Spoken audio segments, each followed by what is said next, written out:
This was an era rising from the ruins, also an era of rapidly advancing technology. 1,500 years ago, a colossal meteorite hurtled toward launching.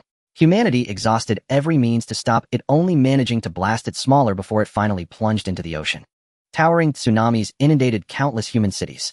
The ensuing earthquakes and climate change nearly drove humanity to extinction, reducing the population from nearly 10 billion to less than 6 million. Humanity, on launching, entered a 1,000-year period of recuperation. Perhaps the terror of the disaster ignited a thirst for progress. 1,500 years later, human technology on launching had developed from the knowledge of ancient sages, surpassing the pre-catastrophe level and ushering in a higher technological planetary civilization. Launching had also blossomed with new vitality, even more suitable for human habitation than before, and its population had surpassed its former numbers. On the new lands, Huagua had also built a new homeland with a sphere of influence larger than before, and the population no longer lived in small towns as they once did. 3 colossal steel cities were established in the north, central, and south regions. Bayou City in the north, serving as the national capital for governance. Zhongxing City in the center, the economic hub, and Nantian City in the south, the center of technology. Centered around these 3 great cities, dozens of medium-sized cities were established, bringing all Huagua citizens into the urban era. At that moment, inside the maglev train tunnel from Zhongxing City to Nantian City, a maglev train raced at 600 kilometers per hour. Through the windows, only simulated scenery projected on the tunnel walls could be seen. The carriage was quiet save for the friction sound of the train cutting through the air. Fu Feng sat by the window gazing outward, but his glasses were wet with tears blurring his vision. "Hello, are you feeling unwell?" A girl sitting next to Fu Feng noticed his tears and sad expression while looking out the window and asked with concern. "It's nothing. Just myopia. This is a new pair of glasses and my eyes aren't used to them. My name is Qing. What's yours?" The girl beside Fu Feng could tell from his expression that he wasn't telling the truth, but she still struck up a conversation. "My name is Fu Feng. You look like a student. It's not holiday season. Why aren't you at school?" "There's something at home, so I'm going back." They chatted sporadically, but Fu Feng's mind drifted back to 3 hours earlier. 3 hours earlier, Fu Feng had been having breakfast at a university cafeteria in Zhongxing City when a call came in on his communicator from his grandfather at home. In the holographic projection, his grandfather said sorrowfully that the house where Fu Feng's parents lived had suffered an unexplained explosion at 6 a.m., killing both of them, and urged him to come back immediately. Fu Feng's grandfather lived alone in the old house, so he was spared. His younger sister was also away participating in the selection for a newly established department of the National Space Force, luckily escaping the disaster. Grandfather said he wouldn't tell her for now. Just as Fu Feng was overwhelmed with grief and confusion over his parents' death, a stranger called him. The voice was mechanical, without holographic projection, telling him that his parents' death was unusual and advising him not to return, but to stay on campus for safety. After an hour of deliberation, determined to uncover the truth about his parents' death, Fu Feng decided to return to their city despite the danger. "I graduated just a year ago. What year are you in?" "I'm a junior, graduating next year. My major is maintenance of various space equipment." While they were chatting intermittently, the maglev train came to a stop at what seemed to be an intermediate city with passengers boarding and alighting. Just when Fu Feng thought the train would depart immediately, he noticed it didn't. 3 men in black suits and sunglasses entered the carriage. They kept checking seat numbers and passengers. When they reached Fu Feng's seat, they glanced at the number, scrutinized him, and one asked, "Are you Fu Feng?" Fu Feng didn't answer. He didn't know why they were looking for him, so he remained silent. "No need to admit it. You're coming with us. Take him." Just as the 3 were about to grab Fu Feng over Qing, she stood up calmly and said to the men, "Who are you? What right do you have to take him?" All passengers in the carriage stared at the 3 men, puzzled as to why the train had delayed its departure and allowed this to happen. Fu Feng turned to look at Qing. Distracted by his worries, he hadn't noticed her before. Now he saw she was stunningly beautiful, no less than any movie star. Tall, with an oval face, shoulder-length hair, a fashionable business suit, and a unique, alluring aura. "We are from the Space Security Bureau. He is involved in a major security incident and must cooperate with our investigation. Here are our credentials." One of the men took a badge from his pocket and handed it to Qing. Fu Feng sensed that these men appearing here must be connected to his parents' death. He recalled the stranger's warning call and the fact that they could delay the train to find him indicated they were no ordinary people. "Miss Qing, no need to argue. He'll go with them." "Thank you," Fu Feng said to Qing, then to the 3 men, "He'll go with you. Leave her out of this." Fu Feng stood up, shouldered his backpack. Qing made way for him, then took a business card from her purse and handed it to him, saying, "Fu Feng, if you need anything you can reach me. This is my card." Fu Feng pocketed the card, then was escorted out of the carriage by the 3 men under the gaze of all passengers. Before leaving the station, Fu Feng was put into a vehicle. The windows were made of special glass, opaque from the inside, and even the driver's compartment was invisible. It seemed like a prisoner transport. Fu Feng sat in the middle of the back seat, flanked by two men to prevent resistance. The vehicle drove on, turning and going straight. While lost in thought, Fu Feng suddenly heard a boom. A loud explosion rocked the vehicle, sending it airborne. The bulletproof windows shattered. When the vehicle landed, Fu Feng and the two men were thrown together inside, but thanks to the robust steel body, they only suffered minor cuts from glass shards. "We're under attack, need backup," at the end of Lanhua Street. One agent quickly called for reinforcements. The other kicked the deformed door repeatedly until it flew open after 5 kicks. Fu Feng was dragged out by the collar. The front of the vehicle was heavily mangled. The driver was likely dead or unconscious. The remaining 2 agents drew their guns. One scanned the fleeing crowd for suspects, while the other guarded Fu Feng, gun in hand, while reporting to superiors. Fu Feng looked at the crater in front of the vehicle. It seemed a mine-like weapon had struck. Such an explosion in broad daylight in a big city could only mean they were after the vehicle, likely after him. As frightened people scattered, and before any police arrived, the 2 space security agents failing to locate the attacker stayed put to protect Fu Feng while waiting for backup. Suddenly, an engine roar echoed from the sky. A 5-meter mecha descended and landed right in front of the 2 agents.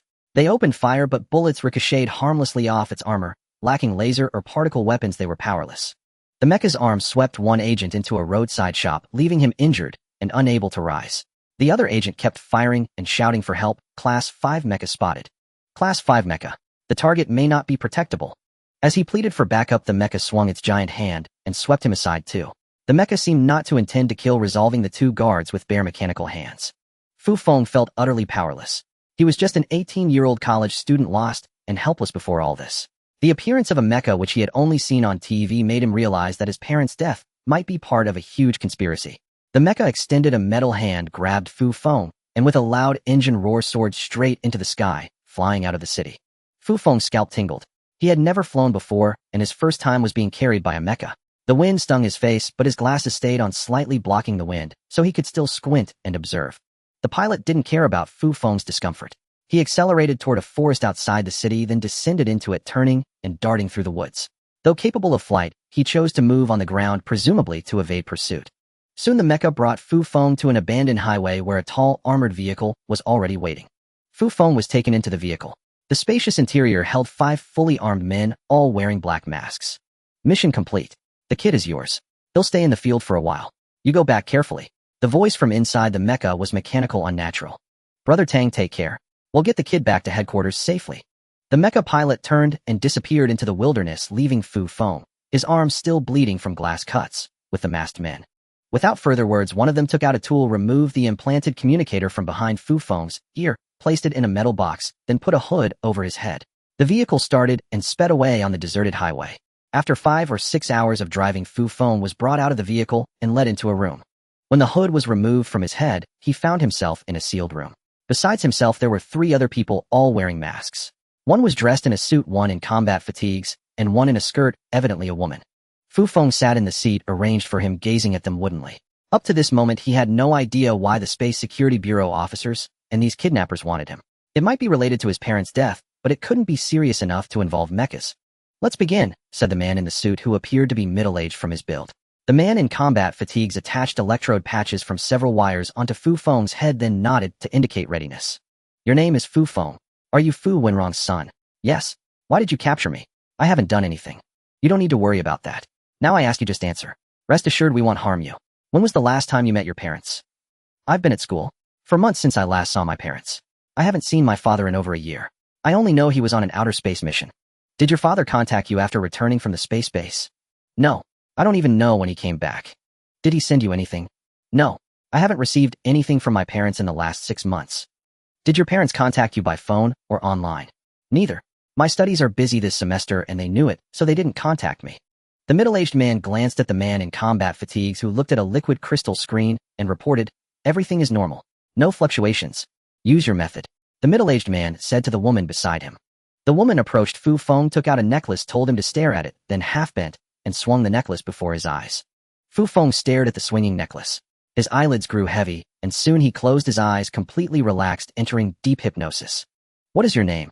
Fu Feng's consciousness seemed to float in a void, and an ethereal voice made him answer involuntarily. "Fu Feng, have your parents given you anything in the last 3 months?" "No." "Has your father given you any written or oral information?" "No." "The lie detector is fine. Deep hypnosis yields nothing. This kid probably really knows nothing. No valuable information to extract.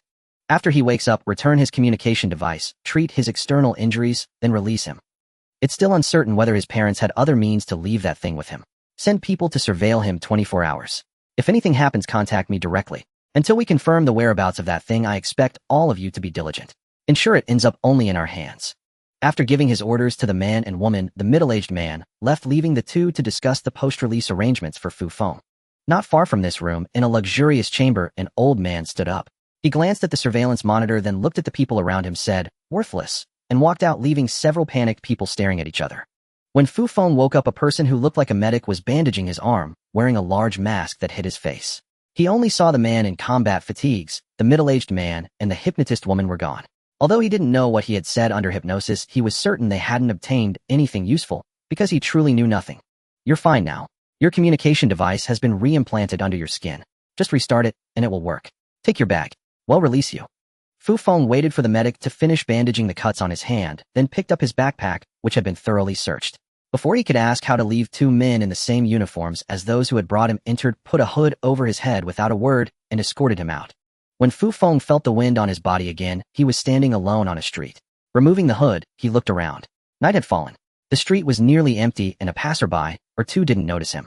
But from the tall building piercing the night sky with its billboard, he knew he was back in Zhongxing City, where his university was. The logo of Xianjing Group on the highest point of the building flickered, and to Fu Feng it seemed to mock him with its blinking light. Fu Feng found a seat by the street, took out his handheld computer, logged into the telecom company page, and entered the restart code for the communication device implanted behind his ear. Soon he heard a beep in his ear. With that sound, his communication device resumed function. Such a communication device could only be implanted after age 16, powered by the Bodis bioenergy, without needing charging. With special glasses or contact lenses, it could project images onto the lens. It was generally connected to a handheld computer for holographic calls and dialing. A fusion of biology and communication technology. Fu Feng called his grandfather. He recounted his day's experience, warned him to be careful, and also asked him to remind his younger sister Fu Yin to stay safe. After hearing Fu Feng's story, his grandfather was silent for a long moment, then sighed, and said, "Don't come back tomorrow. Both your parents were vaporized in the explosion. Nothing was left. He'll handle the rest. The campus is relatively safe. We'll see what to do later." Fu Feng agreed to stay on campus for safety, and they ended the call. Fu Feng's grandfather was a retired worker from a company that manufactured engine parts, not yet 70. Faced with such a situation, even calling the police might be useless. They could only wait and see how events unfolded. From his grandfather's tone, Fu Feng also understood that those people might have visited his grandfather as well. His younger sister was still in a selection process at her academy and probably hadn't encountered this yet. She didn't even know their parents were no longer alive. After the call, Fu Feng sat on the bench watching the occasional car pass by on the street. For a moment, he felt lost, uncertain what tomorrow would bring. From learning of his parents' death in the explosion to the appearance of Space Security Bureau agents to being kidnapped by Mecca and then interrogated in Zhongxing City, everything felt unreal, yet it was happening to him. He desperately wanted to know what his father had brought back from outer space that made these people harass his family even after his parents' death. But his parents truly had told him nothing. His father hadn't even contacted him after returning. He didn't even know his father had come back. Injured and exhausted, Fu Feng returned to his dormitory in the school. His roommate Yang Xinyu looked at him in surprise and asked, "Hey Fu Feng, didn't you go home for family matters? Why are you back? You look like you've been robbed. Did you even leave Zhongxing City? Why are you back? You look like you were robbed. Did you even leave Zhongxing City? I was waylaid halfway and sent back to Zhongxing City. This has nothing to do with you. I can't tell you anything, so don't ask." "What? No way. Someone actually robbed you and sent you back to Zhongxing City." "No, this is weird. I remember someone came to search our dorm room at noon. Maybe it's connected to you." "Someone came to search the dorm?" Fu Feng frowned. "Yeah, it was bizarre. We're just ordinary students, no access to anything classified. At noon, someone claiming to be a school teacher kicked me out and searched alone. Maybe he was looking through your stuff. Check if anything's missing." Fu Feng looked around. His bed and cabinet indeed showed signs of being rummaged. "No problem. Let them search. I have no secrets. They can't take anything." Fu Feng said to Yang Xinyu, "You be careful too. Even though it's not your business, it might implicate you. Who would dare touch me? They'll have my dad deploy the Zhongxing City Guard mecha, a Type 5 combat mecha. We'll crush them. Besides, our school trains future space mechanics. It's a top priority school. Do you know the value of a space mechanic? Our school trains future space mechanics. It's a top priority school. The value of a space mechanic is second only to a space pilot. No one dares mess with us easily. A space mechanic is second only to a pilot of a spaceship. They're not easy to mess with." Alright, I know your dad is powerful, but this has nothing to do with you. I don't even know what's going on yet. Let's talk after I understand the circumstances. Fu Feng knew that Yang Xinyu's father was the guard commander of Zhongxing City, wielding significant power. If he asked Yang Xinyu for help, he would surely beg his father to assist. But with the situation unclear and possibly involving matters of great magnitude, he didn't want to drag his best friend into danger. If the trouble spread to his father, it could harm him as well. So Fu Feng would not tell him the specifics, only warning him to be careful. He believed no one would dare touch Yang Xinyu. Anyway, I'm really tired today. I'm going to rest. Don't ask questions. Saying this, Fu Feng lay down on the bed without even changing clothes. Yang Xinyu, who had more questions, saw Fu Feng's bloodstained clothes and exhausted face and asked nothing more. He just sighed. Fu Feng hadn't told him about his parents, and he had no idea what had happened to make Fu Feng look like this in just one day. The next day, Fu Feng changed into a fresh set of clothes after waking up. He tucked the business card of Qin Yingqing, which he had found in his old jacket pocket, into his backpack. He held a favorable impression of this strikingly beautiful girl who was his age, yet had already graduated from university. She had constantly chatted with him to ease his sorrow and had bravely stepped forward to help him when he was taken away on the train, making Fu Feng feel she was someone worth befriending. Just then Yang Xinyu entered the room and said to Fu Feng, "Fu Feng, there's a beautiful woman looking for you. She's right outside the door." He winked as if he had suddenly discovered Fu Feng had stumbled upon a romantic encounter. Fu Feng stepped outside and saw a woman standing before the door, simply dressed with very short hair, appearing to be in her 20s. He ushered her into the small living room of the dormitory apartment. "So you're Fu Feng. I'm Ji Yun from the Zhongxing City branch of the Tianyuan Group. First, allow me to express my condolences for the loss of your parents. I heard that someone found you in Anya City yesterday, and quite a commotion ensued. I know that your mother's relatives have all emigrated to the Kunlun Nova, and on your father's side, only your grandfather, you, and your sister remain. If your parents left anything behind, it would only be for you and your sister. The Tianyuan Group also hopes that if you ever find what your parents left for you, you'll cooperate with us. Our dealings will be above board, purely cooperative, without any schemes. We won't shortchange you or your sister. Miss G, I have no idea what you're looking for, but I'm certain my parents left nothing for me and my sister. I don't want you coming to me or my family over and over again. Please leave this place immediately. This is a school, not my home. Don't bother us again." Fu Feng knew that anyone seeking him out now meant trouble. Sure enough, this woman started asking these questions right away. His anger flared, and he directly ordered her to leave. The young woman didn't get angry, but she stood up and walked out of the dormitory apartment. Before leaving, she said to Fu Feng, "If you encounter difficulties you can't solve on your own, it's best to come to us." After Ji Yun left, Yang Xinyu walked in and saw the anger on Fu Feng's face. He was puzzled. Had that woman managed to anger Fu Feng in less than 3 minutes? What's wrong? Did that woman upset you? It's nothing, just in a bad mood. Fu Feng pulled out his handheld computer and searched for news about his hometown city. Surprisingly, he found no reports about the explosion at all. He then searched for yesterday's events in Anya City, but again found nothing. Someone had managed to completely suppress the news of Mech's kidnapping people in the city. Fu Feng opened his email and found an unread message. It was from his girlfriend at the same school. After reading it, he couldn't believe it. It was a breakup letter. His ex-girlfriend Liang Jing had been looking for him all day yesterday. Unable to find him, she sent a breakup letter to his email. The letter clearly stated that Liang Jing's father was a high-ranking executive at the Tianyuan Group. When he learned that Fu Feng's parents had died and that Fu Feng was involved in some unknown incident, he ordered her to break up with him. After consideration, Liang Jing agreed to her father's request and decided to end their relationship. Reading the final words of the letter, "Take care," finally convinced Fu Feng that the woman he had been with for over 2 years had indeed broken up with him. Having endured the blow of losing both parents, suffered through abduction and interrogation, been confronted by visitors today, and now betrayed by his most trusted girlfriend, Fu Feng could no longer withstand the series of shocks. His vision darkened, and he collapsed backward unconscious.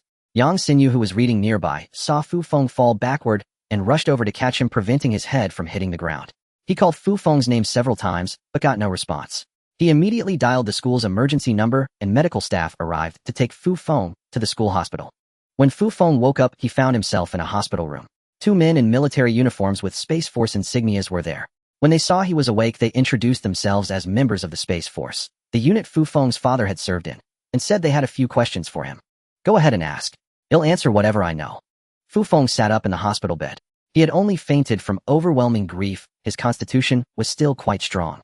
After a few hours of sleep, his body had mostly recovered. "First, we are deeply sorry for the loss of your parents. Your father was an exceptional man in the military. Someone was trying to find something important on him, and he detonated a small high-energy bomb, sacrificing himself along with those who were after him. The matter is still under investigation, and you'll learn the specifics later. The main reason we're here is to ask for your consent. Given your situation, the higher-ups hope you'll join the newly established Xuanzhen Division of the Space Force. As for what it does, you'll find out if you join. This is also the best way to ensure your safety. As for your family, your sister will also be recruited into the Xuanzhen Division, and your grandfather will be properly taken care of. Xuanzhen Division. Fu Feng had never heard of it. Still, he was hesitant to give up his current studies. Although most of his coursework was complete, he lacked only the practical components. This was his dream. He had always hoped to work with various equipment in space.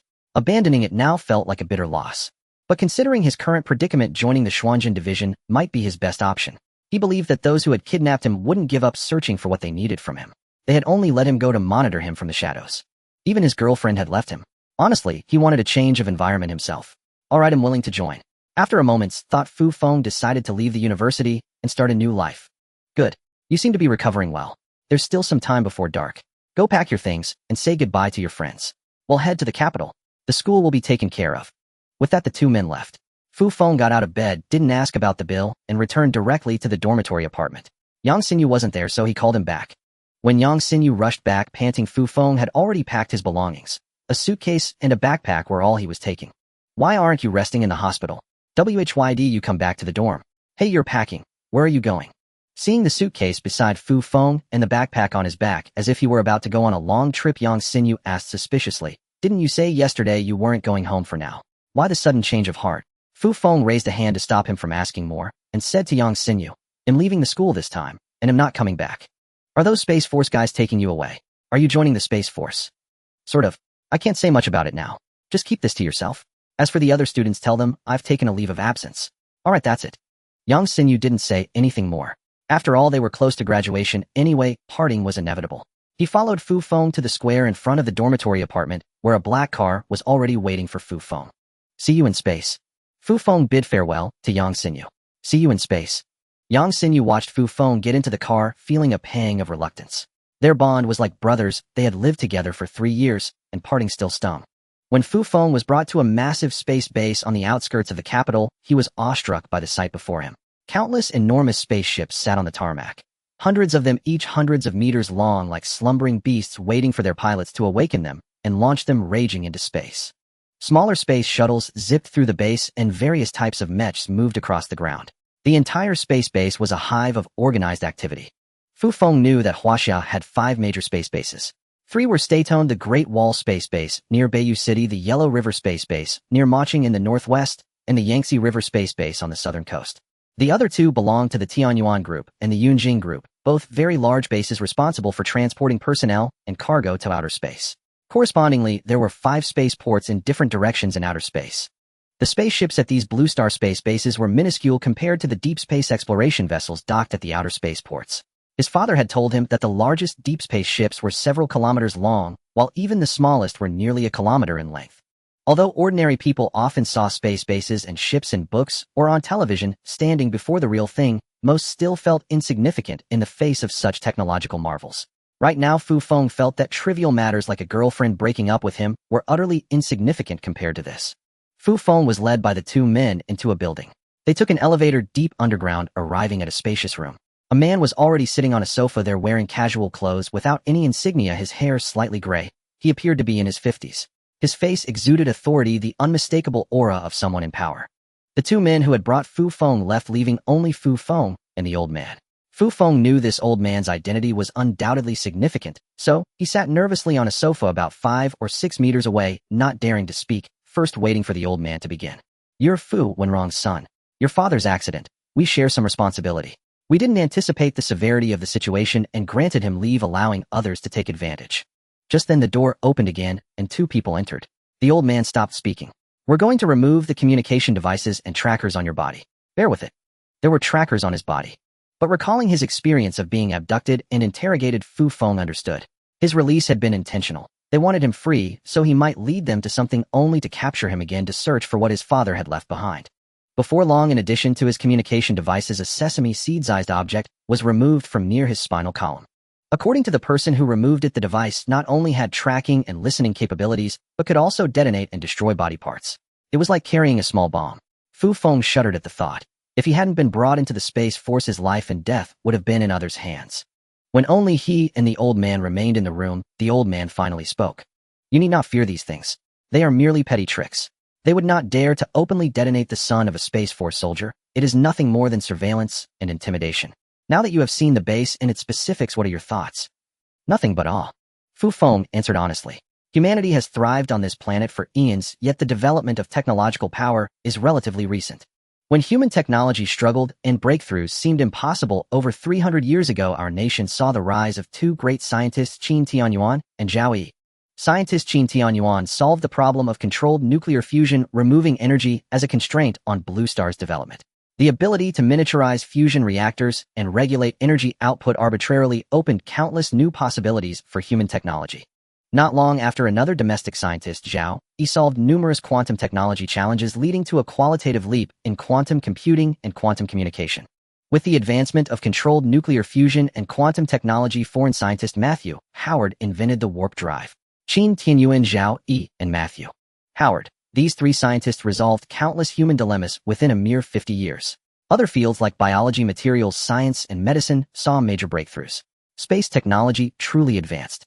200 years ago, humanity piloted spaceships from Blue Star directly into space, marking the true beginning of the space era. After a phase of outer space exploration, we have now achieved interstellar migration beyond the solar system, truly entering the interstellar age. Human technology has reached an exceedingly high level, yet it has merely advanced technology itself. Human lifespan has not improved significantly. Through superb medical techniques and genetic methods, the maximum human lifespan reaches only about 120 years. The average lifespan has increased by merely 15 years compared to 3 centuries ago, including statistics for those born in outer space and living on colonized planets. Dissatisfied with such a fleeting existence, some began using technology to seek immortality in the Tao. They searched the vast Milky Way tirelessly.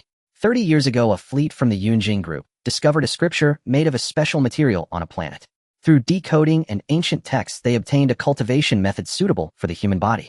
During this period, all spaceships in outer space began searching for such cultivation methods. All major powers, domestic and foreign, found corresponding methods, some more, some less. The longest research and cultivation period is now over 20 years, the shortest over 10. All have yielded results. This is the beginning of martial arts. Martial arts. Fu Feng had never heard of this concept. Could it be the martial arts masters of old? Your father's incident is also related to martial arts. On a planet named Linghua Star, they discovered an ancient dwelling once inhabited. Many scriptures were found there and claimed by the state. However, an egg-shaped stone was deemed useless upon inspection and classified as unimportant. Your father brought it back as a personal item. Not long ago, one of the expedition members who had been with your father sold all the details of the expedition to the Yunjing group. A senior ancient literature researcher at Yunjing discovered the small stone in the images. After comparison, he found that the egg-shaped stone resembled the egg of a powerful ancient beast, the legendary phoenix. Thus, the Yunjing group sent people to your father to seize it. Perhaps he refused to hand it over, triggering the subsequent events. The Yunjing group did not anticipate your parents' resolve. They detonated a small high-energy bomb on the spot, killing even the people sent to find your father. Afterward, when you were taken by the Space Security Bureau in Anya City, it was I who arranged it, fearing they might harm you. Who would have thought they would dispatch a Class 5 mech to abduct you? Fortunately, they found nothing on you and let you go. Fu Feng was also aware of the earlier history. The current Tianyuan group was founded by Qin Tianyuan's descendants and the Yunjing group by Zhao Yi's descendants. The nation was grateful for their ancestors' immense contributions to humanity and thus supported them. However, over 2 centuries, they had become commercial titans, second only to the state, involved in every field. As long as national security and stability were not compromised, they were allowed to develop freely. Nevertheless, the Yunjing group had laid hands on his parents, leading to their deaths. He would remember this grudge and seek revenge. Fu Feng did not know why the old man had told him all this, but it helped him understand his parents' cause of death and the concept of martial arts. Perhaps martial arts were what he would learn in the Xuanzhen department. Well, the reason I told you all this is to help you understand the background of martial arts and to learn it well. We will gradually deal with your parents' matter. Your sister has also been selected for martial arts training and will learn alongside you. For the time being, consider the Xuanzhen department your home. Your father was the finest soldier under my command. The best I can do for him is to help you and your sister grow stronger quickly. I hope you do not disappoint me. After leaving that room, he was led through several thick doors, passed through multiple checkpoints, boarded a maglev vehicle, and traveled through a tunnel to another base. When Fu Feng was led to the surface, he saw a quiet place with only 6 or 7 moderately tall buildings, a large square in the center, and few people in sight. This is the martial arts training base not far from the space base. Starting tomorrow, selected seeds from across the country will gather here to learn martial arts. Let me take you to your quarters. Rest here today. If you need anything, speak to the management staff. the guide said to Fu Feng. Frowning, Fu Feng asked, "Where is the cafeteria? I haven't eaten in over a day." "Why didn't you say so sooner?" "Enduring hunger. Come, let me take you to eat first, then to your quarters." The soldier led Fu Feng to a large cafeteria for a hearty lunch, then into a dormitory building. Inside, it resembled a university apartment, a two-person suite with a large common room and separate bedrooms. "Your luggage and backpack will be delivered tomorrow. You can pick them up then. They'll head back to the space base now. May you achieve great success in your martial arts studies."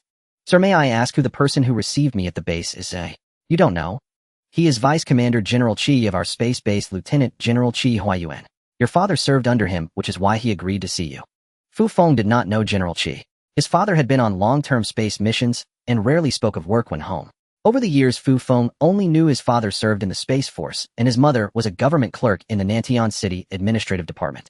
After the Space Force soldier left, Fu Feng had nothing to do and lay down to rest. Thinking about the past 2 days gave him a headache. His mind grew hazy, and soon he fell asleep in his clothes. When Fu Feng awoke again, it was late at night. He turned on the light, unable to sleep, and pondered his future. Now that his sister was coming here, his only concern was their grandfather's safety. But he trusted General Kai's words that they would protect him. Since he could no longer become a space mechanic, he had no choice but to seriously cultivate martial arts. Though he did not know exactly what it was, since even the nation and major corporations pursued it, it must be something extraordinary. The Yunjing group was responsible for his parents' deaths.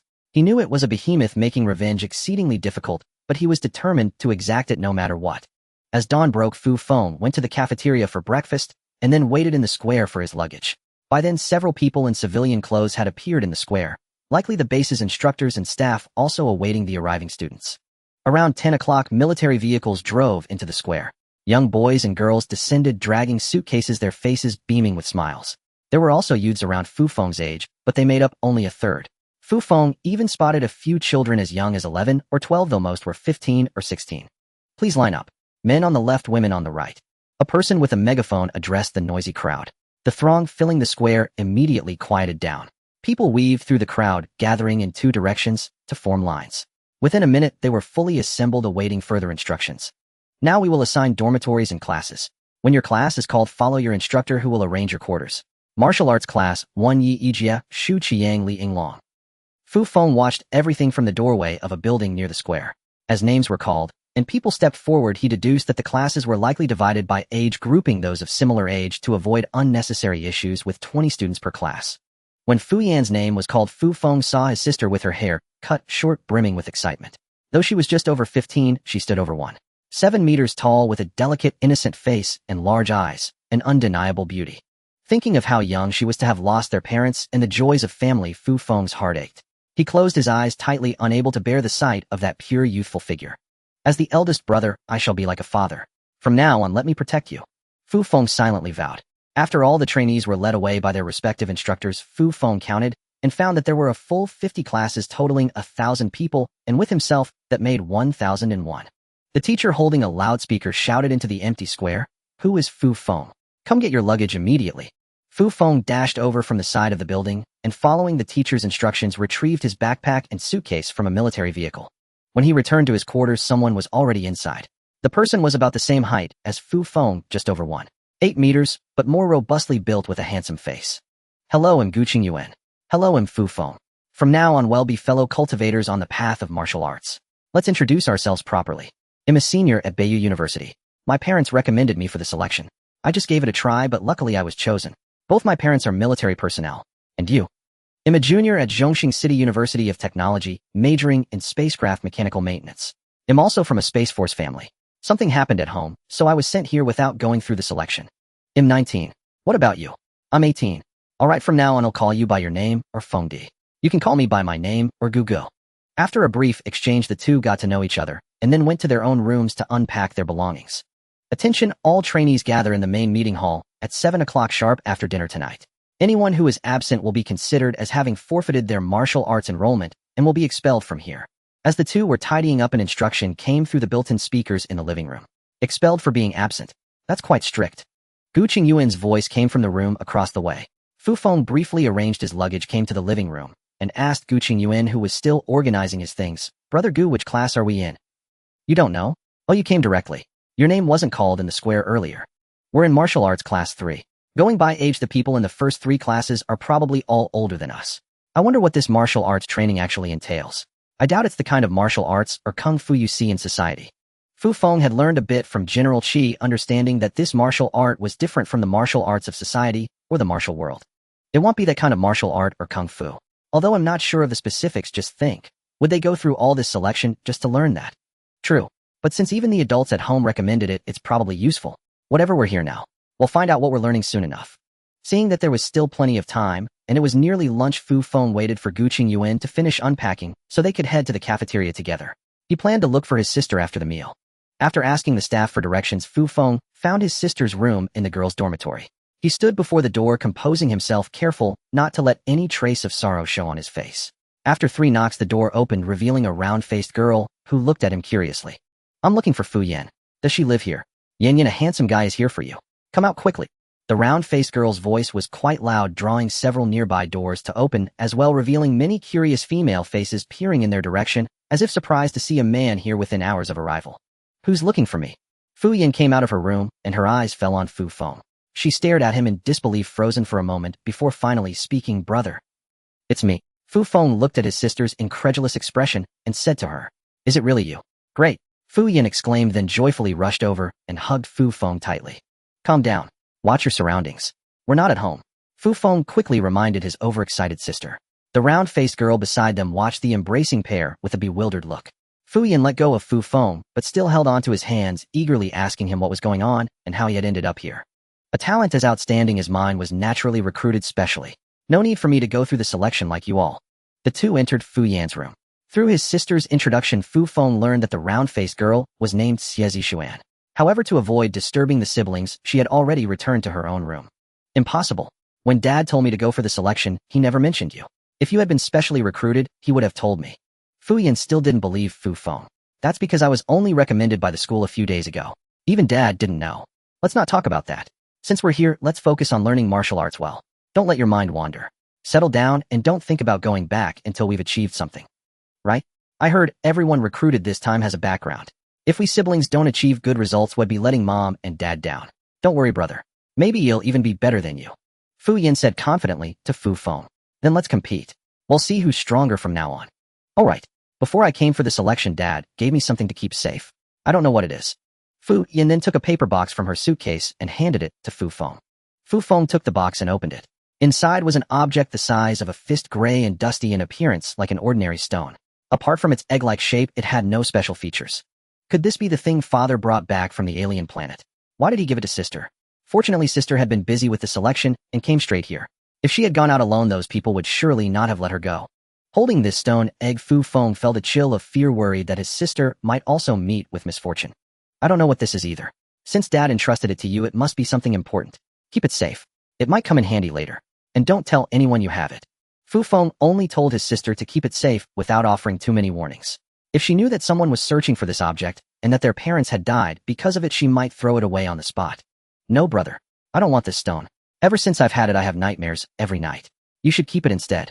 Fu Yan harbored a strong dislike for the stone.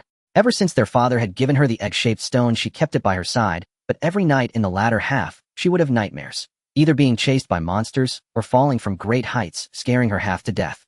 Fu Feng looked at the egg-shaped stone curiously. Could this stone really cause his sister to have nightmares? However, Fu Feng thought that if this item remained with his sister, it would attract unknown calamities. It was better for him to keep it and bear the risk himself. So he agreed to take charge of this relic left by their father. Fu Feng chatted with his sister for a while, telling her not to contact the family during this time, to focus on learning martial arts, and to reach out to their parents and grandfather only after achieving something. She could come to him if she had any difficulties. His sister Fu Yan nodded happily. After all, among so many people, it was rare for the two siblings to be together. Finally, Fu Feng left amid the laughter of his sister and the round-faced girl, Xie Zishuan. When Fu Feng returned to the dormitory apartment, Gu Qingyuan was not there, probably off chatting with someone. He went into his room, closed the door, and took out the stone egg from his backpack. He wondered where to put it. Turning it over to the authorities was out of the question. His parents had died because of this stone egg, so how could he possibly hand it over to the space base?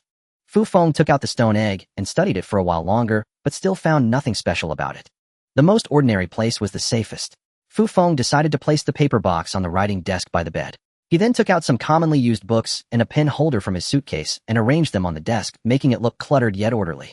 The paper box seemed like an ordinary gift box, not particularly conspicuous. Just then Gu Qingyuan returned. Seeing Fu Feng's door still closed, he assumed Fu Feng hadn't come back yet, and muttered to himself, Fu Feng found a friend already. It's been less than a day. I've been visiting other rooms for a while, and haven't found any kindred spirits yet. No, I need to check out a few more dorms. With that he left again. That evening after dinner, all the trainees were guided by the staff to a venue larger than a basketball court. There were no seats inside, only rows of meditation cushions. Everyone found a cushion to sit on at random. When all were seated, not a single cushion was left exactly matching the number of trainees. Before long, a line of people stepped onto a platform at the front. They were all dressed in light gray, loose-fitting garments that resembled ancient attire, giving off an antique feel.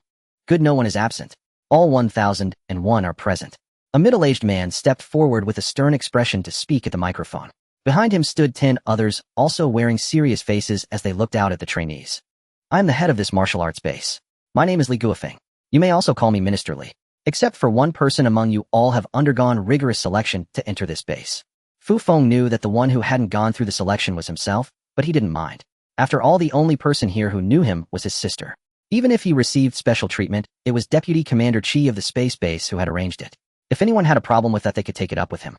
You have many questions tonight, and here I will answer them one by one. What is martial arts? Why establish a martial arts base? In this interstellar era, is it necessary to develop anything beyond technology? In your understanding, humanity possesses colossal spaceships, powerful manned and unmanned mechas, agile aerospace fighters, particle cannons, laser defense weapons, and even energy shields. You might think the deep cosmos holds no threats, but you would be gravely mistaken. Over the past 2 centuries, while exploring the depths of space, we have lost more than a third of our current space forces. Even so, we have only explored a small portion of the Milky Way galaxy, a mere fraction of its vast expanse. During humanity's exploration of the galaxy, the limitations of the human body have become a barrier to expanding our reach. One issue is insufficient lifespan, another is inadequate physical strength. For over a century, we have attempted to unlock the Buddha's potential through various means, yet all have failed, as if restrained by the very laws of this world. Everything changed 30 years ago. An expedition team from Yunjing Group discovered a dying planet that once harbored life. There they found a page of scripture. Upon study, it proved to be a human cultivation method. Compared with ancient texts from Blue Star, the practice was deemed feasible. Other space bases, upon learning of this, dispatched numerous spacecraft to search. After many years and great sacrifice, several similar scriptures were uncovered. Our nation obtained 2 such scriptures over 20 years ago. We selected nearly 10,000 soldiers to practice it, and over 500 succeeded.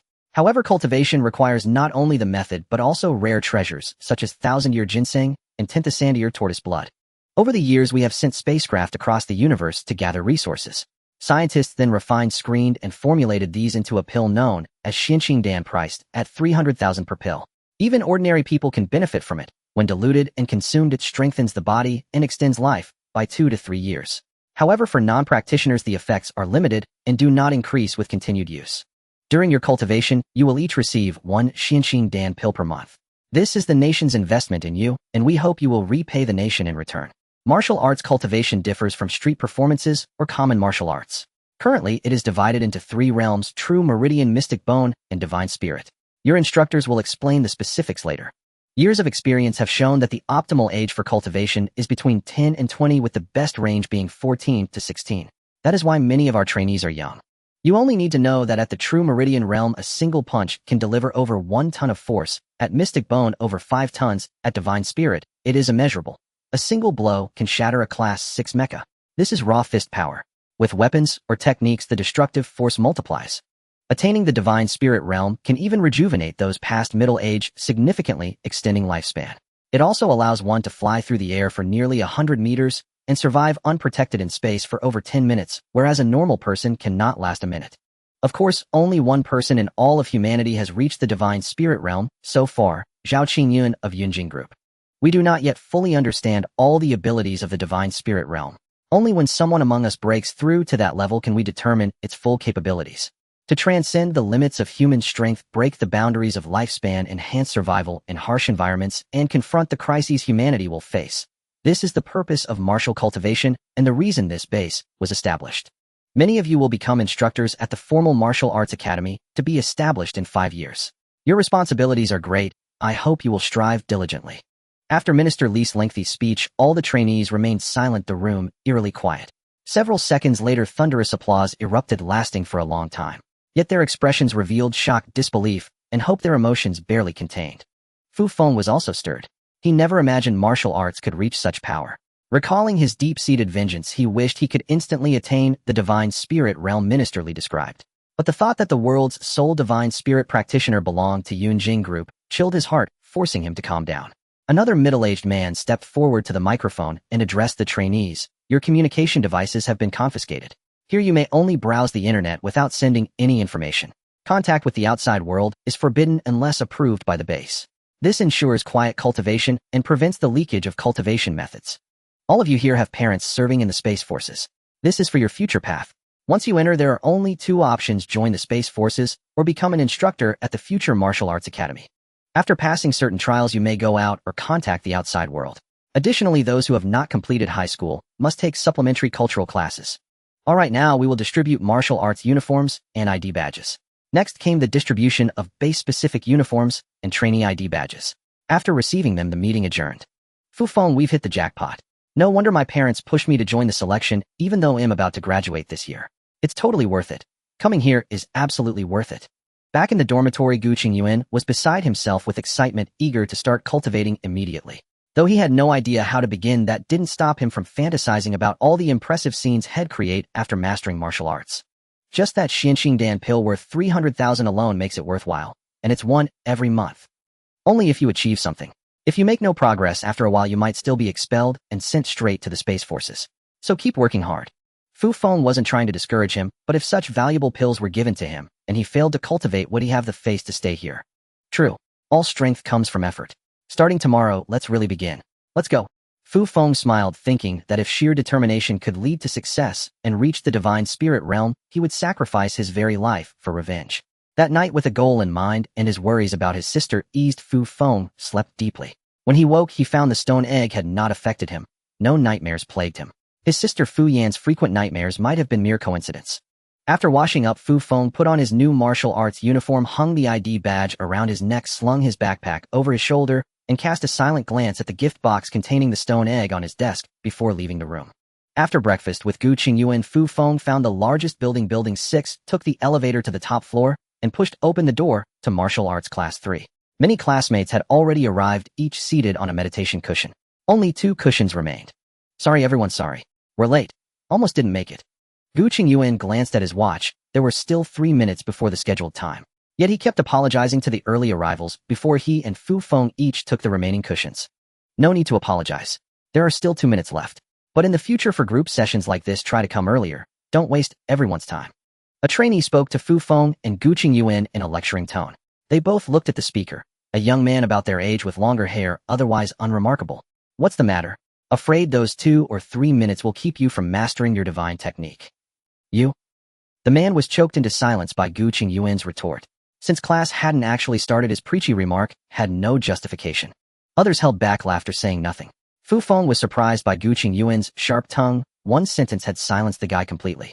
All right, since everyone is here, let's start with introductions. I am your class instructor, Han Quan. You can call me Teacher Han or Instructor Han. I am 42 years old with over 10 years of cultivation experience, currently at the peak of the true Meridian realm. From now on, I will guide your practice. In ancient terms, I am your master. Who wants to start? He'll go first. My name is Chang Yu, 19 years old. Previously, I was a junior at Nanning University in Nanning City. Both my parents are in the Space Forces. I'm Zhan Minghua, 17 years old. I was a freshman at Zhongxing University of Technology. My father is in the Space Forces, and my mother works in the government. Fu Feng carefully observed this schoolmate. He had never seen him on campus. Fu Feng was a junior while Zhan Minghua was only a freshman. In a university with tens of thousands of students, the chances of crossing paths were slim. My name is Chun Failing, 18 years old. I was a junior at Wudu University. Both my parents are in the Space Forces. I'm Sun Xinxing, 19 years old, a student at Beiyou University of Technology. My mother is in the Space Forces and my father is the Deputy Minister of the Ministry of Livelihood. Both Fu Feng and Gu Qingyuan shot a displeased glance at this so-called saintly figure. He was clearly flaunting his high-ranking father to intimidate Gu Qingyuan, but they dismissed him with contempt. The trainees continued introducing themselves. When it was Fu Feng's turn, he gave only a brief introduction, omitting any mention of his parents. Gu Qingyuan, when naming his parents, simply said they were in the Space Forces, adding, I won't bother mentioning their official ranks. I wouldn't want anyone to be so shocked they can't stay in the room. Everyone knew he was targeting Sun Xinxing, who had flaunted his father's position. Still the others were skeptical about Gu Qingyuan's claim, while Sun Xiansheng's face flushed crimson. Including Fu Feng, all 21 had finished their introductions. Besides 15 males, there were 6 females. The oldest was 19, the youngest 17. All were selected from current university students. This was the full roster of martial arts class 3. Good, now that everyone has gotten to know each other, I hope that in the days ahead you will help one another exchange ideas and enhance your martial cultivation. Practicing martial arts requires the opening of meridians. Although there is no so-called spiritual energy in the environment for the body to naturally absorb, once the meridians and collaterals are opened, you can circulate energy according to the cultivation method.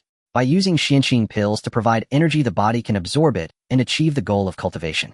Thus, the first step in cultivation is to open the meridians. How can this be achieved? First, you must meditate on your own, using your consciousness to constantly sense the acupoints. When you can perceive all the key acupoints, you can inform us, the instructors. With our guidance and the assistance of relevant instruments, you can gradually open the meridians between the acupoints related to the cultivation method. Once the meridians are opened, we will impart the cultivation method to you. By circulating the method to refine your first Xianqing pill, you will officially enter the first realm of martial cultivation, the early stage of the True Meridian realm. The True Meridian realm is divided into 4 stages: early, middle, late, and perfection. I am currently at the perfection stage of the True Meridian realm, and with further progress, I can enter the Mystic Bone realm. Alright, now I will distribute the meridian charts and sensing methods. 1 copy for each person. Remember, do not rush the sensing of acupoints. Some may take only 3 days, while others may need 2 or 3 months. The speed of sensing does not determine your future cultivation speed or level. Just calm your mind and sense slowly. There are 20 rooms here, 1 person per room, each with an area of 40 square meters. Once chosen, this will be your cultivation space for the next few years. As for Fu Feng, follow me later, and I will arrange a separate room for you. As Teacher Han distributed the materials, Fu Feng and the others noticed that the classroom had many doors in various directions leading to the cultivation rooms. In the future, you can find me by following the signs on the corridors. We instructors are also in a room similar to this one. You can reach me via the video phone. Teacher Han finished speaking and led Fu Feng out of the classroom. Stopping at a classroom door, he opened it and said to Fu Feng, "Since you were specially arranged by Commander Qi, there aren't enough cultivation rooms over there. This classroom currently has no teaching duties, so you can use it. It may be a bit solitary, but a quiet environment is more conducive to entering a meditative state. I hope you will work even harder in the future. You can open the door of this room with your identity card from now on. No one will disturb you." "Thank you, Teacher Han." Fu Feng expressed his gratitude sincerely. It was a large classroom, also with 20 cultivation rooms. Fu Feng randomly chose one and entered. Inside, besides a meditation cushion, there were some simple daily necessities, such as a water dispenser, sanitary facilities, and shower equipment. Fu Feng sat on the meditation cushion and began to memorize the acupoints and sensing methods from the materials by rote. An hour later, he had committed all the knowledge to memory. He silently recited it in his mind, familiarizing himself with the acupoints and methods and continuously integrating them with his own body. That evening at 10 o'clock, Fu Feng had not sensed any acupoints. Feeling exhausted, he went downstairs to the cafeteria. Finding it still open, he went in and saw quite a few students eating. It seemed the cafeteria operated 24 hours to accommodate the students, and meals were free. Fu Feng returned to the dormitory, where Gu Qingyuan was already there. "I thought you were going to cultivate all night in the room. How did it go?" "I didn't sense anything. I'm just tired. Sitting there all day is exhausting for both body and mind." "That's true. I didn't feel anything either. My mind felt foggy, so I couldn't take it anymore and came back to eat. When I left, there were still 15 people persisting. It seems more people want to master divine skills than I thought. But that sage ran off faster than anyone. He was long gone, ha. Just seeing him makes me angry. Who does he think he is, daring to lecture us?" Seeing Gu Qingyuan's resentment toward Sun Xianqing, Fu Feng smiled and said, "Forget it. He's just a petty person. We'll have to deal with him for a long time. It's better to stay united. Focus on cultivation, or it's not worth wasting time on such trivial matters." "That's true. As long as he doesn't provoke us, we can just ignore him like a fly." They discussed their insights on sensing acupoints for a while, then washed up and went to bed. Fu Feng lay in bed staring at the gift box on the table, lost in thought. He was worried about leaving the stone egg alone in the cultivation room for so long.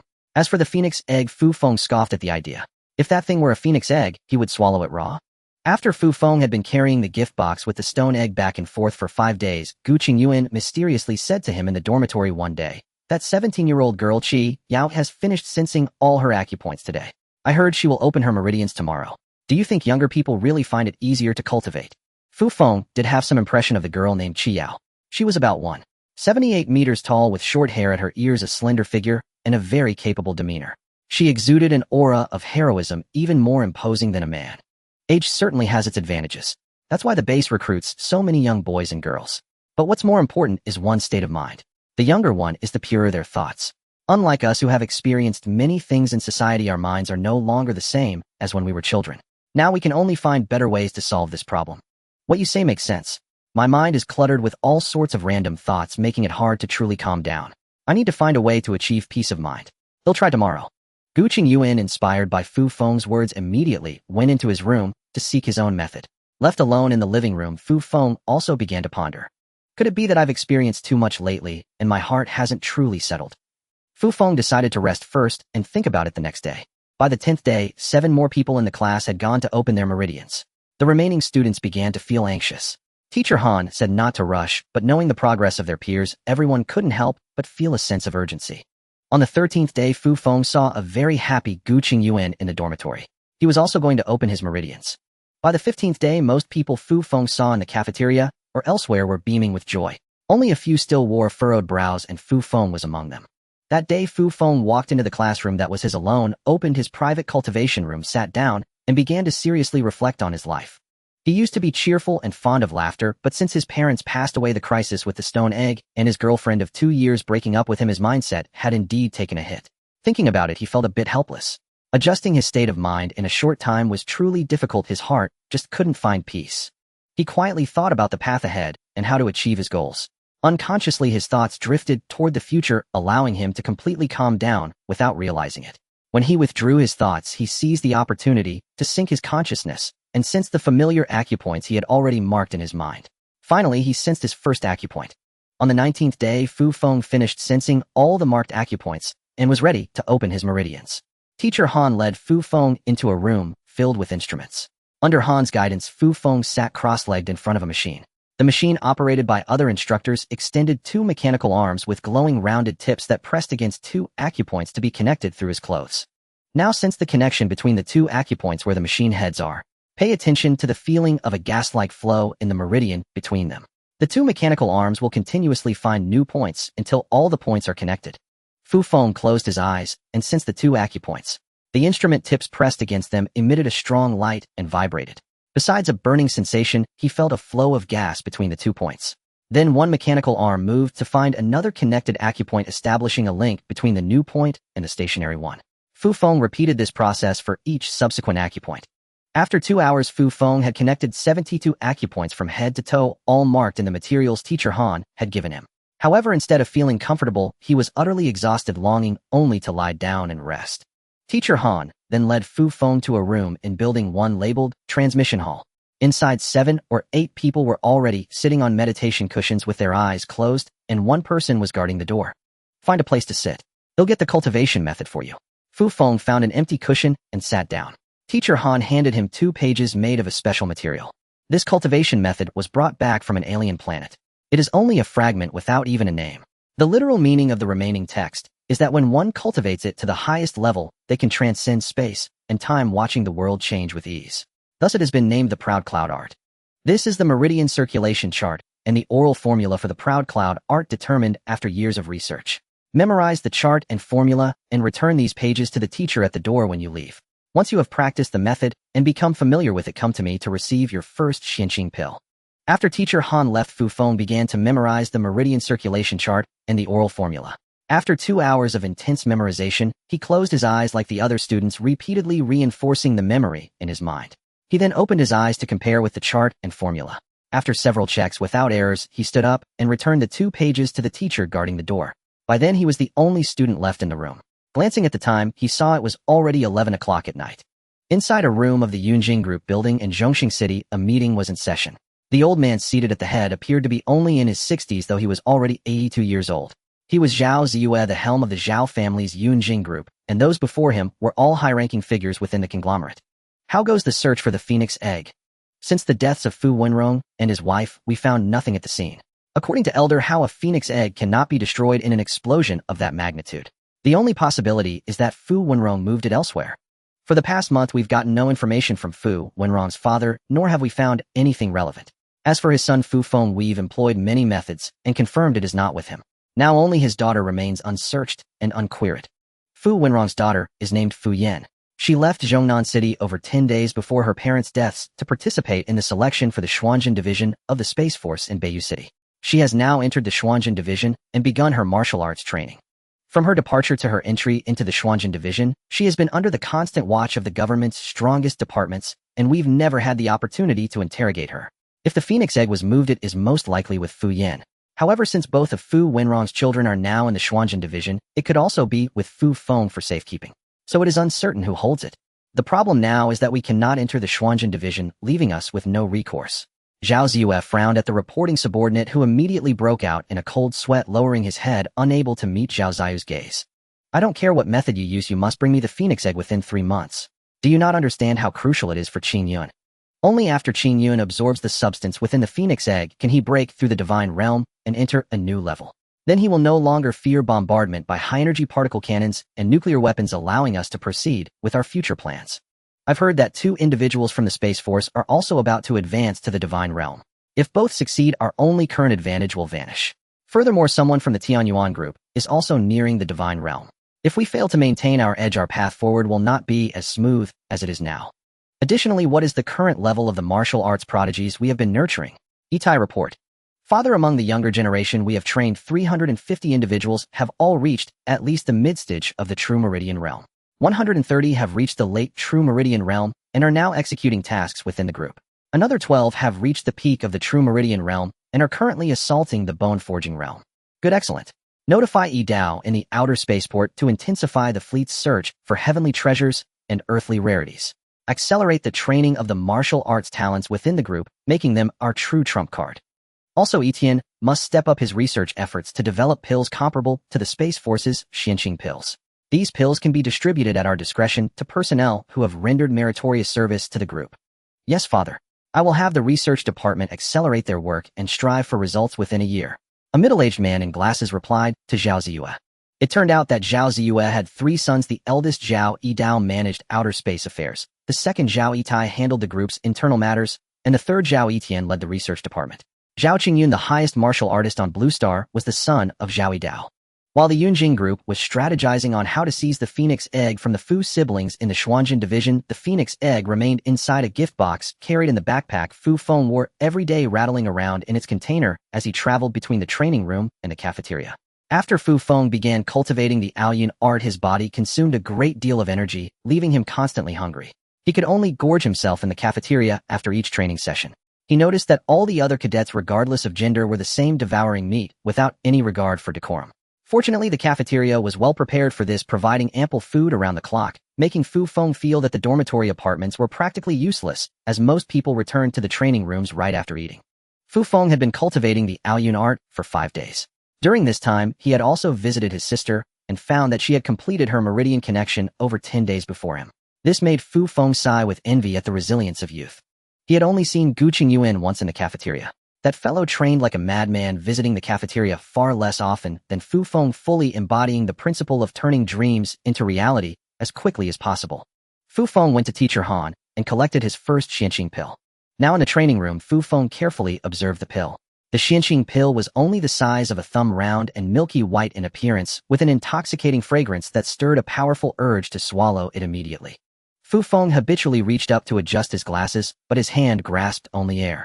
He realized that his vision had returned to normal a few days ago. Not only had his eyesight recovered, but his hearing had also become much keener, and even the speed of his thoughts had changed.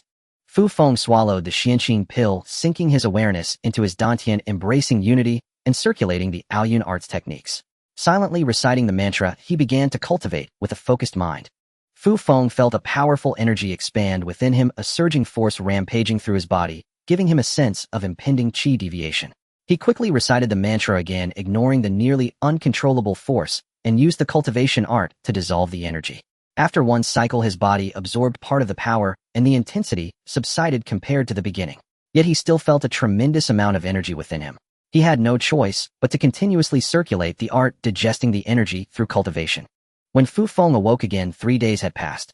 Only a trace of energy remained in his body, which would be digested in a few days. He paid it no further mind, and looked at his filthy appearance, the result of impurities expelled from his body during cultivation. He took a shower in the training room. Since he hadn't brought a change of clothes, he had to wait for them to dry before going out to eat. After eating in the cafeteria, Fu Feng went to the bustling testing hall. Although it was past 1 in the morning, people were always there testing the results of their training. When he entered, the crowd was not large, but several dozen people were watching others test themselves, gauging their own progress against others. At the scene, Fu Feng saw a teenager of about 15 or 16 land a punch with a force of 1.2 tons, with others cheering him on. However, the most eye-catching features of the hall were 3 massive display screens: the strength ranking, the speed ranking, and the combat ranking. Only the top 30 were listed. The first 2 rankings already had names, while the combat ranking was still empty. Fu Feng noticed that the top name on the strength ranking was Chung Yetian from Martial Arts Class 4, with a punch force of 1.9 tons. The speed ranking was topped by a woman Shi Yao from his own class with a speed of 20 meters per second. Fu Feng didn't know anyone here, so he decided to wait until the young men and women finished their tests before going himself. The combat ranking will be activated in over 10 days. I wonder if I can get on it then. Forget it. Your strength is just over a ton, not even as good as some of the girls, he said, glancing at the strength ranking. Fu Feng also looked at the strength ranking. Indeed, there were several female names on it. The lowest on the list had a punch force of 1.5 tons, nothing to scoff at. Once the combat ranking is activated, this place will be even livelier. Not only can you challenge others, but entering the top 10 supposedly comes with a reward, possibly a Xinqing pill. Forget it. Don't waste time here. Let's go back and train. If I improve, I might even make the top 10 and get a Xinqing pill. I'd better go to the teacher first and choose a martial art like a blade or sword technique, and then pick a weapon. Then he'll have the confidence to fight. Listening to these discussions, Fu Feng felt that not training was tantamount to wasting one's life. The atmosphere was indeed peculiar. However, he hadn't communicated with his classmates for a long time and didn't know the process for choosing martial arts or weapons. He would have to go back and find out. When the crowd around the strength testing area dispersed, Fu Feng walked over. He threw a straight punch at the machine. With a ding, the machine displayed a figure of 1.78 tons. Fu Feng felt it was acceptable. Possessing such power was something he would never have dreamed of before. It was enough to kill an ox with a single punch, and he had achieved it in less than a month. Fu Feng then went to the speed testing area, which was a treadmill-like machine. He stepped on and started running as fast as he could. When the machine's prompt sounded, he stopped and looked at the number 19. 2 meters per second. Not bad. This speed was nearly twice the natural human limit, and he had been running while carrying his backpack. There were also agility tests, but Fu Feng didn't bother with them. Instead, he returned to the dormitory apartment he hadn't visited in a long time. As Fu Feng left in a corner of the hall, he hadn't noticed a person in a cadet uniform had been watching him. Seeing him leave the testing hall, this person followed him out. Fu Feng walked along the path back to the dormitory. It was night, and the road was nearly deserted. He strolled leisurely, still thinking about the numbers from his tests. As he passed the junction between 2 buildings, a powerful sense of crisis surged within him. Before he could react, a dark shadow rushed towards him from the front. Fu Feng immediately realized he was under attack. He tried to turn and run, but as he did, a fist struck him in the back, hitting his backpack. The force transmitted through the pack into his spine, sending a sharp pain through his vertebrae. Fortunately, he was already in the early stage of the true meridian realm, and the punch didn't injure him. He was merely propelled forward 4 or 5 meters by the force of the blow. Before he even landed, Fu Feng shouted, "Help! Someone's trying to kill me! Help!" His piercing cry cut through the silent night, echoing in all directions.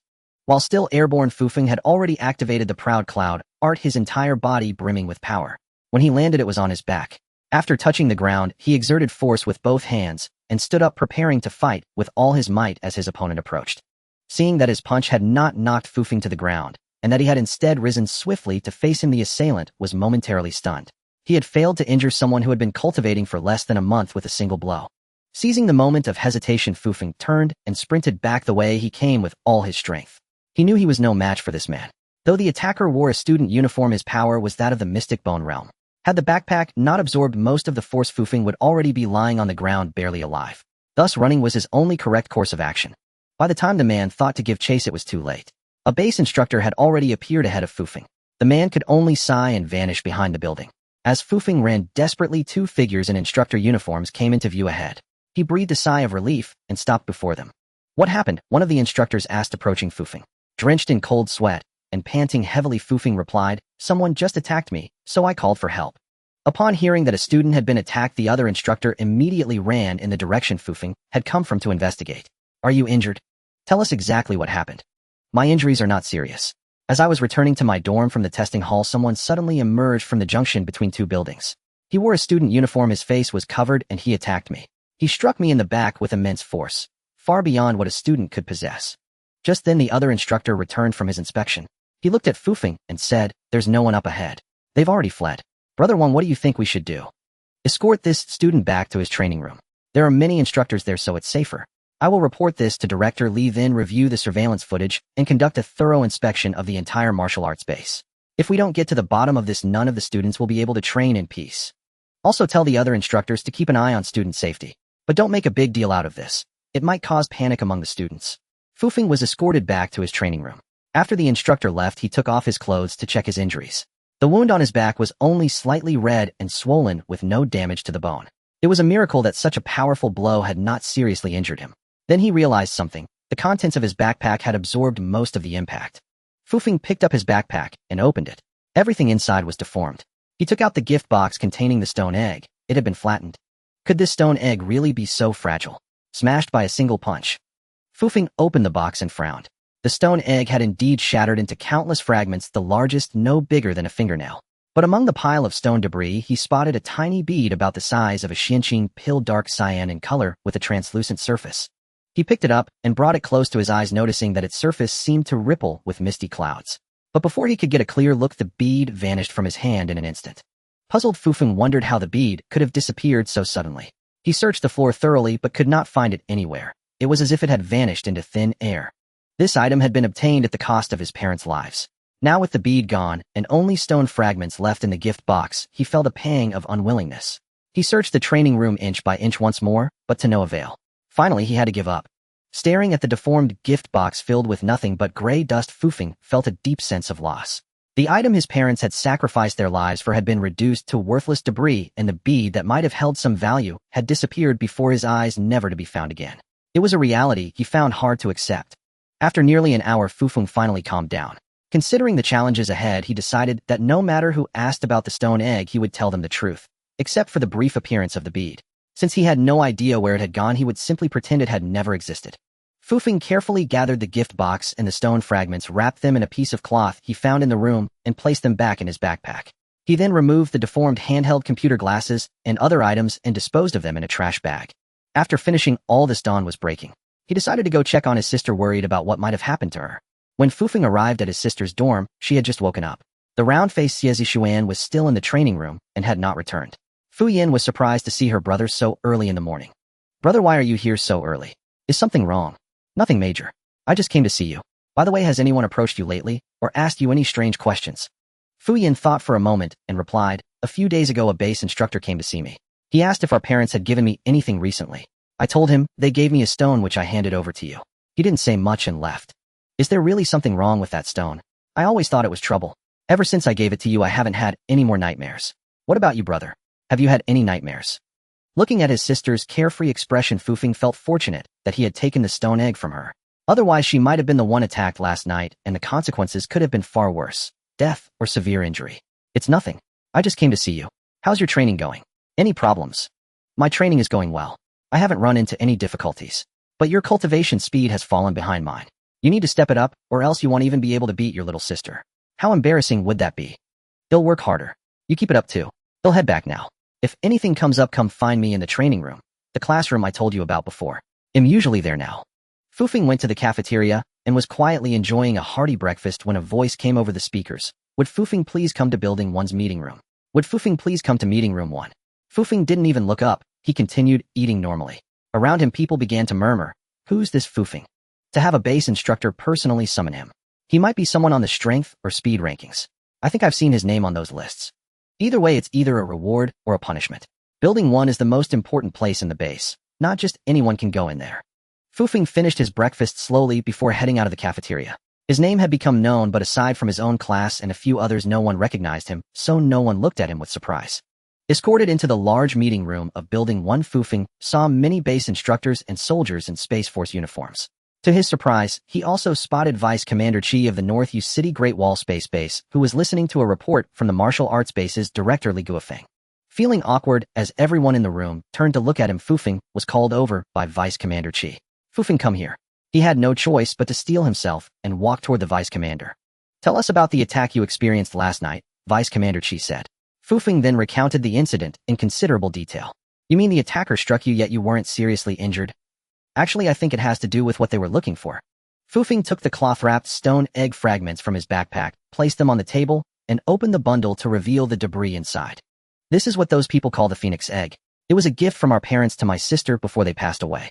She kept it with her since the base selection began, preventing those people from getting it from her. About 10 days ago, my sister gave it to me. Since I was busy with my training, I planned to hand it over to the base later and just carried it in my backpack. Last night, the person who came to steal it attacked me. He was stronger than me. As I tried to escape, he struck me in the back and most of his force hit this so-called phoenix egg. It saved my life, but was shattered by the impact. That's what happened. The phoenix egg they're looking for is right here. Everyone stared at the stone fragments in the gift box, none believing it was the phoenix egg. But it was true that the egg had shielded Fufeng from disaster. No one doubted that if the attacker's fist had struck Fufeng directly, he would be either dead or gravely injured. The assailant had been identified as a latest-stage mystic bone realm expert from the base, but he had already escaped. After Fufeng's words, no one spoke, including Minister Li of the base. Everyone awaited Vice Commander Kai's response. Connect me with Zhao Yitai of the Yunjing group. Vice Commander Qi ordered coldly, his expression dark and stormy, as if on the verge of erupting in fury. Minister Li quickly arranged an urgent connection to Zhao Yitai. Once established, Zhao Yitai's holographic image materialized in the conference room. Commander Qi, is there an urgent matter? First, take a look at this. Several holographic cameras in the room automatically focused on the stone fragments in the small gift box before Fufeng. Have you seen this clearly, Zhao Yitai? Tell me what this is. Isn't this just some lime? I'd like to ask, what do you mean by showing me this? Lime. Open your dog eyes and look again. If you lack discernment, that's your fault, but then have your so-called ancient studies expert examine it. Qi, don't go too far. I'm not afraid of you. What do you want? Did you contact me just to humiliate me? Too far. Humiliation? Do you even know what you're saying? When you sent men to seize the so-called phoenix egg from Fu Wenrong, resulting in the death of both him and his wife, did you ever consider the word too far? When you dispatched mechas to kidnap a university student and used every means to torment him, did you ever think of the word humiliation? And now, using undercover tactics to launch an attack in this newly established base, have you considered the consequences? I tell you, Zhao Yitai, this line before you is the very phoenix egg you've been desperately seeking. It was shattered when your men attacked Fufeng. The egg even saved Fufeng's life. Isn't that ironic? What you sought but could not find was destroyed by your own people, leaving only this pile of lime you speak of. Zhao Yitai stared at the contents of the gift box, a flicker of disappointment in his eyes, but he replied to Vice Commander Qi, we never did any of those things you speak of. This is slander. I will report your baseless accusations to the state. There's no need for your denials. We are fully aware of your father's so-called plans. As for the Fu Wenrong affair, we lack concrete evidence since all your agents perished, so we took no action. But you have repeatedly targeted the only two children of the Fu family, plunging them into terror. I will consider other means of retaliation, and it's hard to say how much of the Yunjing group can withstand. I hope there will be no more trouble for Fufeng and his sister. If you want these ashes of the phoenix egg, you can send someone to retrieve them. That's all. Remember, under this sky and in outer space, it is not yet your Zhao family's turn to rule, even if Zhao Qingyun breaks through to another realm. All right, in the call. Vice Commander Qi gave Zhao Yitai no chance to speak further, directly ordering the connection terminated. The entire conference room fell into a dead silence, everyone awed by Vice Commander Kai's domineering attitude. At this moment, Fufeng felt a surge of warmth in his heart. From Vice Commander Kai's words, he understood much why the state hadn't avenged his parents. Because the enemy had used insidious schemes without leaving direct evidence, making it hard for them to act, forcing them to bide their time. And the space forces had indeed deployed many measures to protect him and his sister, which he could still feel. Fufeng, do you have any thoughts on these so-called ashes of the phoenix egg? Commander Qi asked. Commander Qi, I have no interest in them. It's better to leave them to the military. As long as my sister and I are safe, that's enough. Very well, we'll take them away shortly. Let the Zhao family give up hope entirely. Dreaming of using this phoenix egg to break through realms. How fanciful of them. Minister Li, report the findings on last night's attack. Yes, Commander Qi.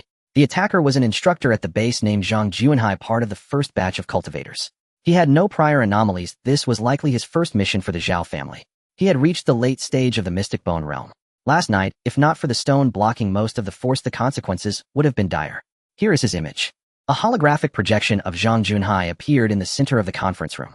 Fufeng saw a middle-aged man in his 40s, short at about 1.7 meters with a gaunt face. The emergence of such a person in your base serves as a warning to us all. Some have planted many like him among us with ulterior motives. I believe it's not just the Zhao family, others may employ similar tactics. So everyone must keep their eyes wide open. Your base must conduct a thorough purge. Do not let the incident of training talents only to be bitten by them happen again. Though hard to eliminate entirely, it must be avoided as much as possible. All right, everyone, return to your posts. I'm heading back to Fufeng. Work hard. Fufeng nodded in acknowledgement. In the internal conference room of the Yunjing Group, building many senior executives had gathered again. The group's leader Zhao Ziyue led them in viewing the recorded video call between Zhao Yitai and Shi Huayuan of the Beiyou City Space Base. After viewing, Zhao Ziyue looked at each person present and asked an older man, "Professor, Shi, are those fragments from the phoenix egg?" The call was clear enough. After careful examination, those are indeed fragments of the shattered phoenix egg. If it weren't the phoenix egg, Fu Wenrong's son wouldn't be standing there unharmed. The egg was ancient, and the little energy it had left was consumed in blocking that punch. From the fragments, it's clear all divinity is lost, and it's useless. The named old man was the company's ancient studies researcher. All right, no need for disappointment. We acted on a whim initially.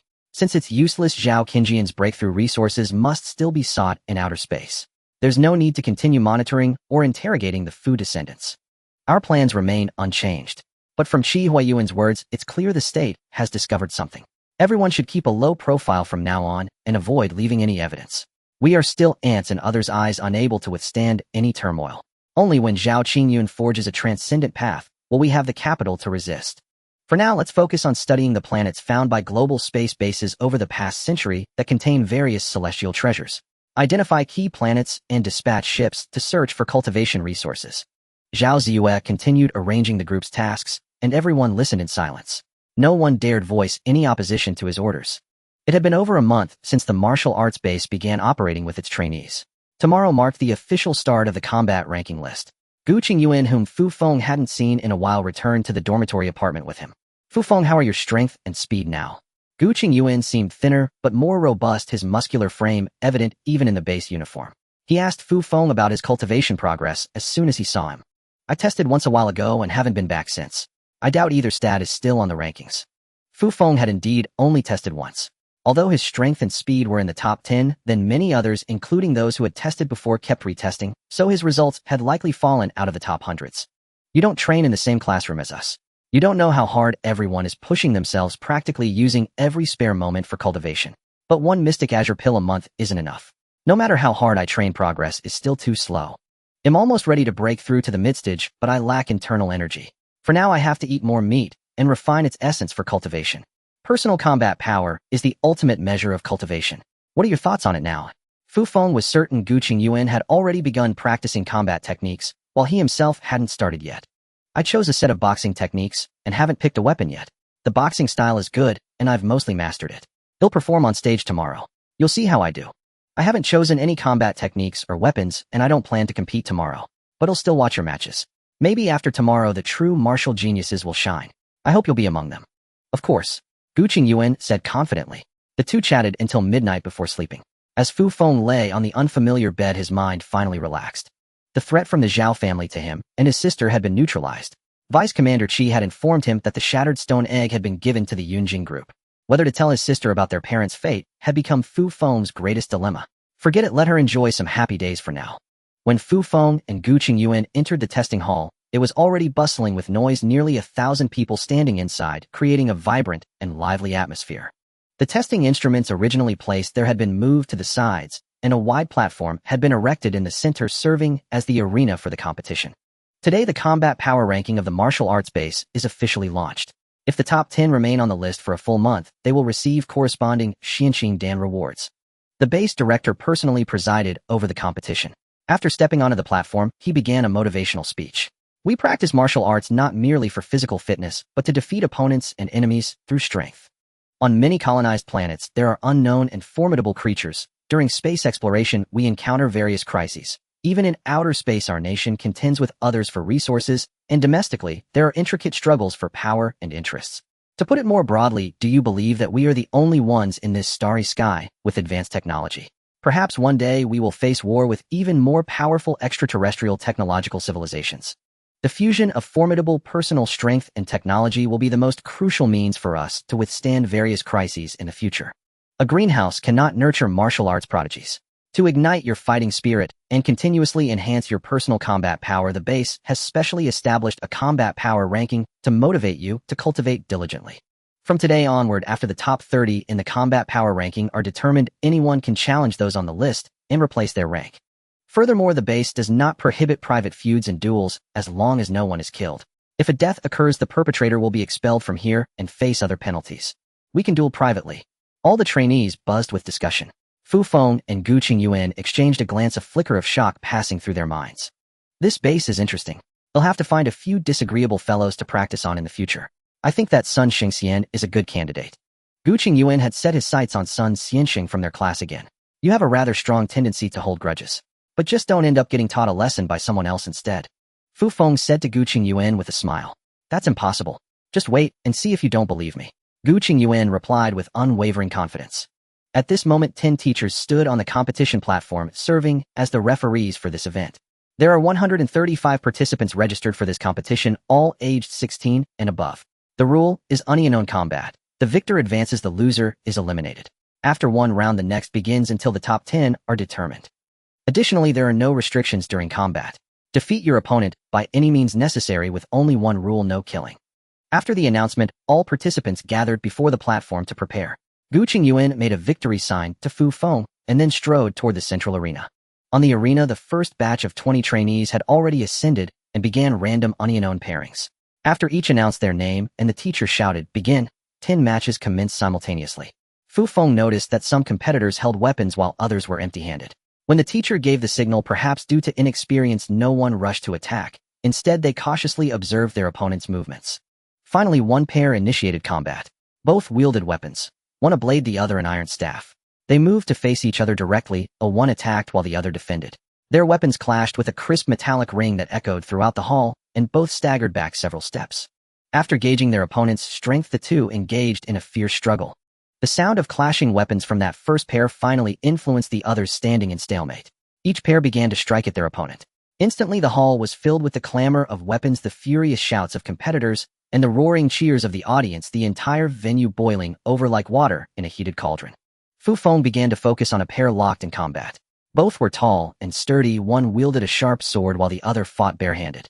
Whenever the swordsman thrust his blade, his opponent swiftly dodged, and leveraging his speed, launched counterattacks with palm strikes, forcing the swordsman to keep his distance. After several exchanges of offense and defense, the unarmed fighter seized an opportunity when the swordsman swept his blade toward his upper body. Capitalizing on the moment before the swordsman could recover his stance, he landed a heavy palm strike on the shoulder, holding the sword, rendering the arm immobile. Losing confidence, the swordsman conceded defeat and left the platform. The first match of the first round with 20 competitors concluded. The victors remained on the platform, and immediately another 20 ascended to begin their duels. With the precedent of the first match, subsequent rounds were simpler. As soon as the teacher shouted, "Begin," each competitor actively launched attacks. Blood was occasionally shed on the platform, fueling the audience's fervor, which erupted into ceaseless screams. Fu Feng watched as Gu Qingyuan ascended in the fifth match of the first round. From the start, Gu Qingyuan gave his opponent no chance to resist. He drove his powerful fist straight toward the opponent's face. The visibly smaller adversary hastily raised his weapon to block, but was forced back by Gu Qingyuan's relentless assault, nearly falling off the platform, and had no choice but to concede. By the end of the first round, only 68 competitors remained on the platform, with one having received a bye and automatically advancing to the second round. Since everyone faced such a competition for the first time, regardless of their martial cultivation level, their lack of experience prevented them from displaying their full power. Each match was simple and brutal. Most lacked any martial technique and failed to unleash the strength befitting their training, only marginally surpassing ordinary brawls. With the teacher's shout of "Begin," the second round officially commenced again, with 20 competitors fighting simultaneously on the platform. Learning from the first round, this round was far more exciting. Each competitor began to leverage their strengths against their opponents, displaying greater power and applying martial techniques more effectively than before. Some were severely injured on the platform and were carried to the medical bay by the teachers.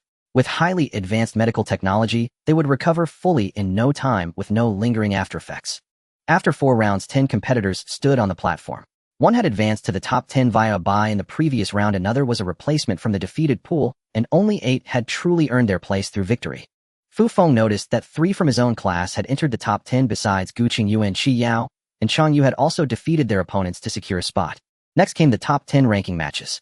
Fu Feng focused on Qi Yao's match and discovered her explosive power was astonishing, but what amazed him more was her speed. Her opponent never had a chance to land a hit, while she used her speed advantage to constantly shift her position, striking with her sword with precision and speed, wounding her opponent and forcing a defeat. The competition concluded, and the final top 10 of the combat power ranking were determined. As expected, first place went to Cheng Yetian from martial class 4, who had previously topped the strength ranking. Second was Wang Si from martial class 1. A third was Qi Yao. Gu Qingyuan ranked 5th. Their classmate Chang Yu placed 7th. The last two were the by recipient and the replacement from the previous round. The competition officially ends.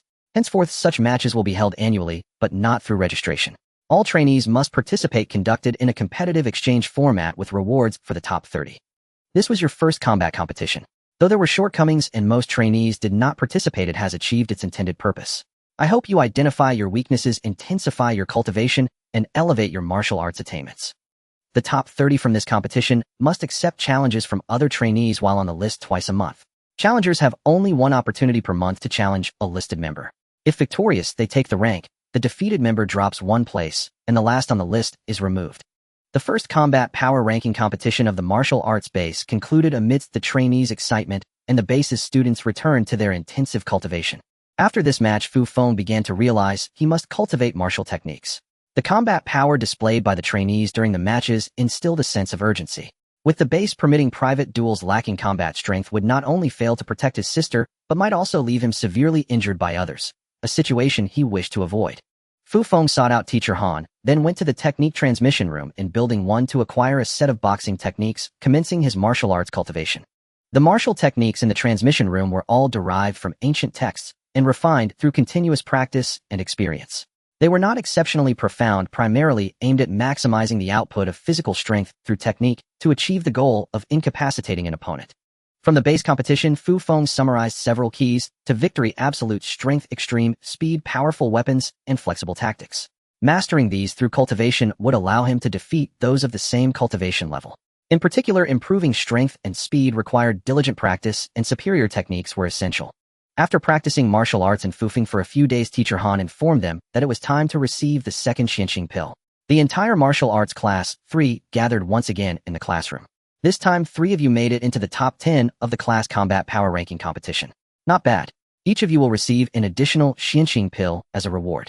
If you 3 can maintain your positions on the ranking for a month, you will receive the official rewards: 3 pills for the top 3, 2 for 4th to 7th, and 1 for 8th to 10th. Do not underestimate the Xianqing pill. It is essential for your current cultivation and the best resource you can obtain. Without it, improving your cultivation through your own internal energy would be extremely slow. The number of Xianqing pills you possess will be the key factor that determines the gap in your realms and strength. Therefore, it is best to strive for these pills. Upon hearing Teacher Han's words, everyone in the class cast envious glances at the 3 who had entered the top 10. Gu Qingyuan wore a look of pride which stirred resentment in Sun Xianqing beside him, while Qi Yao remained indifferent, as if her entry into the top 10 was inevitable. Fufeng had not realized the Xianqing pill was so crucial. However, he could challenge the current top 10 to obtain the pills himself, though it would require greater effort. After all, those already in the top 10 had an extra pill, and if they maintained their positions for a month, the disparity would only grow. After distributing the Xianqing pills, Teacher Han asked, "Have you encountered any difficulties in your cultivation? You can ask me now, and everyone can listen and exchange ideas." Subsequently, many students posed various questions about their cultivation challenges. Through this exchange, Fufeng also gained valuable insights. "Fufeng, how are you doing? I'm now in 5th place. If I can maintain it for a month, I'll get 2 extra Xianqing pills. Aren't you going to challenge the top 10? Don't let me get too far ahead of you."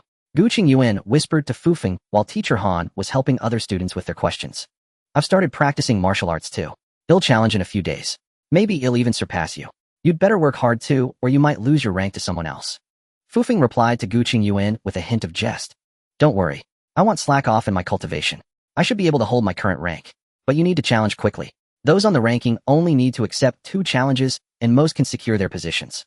Speaking of which, with the Xianqing pill at stake, it's a rare opportunity. Many will likely challenge the top 10. You should seize the advantage. To protect their rank, some in the top 10 might arrange matches to use up their challenge slots, ensuring they stay in the top 10. That's possible. I'll challenge as soon as I've refined this Xianqing pill. Fufeng finally decided to challenge the top 10 promptly to secure the Xianqing pill reward after a month. Fufeng returned to his cultivation room, took out the Xianqing pill, and began to cultivate. As he swallowed the pill, and its medicinal power surged within him, a voice echoed in his mind. "What pill is this? It contains such immense energy. Who's there?" Hearing the voice, Fufeng immediately opened his eyes and scanned the room for its source, but found no one. Ignoring the need to refine the pill, he stood up, opened the door, and checked the classroom, yet still saw no one. Strange. Whose voice was that? Why is no one here? Am I hallucinating? Fufeng returned to the cultivation room, sat down, and resumed refining the Xianqing pill. This time no voice disturbed him. This was Fufeng's second time refining the Xianqing pill, and he had learned the method. It took him only a day to complete the process, converting the pill's energy into his own source of power. You're wasting this pill's potential. Fufeng heard the voice again. Who exactly are you? Where are you? If you don't come out, I'll call for help. This time Fufeng was certain he wasn't hallucinating. Someone was truly speaking to him, but he couldn't see anyone. A shiver ran down his spine, and he threatened the unseen speaker. Don't bother looking. I'm inside your mind. You can't see me. Inside my mind. Don't scare me. How could anyone be inside my mind? Are you insane? Where are you really? You don't believe me. Then keep searching. Fufeng searched the cultivation room and the empty classroom repeatedly, finding nothing. Whether or not the voice was in his mind, he was certain no one was physically present. He even opened the classroom door to check the hallway, which was silent and empty.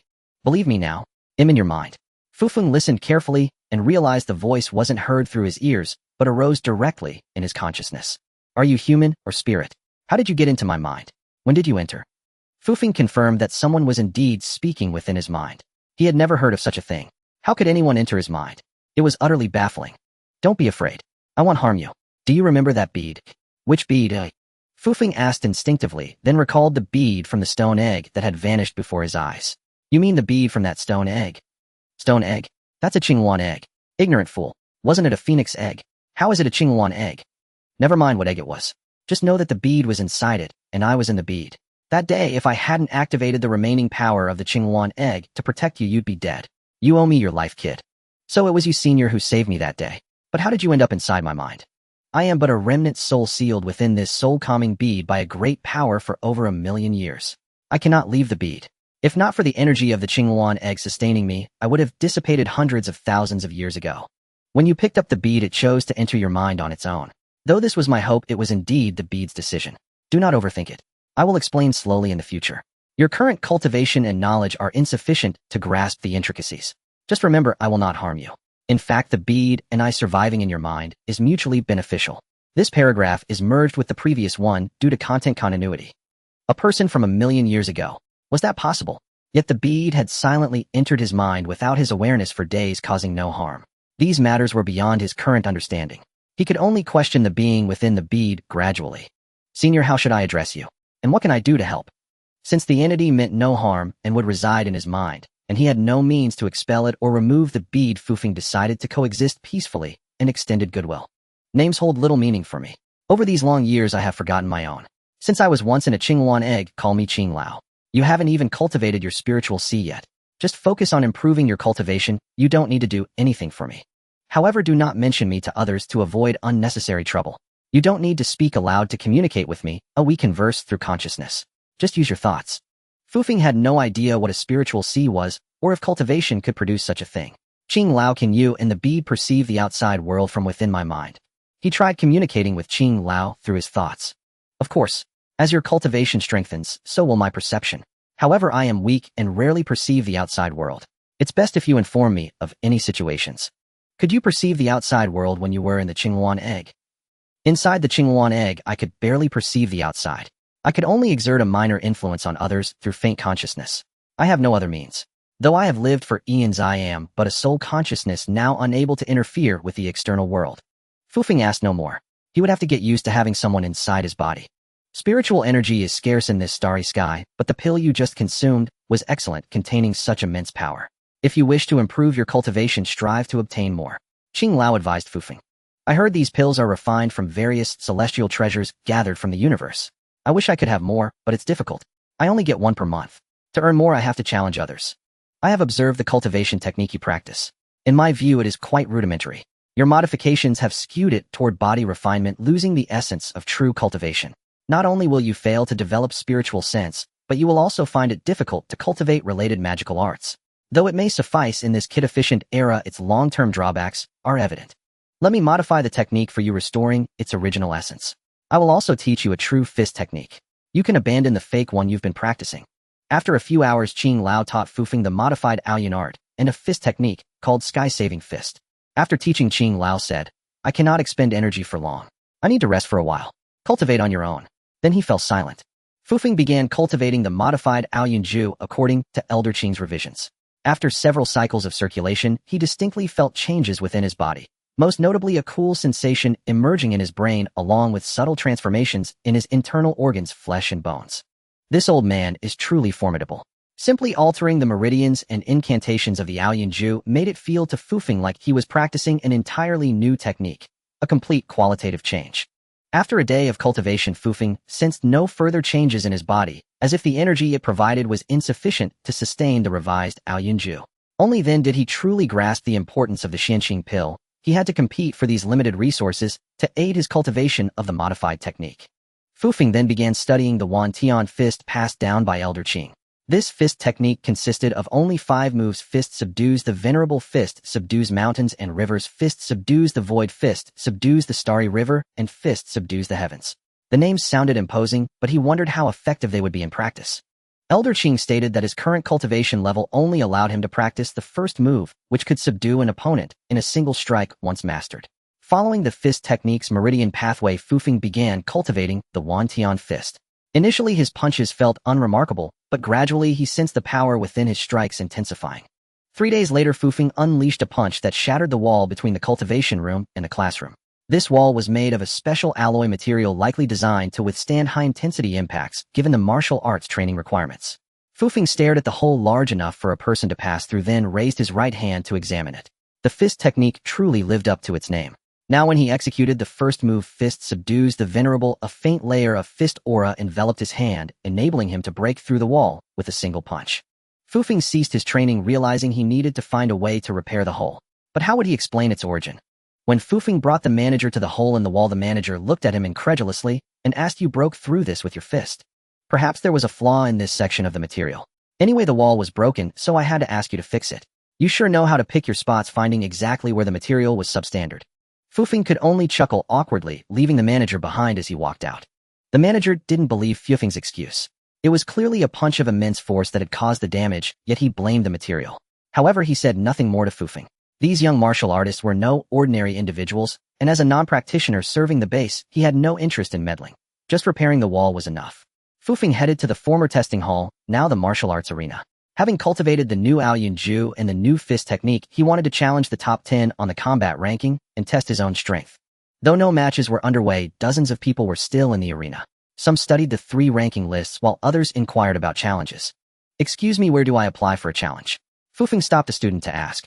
"Do you want to challenge the top 10 or those below? If it's the top 10, you're out of luck. Each of them has already been challenged twice, so there's no chance. You can challenge those below, though." Before Fufeng could respond, another student approached and said, "That's not right. Isn't there still one person available to challenge?" "Oh right, there is one, the top-ranked Cheng Yetian. A few days ago someone challenged him and ended up beaten so badly they were hospitalized for at least a month. No one has dared to challenge him since, so he still has one challenge left. Just tell me where to apply," Fufeng said directly to the first student. "The challenge application is over there. A teacher handles it. Just go ask him." "Thanks." Fufeng turned and walked toward the application area. He's probably just challenging someone lower ranked. Nothing interesting. Let's head back. The student glanced at Fufeng's retreating figure, greeted the newcomer, and left. However, the one who stayed followed Fufeng, curious to see whom he would challenge. Fufeng arrived at the challenge application office, a room in the arena where a base teacher was stationed, likely the person overseeing the martial arts venue. "Teacher, I'm Fufeng from Martial Arts Class 3. I want to challenge someone in the top 10 of the combat ranking." "The top 10? Only one person in the top 10 is still available for challenge right now. Everyone else, including those who won their challenges, has already reached the limit of 2. Are you sure you want to proceed?" The teacher looked at Fufeng and asked. "I'm sure. I want to challenge," Fufeng declared with unwavering determination. The student who had followed was stunned. Hadn't he just explained that only the fearsome Cheng Yetian remained? Was this person actually planning to challenge Cheng Yetian? Think carefully. The only one left in the top 10 is Cheng Yetian, and he's the strongest fighter right now. If you don't want to end up in the hospital, I'd advise you to give up on challenging him," the teacher said, gazing at Fufeng. "No need. I still want to challenge. Teacher, please arrange for him to come." "Very well. Since you're not afraid of getting hurt, and the base needs people with your spirit of defying difficulty, I commend your courage.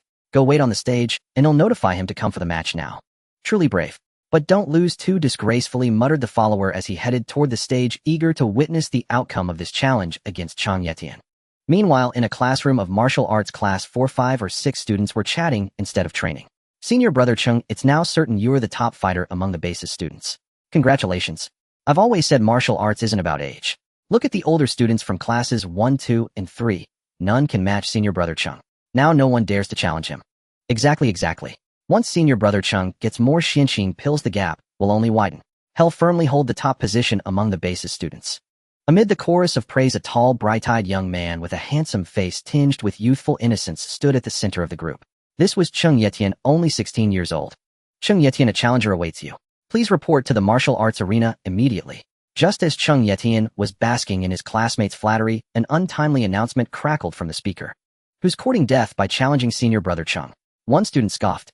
It's just one punch away. Let's go deal with him first, Cheng Yetian said nonchalantly, leading the way out of the classroom.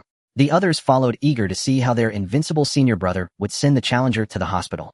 Cheng Yetian shrugged indifferently, then strode out of the classroom, with several others trailing behind. They all wanted to witness how their unbeatable senior brother would dispatch the challenger to the hospital. Fufeng had been standing on the stage for 10 minutes. Beside him stood the teacher from the challenge application office who would serve as the referee for this match. By then, people in the arena noticed someone on the stage and realized a challenge was underway. Gradually, a crowd began gathering around the stage, and within moments, nearly 20 spectators had assembled awaiting the start of the bout. After a short wait, a group entered through the arena doors. Cheng Yetian had arrived. The dozens behind him had spotted him heading toward the martial arts hall and followed out of curiosity. Cheng Yetian was now the most renowned student at the base, known to nearly everyone. Fufeng stood calmly on the stage watching Cheng Yetian approach. This person, 2 years his junior, would be his stepping stone to rise within the base. Fufeng believed that with the revised Aoyunju and the new fist technique, he could easily defeat his opponent. However, he couldn't make the victory seem too effortless lest others notice his unique cultivation method. He had no desire to be targeted again by those with ulterior motives who would force him to reveal the origins of his techniques. Cheng Yetian leaped onto the stage, greeted the referee teacher, and completely ignored Fufeng, as if the only person on the stage was the referee and Fufeng didn't exist. Though Fufeng had seen Cheng Yetian during the previous competition, he now sensed the young man's arrogance. Apart from the teachers, Cheng Yetian seemed to disregard everyone else. Below the stage, his supporters were loudly chanting his name, cheering him on. Seeing both of them already on the stage, the teacher instructed them to stand face to face. Fufeng looked at his opponent with a smile, while Cheng Yit finally turned his gaze to Fufeng, but with a look of contempt. The teacher serving as referee explained the rules of the match before signaling the start. Fufeng, Martial Arts Class 3. Cheng Yit, Martial Arts Class 4. Seeing you're not using a weapon, I'll put aside my blade as well. But I still advise you to surrender, or you'll get hurt badly. They'll go all out in this match, and I won't hold back on the arena. Neither of them was in a hurry to strike at that moment, and Cheng Yit disdainfully tried to persuade Fufeng. I still suggest you pick up that useless blade of yours, or else you might not get the chance to use it later. I'm afraid you'll regret not using it, and claim it doesn't count, demanding a rematch and wasting my time. Brave enough. I don't need a blade to defeat you. Come on, let me teach you Oldemers a lesson. The two began to move, but Cheng Yit attacked, while Fufeng merely dodged. The faster Cheng Yit attacked, the quicker Fufeng evaded, leaving Cheng Yit unable to even touch a corner of Fufeng's robe. Are you just going to keep dodging? Cheng Yit chased after him for a while to no avail, and he himself was starting to tire. The crowd below also began to jeer, seemingly dissatisfied with Fufeng's tactic of only evading rather than engaging. I thought since you topped the rankings your skills must be decent. But it turns out you can't even catch my shadow. You've disappointed me, Fufeng taunted Cheng Yit with a sarcastic tone. Enraged by Fufeng's words, Cheng Yit, who had swept through the base's trainees to claim the top combat spot, had never felt so frustrated in a match. Not only could he not harm Fufeng, but he was also being verbally humiliated. He stepped back and picked up the alloy long blade placed at the edge of the arena. Didn't you say you wouldn't use a blade? If you knew you'd need it, why boast earlier? Fufeng didn't move as he saw him grab the blade, only sneering at Cheng Yit. With the blade in hand, a cruel expression flashed across Cheng Yit's face. He lunged forward, leaping high 2 or 3 meters into the air, gripping the alloy blade with both hands as he slashed down at Fufeng from above. Everyone below gasped as they saw Cheng Yit's blade descending toward Fufeng, the whistling sound of the blade cutting through the air, filling the entire venue. Fufeng no longer held back. He dashed forward and leaped, rising even higher than Cheng Yit level with the descending blade. With a fist strike, fist of the venerable sovereign, he punched toward the incoming blade. Cheng Yit's alloy blade collided with Fufeng's fist. Everyone below thought Fufeng was doomed. Using a bare fist against a blade was surely suicide. Boom. Instead of the expected scene of blood spraying across the arena, Cheng Yit's blade was blasted out of his hands and sent flying off the stage by Fufeng's punch.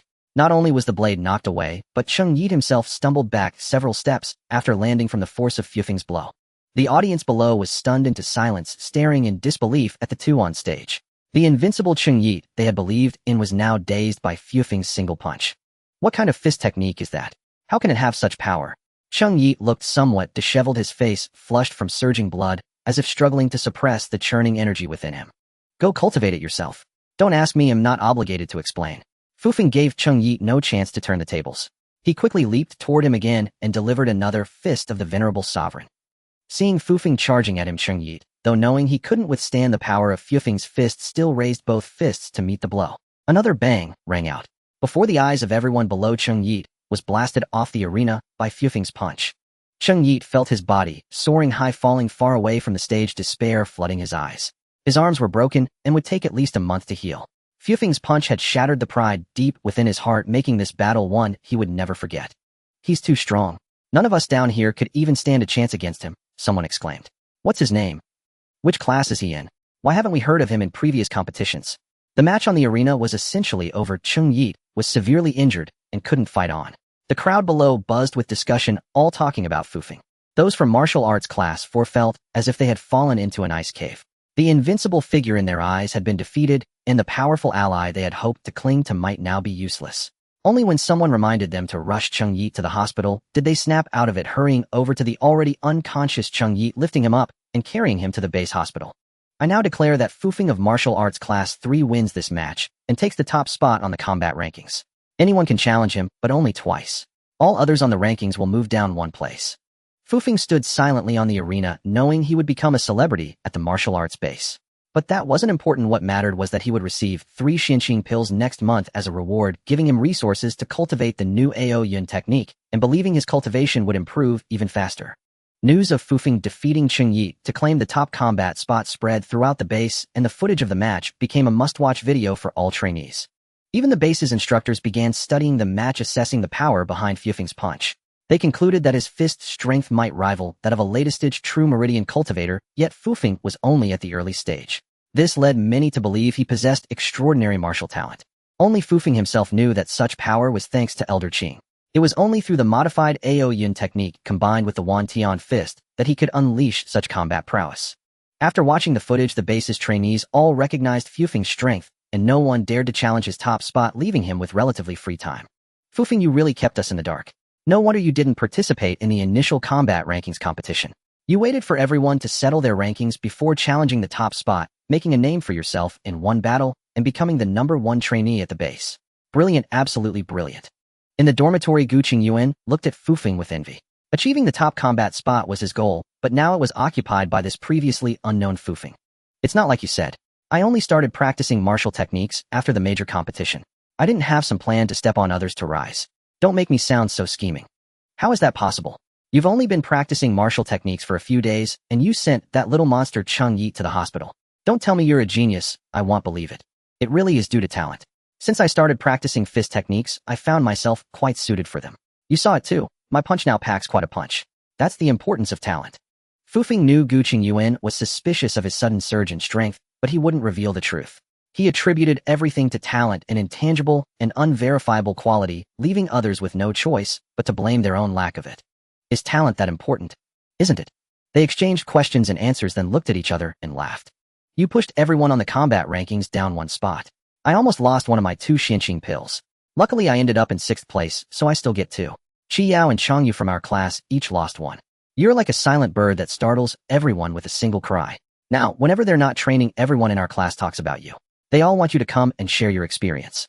Just tell them there's no secret, only talent and hard work. If they want to improve their cultivation, they have to put in the effort themselves. Gu Qingyuan curled his lips, but could do nothing about Fufeng's constant talk of talent. Talent was innate. Who wouldn't want it? A few days later, Fu Feng's younger sister Fu Yin found him cultivating in his training room. The wall he had previously broken through was now repaired, showing no signs of damage. Brother, you're amazing. Now every trainee in the base knows your name. Xie Zishuan, who shares my quarters, is utterly in awe of you and keeps pestering me to get your autograph, constantly asking when you'll come to see me. Fu Feng smiled at his sister and said, I've been training relentlessly for the Azure Essence pill. Each one costs 300,000, and with luck I can get 3 more. Wouldn't that make me wealthy? I can give 1 to you as well. Brother, you don't need to give me 1. If I wanted, I'll earn it myself. My current cultivation can only refine 1 pill, so giving me 1 would be pointless. It's better for you to keep it and enhance your own realm. By the way, I applied to the base a few days ago to contact Mom and Dad, but I couldn't reach them. What's going on? Brother, do you think they've gone somewhere? They might have gone on a trip. Don't worry about contacting them. Focus on your cultivation here. Once you've achieved something, you can meet them when you return home. Faced with his sister's questions, Fu Feng could only evade with an excuse. He hadn't yet figured out how to tell her about their parents, so he stalled, waiting for the right moment. After chatting for a long time in the training room, Fu Yan left. Knowing her brother topped the combat rankings put pressure on her, and she resolved to train harder so as not to fall too far behind. Sometime later, a major announcement shook the base. Someone from the Space Force had broken through to the Divine Spirit realm, becoming the second martial artist to reach that level. This person would visit the base in a few days to share their cultivation insights. Fu Feng, cultivating in his training room, heard the announcement through the notification system. He wondered just how powerful the Divine Spirit realm was. According to Director Li, it could shatter a Class 6 mech with a single punch. Class 6 mechs were the most powerful single-unit war machines humanity had developed, standing 8 meters tall, powered by high-efficiency nuclear fusion, operable in both unmanned and manned modes, equipped with particle weapons and cold arms. With protective shields that could withstand particle laser attacks and the ability to fly directly from Earth into space, they boasted formidable survivability and combat prowess. If even a Class 6 mech was no match for the Divine Spirit realm, it seemed almost too exaggerated. Yet Fu Feng trusted Director Li's words. He decided not to miss the chance to see such a transcendent martial artist and witness their extraordinary demeanor. Fu Feng wondered at what realm his modified cultivation technique and new fist art could match the power to defeat a Class 6 mech. But Elder Qing was still recovering, so he couldn't ask. Without Azure Essence pills to boost his strength, Fu Feng turned to practicing the heaven-saving fist. However, he dared not strike the wall again, fearing he might lose control and blast another hole through it. The Space Force martial artist who had broken through to the Divine Spirit realm finally arrived, though over a month had passed since the announcement. During that month, Fu Feng successfully obtained 4 Azure Essence pills. He refined them intermittently, raising his cultivation to the late True Meridian realm. Fu Feng was uncertain whether his current cultivation technique still qualified as martial arts, as he had developed what Elder Qing called Divine Sense, a Ponzai's sea of consciousness in his mind, expanding with each session. The orb he had once been unable to see now floated within it, visible to his awareness. By extending his divine sense with closed eyes, he could perceive everything within a 20-meter radius with perfect clarity, much like sight though lacking vibrant colors, yet every object was distinctly sensed. His hearing, vision, and physical strength had all vastly improved. When he asked Guqing Yuan, who had also reached the mid-True Meridian realm, he found no such changes. Fu Feng attributed these enhancements to Elder Qing's modified Proud Cloud art. In the base's first assembly hall, all martial arts trainees sat quietly on meditation cushions. Even the instructors, except those on security duty, sat alongside them, all gazing expectantly at the front. On the elevated platform sat a man who appeared to be in his late 20s, also on a cushion, with Director Li beside him. Let's give a warm welcome to Director Xiao Jinghua, head of the Great Wall Space Base's security department. After Director Li's introduction, thunderous applause filled the hall. Director Xiao is the second person to break through to the Divine Spirit realm since humanity began martial cultivation. Today he'll share his cultivation experience with everyone. The path of martial arts is endless, and I hope all trainees and instructors listen attentively, striving to elevate your own cultivation. Now, let's invite Director Xiao to begin his discourse. Greetings, everyone. I wouldn't call this a discourse. I'm merely a traveler who set out earlier on the martial path. Let's learn and progress together. I believe many of you here will soon surpass me and reach even higher realms. You're all curious about the abilities I've gained in the Divine Spirit realm. Let me briefly explain. Upon entering the Divine Spirit realm, one's strength becomes several times greater than the Mystic Bone realm. The rumor about defeating Class 6 mechs is true. I can now shatter one with my bare hands. Physical changes are also notable. The body can withstand both extreme heat and cold, and to a certain degree, even resist particle laser attacks. Of course, individual conditions vary, so physical resilience differs. Additionally, those in the Divine Spirit realm can go without food for extended periods, sustained solely by internal energy. Abilities like appearing younger and flying up to 100 meters in the air are also exclusive to this realm. You might wonder about the realm beyond the Divine Spirit. The known realms come from ancient manuals we've collected, we've merely adopted their classifications. The next realm lacks a specific name, but 2 characters appear in related texts: cloud and heaven. Thus it might be called the Cloud Heaven realm. However, given current resources, it's unlikely anyone will successfully cultivate to that level, unless we find better resources in the depths of the cosmos. As Director Xiao spoke, Fu Feng pondered. According to Elder Qing, the Proud Cloud art was a low-level technique implying knowledge of higher ones. Yet from Elder Qing's fragmented words, the issue wasn't the technique, but the scarcity of resources. Combining this with Director Xiao's remarks about the immense resources needed for realms beyond the Divine Spirit, Fu Feng realized that relying solely on the base's Azure Essence pills, even if he maintained first place on the combat rankings and earned 4, would be woefully insufficient. His modified Proud Cloud art accelerated cultivation, but consumed more pills. Where else could he find resources? Fu Feng grew deeply concerned about future cultivation resources, unable to think of any alternative beyond what the base provided. Director Xiao's lecture lasted 3 hours, during which he unreservedly shared his experiences and insights from the start of his cultivation to breaking through the divine spirit realm. Both trainees and instructors gained something valuable. Fu Feng was deeply moved. Cultivation wasn't just about resources or talent. It required persistent effort and an unyielding heart, what the ancients called the Tao heart. Only by wholeheartedly pursuing the path could one go further. Fu Feng once again stood on the arena platform, this time challenged by Wang Si, the third-ranked trainee from Martial Arts Class 1. Following a decision by the base's high command to boost training enthusiasm, the combat ranking rewards were revised. First place would receive 10 Azure Essence Pills, second place 7, third place 5, fourth to 6th 4, 7th to 10th 3, 11th to 20th 2, and 21st to 30th 1. These changes ignited fervor among trainees who understood the pill's value, making the training hall bustling with activity daily. Even challenge matches now required waiting for an available arena, with nearly 100 spectators watching bouts at any time. With Cheng Yixin's injuries just healed and him still in adaptive training, Wang Si, standing before Fu Feng, was now effectively ranked second on the combat list. Wang Si, Martial Arts Class 1. Please go easy on me, junior brother. Fu Feng, Martial Arts Class 3. Please guide me, senior brother. After exchanging names, the duel officially began at the referee's signal. Fu Feng was now at the late True Pulse realm, while Wang Si remained at the mid-True Pulse realm. This was because both had been among the top 3 on the previous combat list, each receiving 3 additional Xianqing pills, which allowed their cultivation to advance faster than other students. Fu Feng in particular had left everyone behind by relying on the new Aoyuan art. Wang Si held a long spear, leaped into the air, and thrust the spearhead at Fu Feng with concentrated force. Fu Feng moved swiftly, easily dodging the oncoming spear tip. Your strength and speed are still lacking, Fu Feng remarked. Though Wang Si was 2 years older, and his cultivation was inferior to Fu Feng's, he was still among the highest-ranked students. Wang Si did not possess Cheng Yixin's arrogance, that reckless disdain for all based on mere combat power. After all, Wang Si was a well-educated individual. Fu Feng did not immediately unleash his full power to defeat his opponent. The base personnel were unaware of his true cultivation level, and he had never tested himself on the measuring instruments. Unable to ascertain his own real combat strength, he could not reveal excessive power. He needed to conceal his true cultivation. Hearing Fu Feng's words, Wang Si remained silent. Instead, he leaped 3 to 4 meters into the air, stepped lightly in midair, and thrust his spear with lightning speed toward the stationary Fu Feng. The spear even produced a piercing sound as it cut through the air, forcing the watching students below to cover their ears with both hands. The speed of that thrust was nearly supersonic. Seeing Wang Si's spear hurtling toward him with extreme speed, Fu Feng shouted, "Excellent." But instead of dodging, he threw a punch directly at the incoming spear, fist against weapon. A thunderous crash echoed through the arena, startling everyone present. All eyes turned to the platform. Wang Si's long spear shattered inch by inch, scattering fragments across the platform. Wang Si himself merely landed and stumbled back a few steps, while Fu Feng stood calmly on the platform, unmoved, his hands clasped behind his back.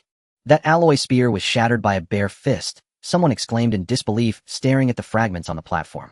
Fu Feng is mighty. Someone in the audience shouted loudly, and soon the arena filled with applause and cheers.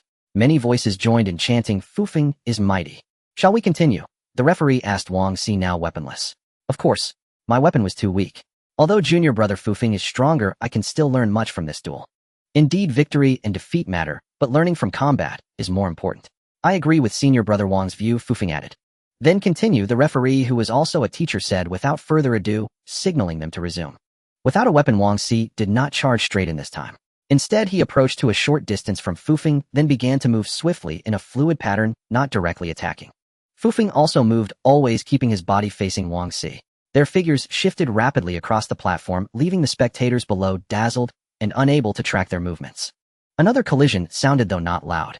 Both Fu Feng and Wang Si halted after the impact, ceasing their motion. "Your strength is impressive," Wang Si said to Fu Feng. "Your footwork is also good. You can strike me directly," Fu Feng replied. The two exchanged compliments on the platform, leaving the audience puzzled. Due to their incredible speed, most had seen nothing, only heard a sound. In truth, during their high-speed movement, they had tested each other with a single punch exchange. The force was moderate and neither intended to decide the match with one blow, so neither was injured. After a brief pause, Wang Si stamped heavily on the platform, his loose trousers tearing instantly. He swung his right fist straight forward his body, shooting toward Fu Feng like an arrow. Seeing Wang Si abandon his nimble footwork and hurl a full-powered punch, Fu Feng initially considered using his body to withstand the blow, confident that even without full force he could endure it, but ultimately decided against it. Fu Feng remained rooted, thrusting his right fist forward to meet the incoming punch. Their fists collided once more with tremendous force. Everyone below watched the platform with bated breath, eager to see the outcome of that clash. When Wang Si's fist met Fufing's, he regretted it. He regretted knowing Fufing's strength, yet still choosing to exchange blows driven by a desire to test Fufing's limits. That curiosity cost him dearly. In the eyes of the audience and the referee, Wang Si was like a withered leaf blasted into the air and landing at the edge of the platform. Blood splattered across the stage, its vivid red startling even the presiding teacher. Wang Si lay unconscious on the platform, his right arm broken. He would be unable to cultivate for at least a month or two of recovery. The spectators witnessing Wang Si nearly torn apart by Fufing's fist were thrown into chaos. The brutality of the duel shocked them, silencing any cheers. Such was the cruelty of martial arts combat. Fufing had not violated any rules. Wang Si's severe injury was merely due to his own insufficient strength. In arena duels, if unprepared for injury, one should not step onto the platform. But once on it, only the victor prevails. Wang Si was quickly taken to the hospital for treatment. The referee promptly declared Fufing the victor, maintaining his top position on the combat list. Fufing believed that after this challenge match, no one would dare challenge him. His strength had been clearly demonstrated in 2 consecutive duels. Both the former first and second on the list had fallen to him, suffering severe injuries. With such power, anyone foolish enough to challenge Fufing would deserve their injuries and would only be mocked for their recklessness. 3 days after the duel between Fufing and Wang Si in the classroom of martial arts class 3, teacher Han led the 20 students, excluding Fufing, in watching a recording of the match. The entire duel was projected holographically in the center of the room. All students watched intently, missing no detail. When Wang Si was struck down by Fufing's punch, everyone gasped in awe, even Gu Qingyuan and Qi Yao. The recording was replayed, paused, and slowed down. After half an hour of careful observation, teacher Han asked everyone present, "What did you all learn from this match between Fufing and Wang Si?" "Both are incredibly strong, especially Fufing. His #1 ranking on the combat list is well-deserved," someone replied. "Anything else?" "Both seem to have reached at least the mid-stage of their cultivation realms. That punch they exchanged, none of us could withstand it. It might even kill us. Their strength is immense and their speed is extraordinary. Their combat experience seems far superior to average." Prompted by teacher Han, everyone began discussing the match's details and speculations. "Teacher, is their strength a result of the Xianqing pills?" After all both received 3 extra pills, a student asked. "Xianqing pills can indeed rapidly enhance cultivation. Without a doubt, these pills are vital resources for training. Those 2 indeed surpassed all other students thanks to them. Even Cheng Yetian will surpass most once he recovers. Xianqing pills are extremely important for students. That's why the base leadership revised the combat list rewards, to allow more students to obtain additional pills. By increasing the rewards, they aim to intensify competition for rankings and cultivate even stronger talents." At this moment, Gu Qingyuan remained staring blankly at the frozen holographic image of Fufing, still stunned by his overwhelming combat performance. "Teacher, does Fufing have exceptional talent in cultivation?" another student inquired. "Fufing was not selected through the admission process. No one knows his true talent. He may have some innate ability, but that alone cannot explain his meteoric rise. I believe it is largely due to his hard work. With diligence and the Xianqing pills, he earned such performance is only natural. Teacher, I also want to cultivate alone in a separate classroom. I think Fufing became strong precisely because he cultivated alone." All eyes immediately turned to the one who made this request, Gu Qingyuan. "What do you mean? Do you believe that cultivating with us in the same classroom has hindered your improvement? You share the same dormitory as Fufing. Instead of exchanging insights with him to elevate yourself, why are you now seeking unorthodox shortcuts?" All the students glared at Gu Qingyuan with hostility, reproaching him in unison. Sun Xianqing, a classmate of Gu Qingyuan's, yearned to seize this opportunity to humiliate the one who often targeted him. Yet knowing he was no match for Gu Qingyuan, and that personal grudges were forbidden in combat, he reluctantly abandoned the thought. "I did exchange ideas with Fufing, but all he said was that he had talent. I gained no useful experience from him. I saw him cultivating alone in a classroom with no interaction with anyone. I merely wanted to try the same environment of undisturbed cultivation." Seeing himself becoming a pariah, Gu Qingyuan quickly defended himself. "It's impossible to monopolize a classroom. Fufing is a special case. If there were extra cultivation chambers here, I believe he would prefer practicing among you. Though you share a classroom, the cultivation chambers are separate and won't disturb one another. This was considered during construction. To improve your cultivation, what truly matters are resources, effort, and an unwavering heart." Teacher Han addressed all the students. "Returning to this duel, I observed that Fufing did not unleash his full power. If he had fought at his peak, Wang Si would have been crushed the moment he stepped forward." Teacher Han continued. "He didn't even go all out. How strong is Fufing?" Some were astonished by his words while others remained skeptical. In truth, after careful observation, if Fufing exerted his full strength and fought at his best, I believe he could match me. The teacher's declaration plunged the students into a stunned silence. True pulse realm perfection combat power. Was that even possible? Currently, aside from Fufeng, the highest recognized realm and strength in the base belonged to Wang Si, who was at the mid-stage of True Pulse Realm. Although Fufeng had defeated Wang Si, Teacher Han's claim of True Pulse Realm perfection meant crossing two minor realms, a notion no one could accept. I know you don't believe it, but that's unimportant. What matters is that Fufeng has already surpassed you all in martial arts, and he will dominate the rankings for a long time. Be prepared to have him overshadow every student in this base. Set him as your target, follow his footsteps as closely as you can, and don't fall too far behind. Alright, now you can discuss and analyze their duel among yourselves. I'll take my leave. With that, Teacher Han walked out of the classroom, leaving the students lost in thought. Nearly another month passed. During this time, Gu Qingyuan frequently visited Fufeng for guidance on his cultivation issues. Fufeng, based on his own experience, pointed out his shortcomings. To his surprise, under Fufeng's tutelage, Gu Qingyuan rapidly improved, breaking into the mid-stage of True Pulse Realm, and now on the verge of reaching the late stage. His ranking rose to 4th, just behind Qi Yao. One day, Fufeng received 11 Xinqing pills from Teacher Han. Returning to his cultivation chamber, he was about to use them, when Elder Qing's voice echoed in his mind, "Brat, not bad. You've obtained quite a few pills." Startled by the sudden voice after so long, Fufeng remembered the resident in his mind and calmed down. "Elder Qing, you're awake. Modifying your technique and teaching you the fist art cost me considerable energy, so I rested deeply. Now I'm better, and you've even cultivated your sea of consciousness. I owe you thanks. The modified Aoyun art is incredibly powerful. The technique I practice now is entirely different from what others use. Of course, you are now practicing a cultivation method for immortals, while theirs are but crude techniques. Well, continue your training. Don't disturb me unless it's important. I'm deducing critical matters and need quiet.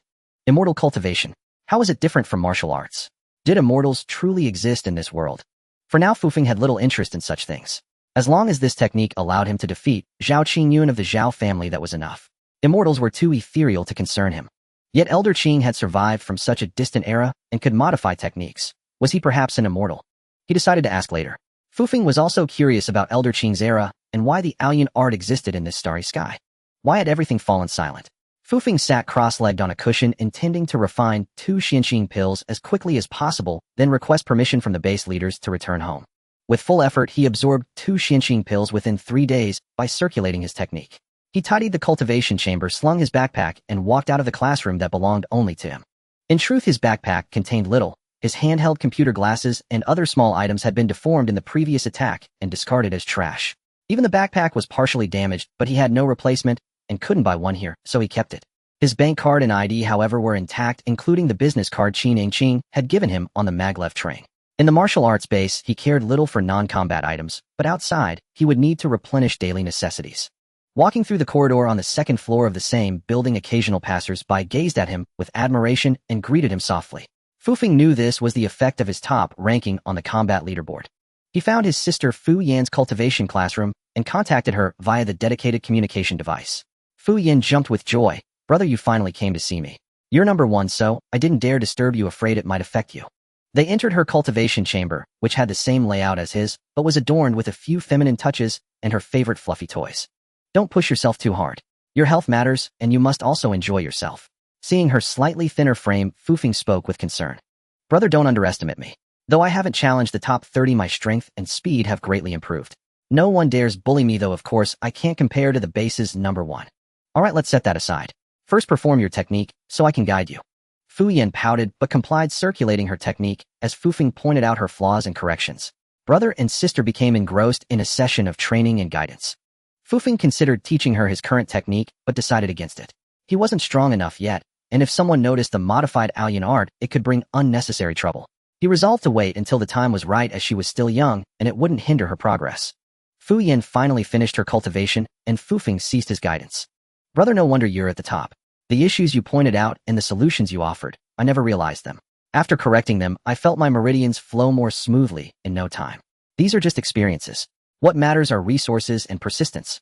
By the way, I received 11 Xinqing pills. I can't use them all, so I'll leave 2 for you. Brother, just 1 is enough. You need them for your own cultivation. They'll have plenty every month from now on. Don't refuse." Fufeng took 2 pills from a box in his backpack and handed them to her. "Then I won't be polite. With these 2, my strength will improve greatly. Thank you, brother." "No need to thank me. I'm your brother. But keep it secret. Don't let anyone know you got Xinqing pills from me. It's better to be safe. If someone finds out, they might scheme against you." "I understand. I won't even tell my best friend Xiezi Xuan. Also, we'll be away for a while. Don't look for me until I come to you. You won't find me anyway. You can leave. Fu Yan asked incredulously. I have a mission. Fu Feng fabricated an excuse. Knowing her brother was now a celebrity at the base, she didn't question further. After leaving his sister's place, Fu Feng returned to the dormitory apartment he hadn't visited in a long time. Gu Qingyuan was certainly not there during this period. With Fu Feng's assistance, he was in a phase of rapid advancement. Having just received the Xianxing pills these past few days, he was engaged in relentless cultivation within the training chamber, abstaining from food and drink. Gazing at the lifeless dormitory, Fu Feng let out a sigh, uncertain whether it was for Gu Qingyuan's relentless pursuit or his own tragic fate. After sitting in a daze for a while, he changed out of the base-issued martial arts uniform, put on some old clothes, and began tidying up his room. Once finished, he realized there was nothing much to carry, so he simply slung a bag containing only a few cards over his shoulder and left the dormitory. This time, Fu Feng went directly to Building 1. After informing the duty officer, he waited for a response from Minister Li Guofeng of the base, as he was the person he wished to see. Minister Li agrees to see you. He's on the 6th floor. You can take the elevator up and follow the signs to find his room. The duty officer relayed the message to Fu Feng, who then took the elevator to the 6th floor and located Minister Li's room. The door was ajar. He knocked 3 times, and the door opened. However, the person who opened it was someone he recognized, though he was somewhat surprised to see her there. Fu Feng, are you looking for the minister too? The one who opened the door was Qi Yao from Fu Feng's class. Upon seeing him, she asked a rather pointless question. Yes, I need to see Minister Li. Are you here for him too? Fu Feng had no choice but to respond with an equally trivial question. The two had never spoken in class, and meeting here suddenly made them feel like familiar strangers staring at each other awkwardly. Aren't you going to let me in? Seeing that she was still blocking the doorway and hadn't stepped aside to let him enter, Fu Feng realized she might have been momentarily stunned by his sudden appearance. Oh, sorry, I didn't mean to. It's fine. Is Minister Li inside? He's still in the training chamber. He should be out soon. I only arrived a little while ago. Minister Li's room served both as an office and a cultivation space. He was likely still training, hence he hadn't yet come out to see Qi Yao and Fu Feng. Fu Feng and Qi Yao had no choice but to sit down in the office and wait for Minister Li. Once seated, they fell into an awkward silence. You have something to discuss with Minister Li too.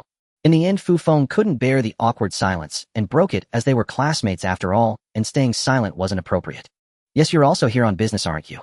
Looking at Qi Yao, who was a year younger than him and usually possessed a heroic and agile demeanor, Fu Feng found her voice surprisingly gentle, at least to his ears. It was quite pleasing. Yes, I have something to see him about too, Fu Feng said to Qi Yao. Our entire class watched your match with Wang Si. Everyone says your cultivation has progressed remarkably. Do you have some special training method? Nothing special. I just have a few more Xianxing pills than others and work a bit harder. Xianxing pills do have that effect, but hard work isn't necessarily the key.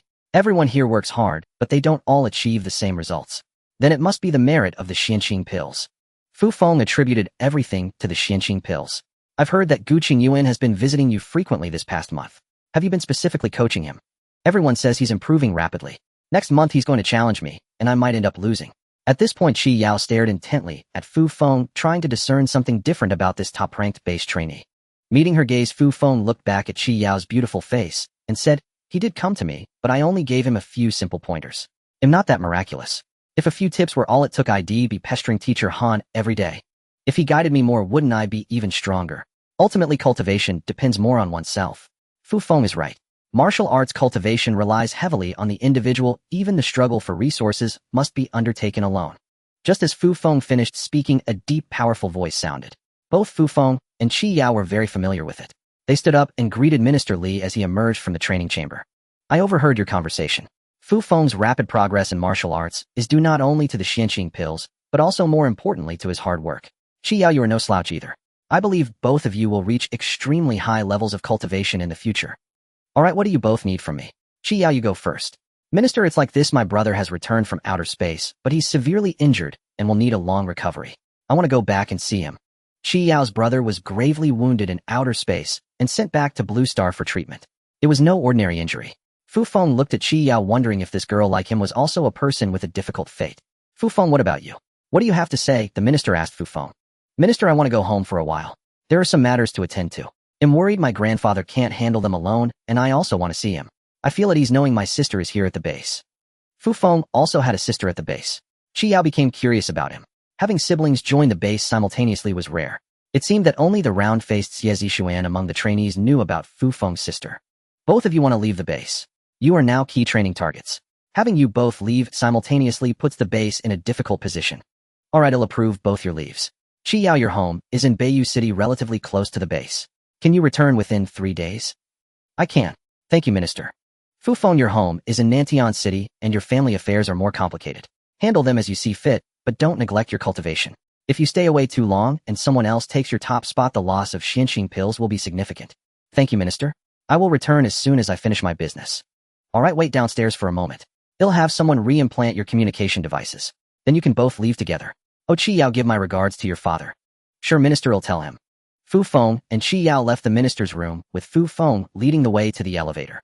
Inside the elevator, Qiyao looked at Fufeng and said, although you and the minister both say cultivation depends on the individual, I sincerely hope you could give me some pointers too, just like you did for Guqing Yuan.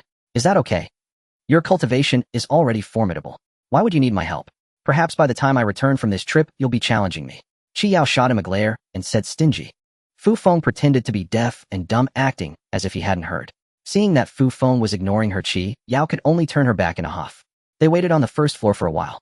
Someone came to implant their communication devices into their ears and then left. This posed a problem for Fufeng as he didn't have a handheld computer to restart the device. Fufeng looked at Qiyao, who was operating her handheld computer. Noticing that he wasn't taking out his own device, but was instead watching her, she asked, "Where's your handheld computer?"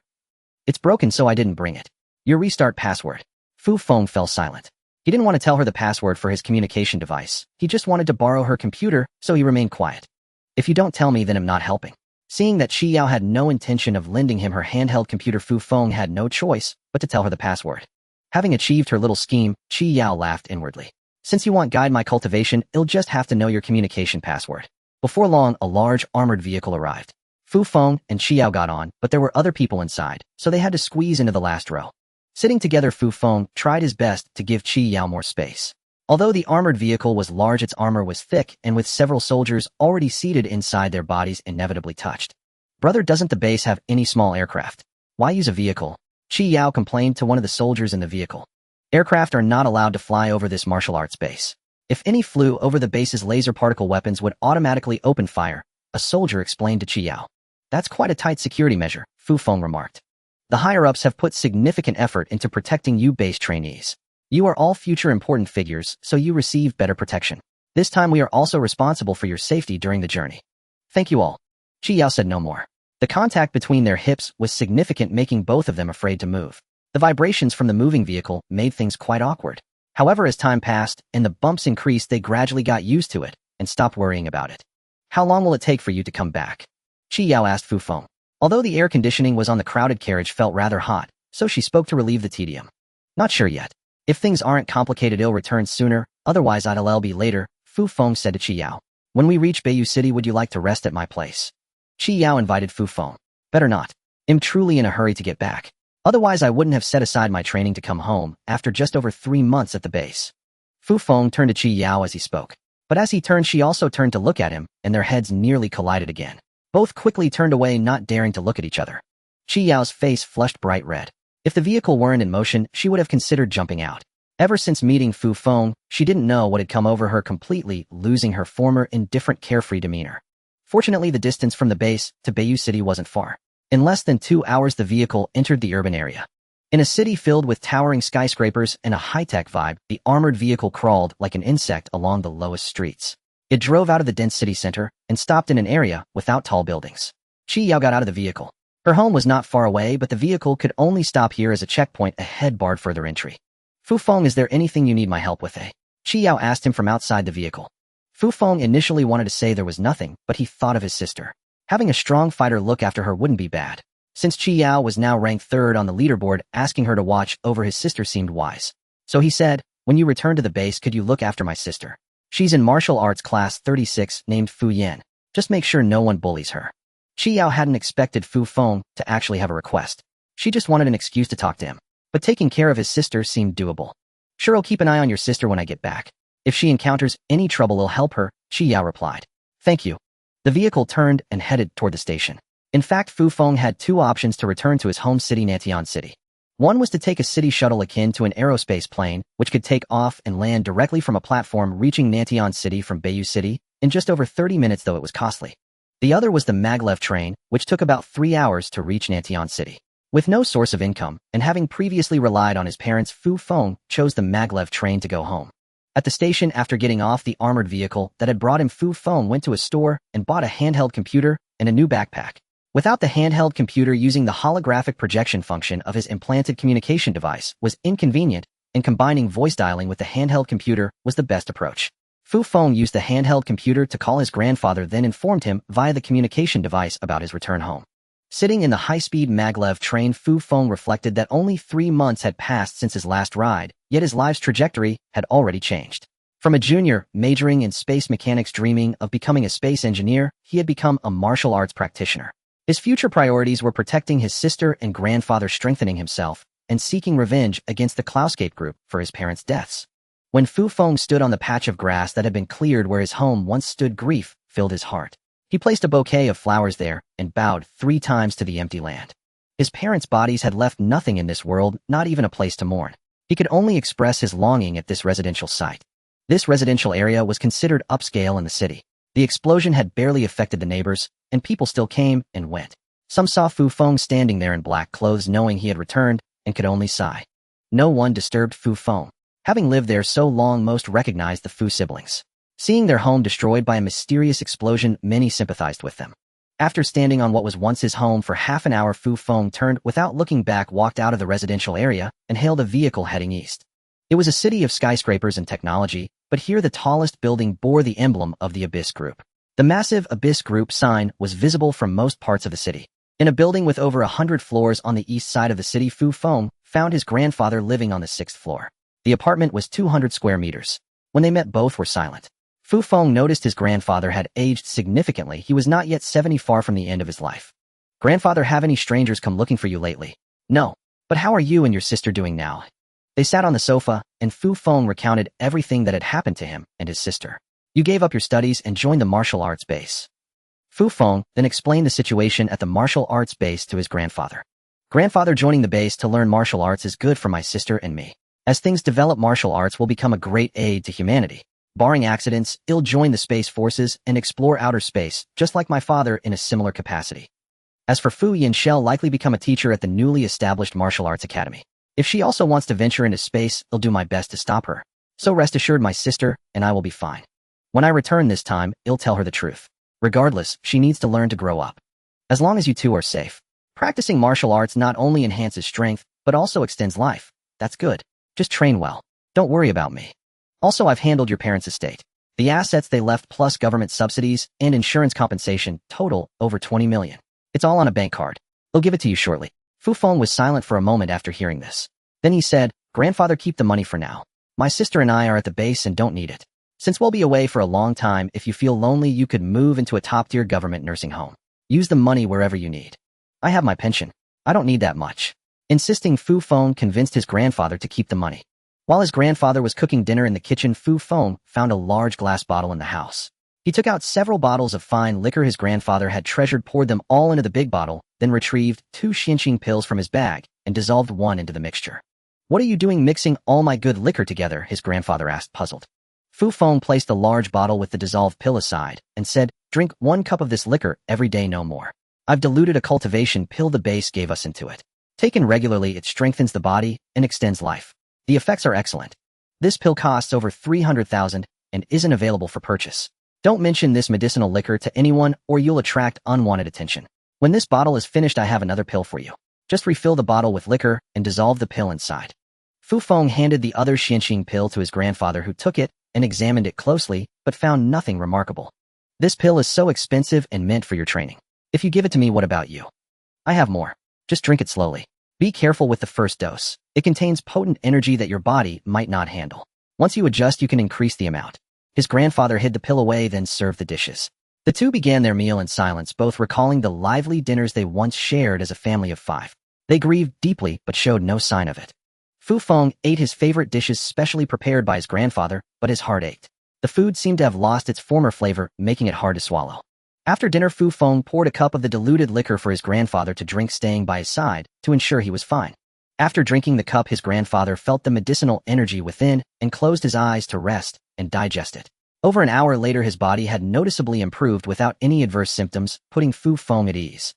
Fu Feng stood on the street watching the bustling crowds and the stream of vehicles. Lifting his gaze, he saw neon lights flickering on every skyscraper, and occasionally a rainbow-like beam of light streaked across the sky. An aerial flying car weaving through the city's towers, the most coveted and dazzling vehicle of the wealthy elite in this era. Fu Feng had intended to spend some quality time with his grandfather, but he realized that being together only stirred up memories of the past, leaving both of them in low spirits. So he decided to step out. He had arranged to meet his childhood friend who had yet to pick him up, so he stood by the roadside waiting. A roar of an engine broke the air as a sleek, futuristic little car pulled up to the curb. The vehicle wasn't powered by a compact nuclear fusion device, so its engine was noticeably loud. Fu Feng, over here. A tall, handsome young man stepped out of the car and waved at Fu Feng. Fu Feng walked over, and the two embraced. Ku Yuan, long time no see. Same here. I thought you'd be back sooner, but it's been ages. I visited your grandfather a while back. He seemed fine. Thanks. The two got into the car which headed toward the city center. Where do you want to go? Ku Yuan asked. Anywhere you usually like to go is fine. Fu Feng wasn't familiar with the city's nightlife, so he let Ku Yuan decide. Ku Yuan's father ran a tech company specializing in organic plant-based products with dedicated bases for cultivating pesticide-free vegetables. The family was well off, and Ku Yuan had long abandoned his studies to help out at the company, making him intimately familiar with the city's vibrant nightlife. Then let's go to the Far Space Star Bar. The ambience is great with a touch of space life romance. It's a favorite spot for young people. Ku Yuan suggested. Sure, drinking and chatting is the same anywhere. Fu Feng was indifferent, he just wanted to clear his mind. Should we call some old friends to liven things up? No need, just the two of us. Everyone else is busy studying, no point disturbing them. They drove to a brilliantly lit building and took the elevator straight to the 99th floor where a sizable bar called the Far Space Star Bar waited. It had both quiet and lively sections. Fu Feng and Ku Yuan settled in the quieter area, ordered drinks, and sat at a table chatting as soothing piano music played. Fu Feng, let the past with your parents go. No need to grieve. While you're away studying, you'll check on your grandfather often and keep you posted. By the way, I haven't seen your sister in a while. Your grandfather said she went to some base. Is she doing well? She's fine for now. I haven't told her about our parents yet. They'll do it later. Please look after my grandfather after I leave. As for me, I'm sad, but it'll be okay. A man grows up in an instant, but I feel the price of my growth has been too high. Let's drop it. You graduate next year, right? Are you heading to an outer space base afterward? Ku Yuan asked. I'm not studying at Zhongxing City University anymore. I'm training in martial arts at a Space Force base, so I don't know when I'll get to space. What? You dropped out? To train in martial arts? Ku Yuan stared at Fu Feng in disbelief. It's not what you think. This base is part of the National Space Force. You wouldn't understand martial arts now, but you will later. Oh, and my sister is there too. She got in through a selection process. Ku Yuan looked at Fu Feng, still puzzled by his choice, but since the base was no ordinary place, so he didn't press further. Actually, my biggest goal now is to emigrate to an outer space planet. A few years ago, it was easier to fill up the population, but it's tougher now. I hope to make it to a decent planet before I'm 25. Ku Yuan shared his dream with Fu Feng, knowing Fu Feng was equally fascinated by space. But now that Fu Feng was part of a Space Force base, reaching space was inevitable, whereas Ku Yuan would need family support to achieve his dream. Then work hard while you're young. The universe is vast. There's bound to be a planet you'll set foot on. Fu Feng supported Ku Yuan's dream, believing emigrating to another planet was a great choice. Hey, a gorgeous girl keeps staring at you. Ku Yuan glanced to Fu Feng's side. It's fine. I don't know anyone here. Let them look, it doesn't hurt me. A woman looking at him. Every woman Fu Feng knew in this city was also known to Ku Yuan. If Ku Yuan didn't recognize her, then Fu Feng didn't either. She was probably mistaking his profile for someone she knew. That woman looking at you is coming over. Ku Yuan winked at Fu Feng. Fu Feng turned to see who it was. In the dim light, the girl seemed vaguely familiar, but he couldn't place her. Fu Feng, is it really you? The stunningly beautiful girl called out his name before even reaching him, catching Fu Feng off guard. Did he have such a gorgeous friend?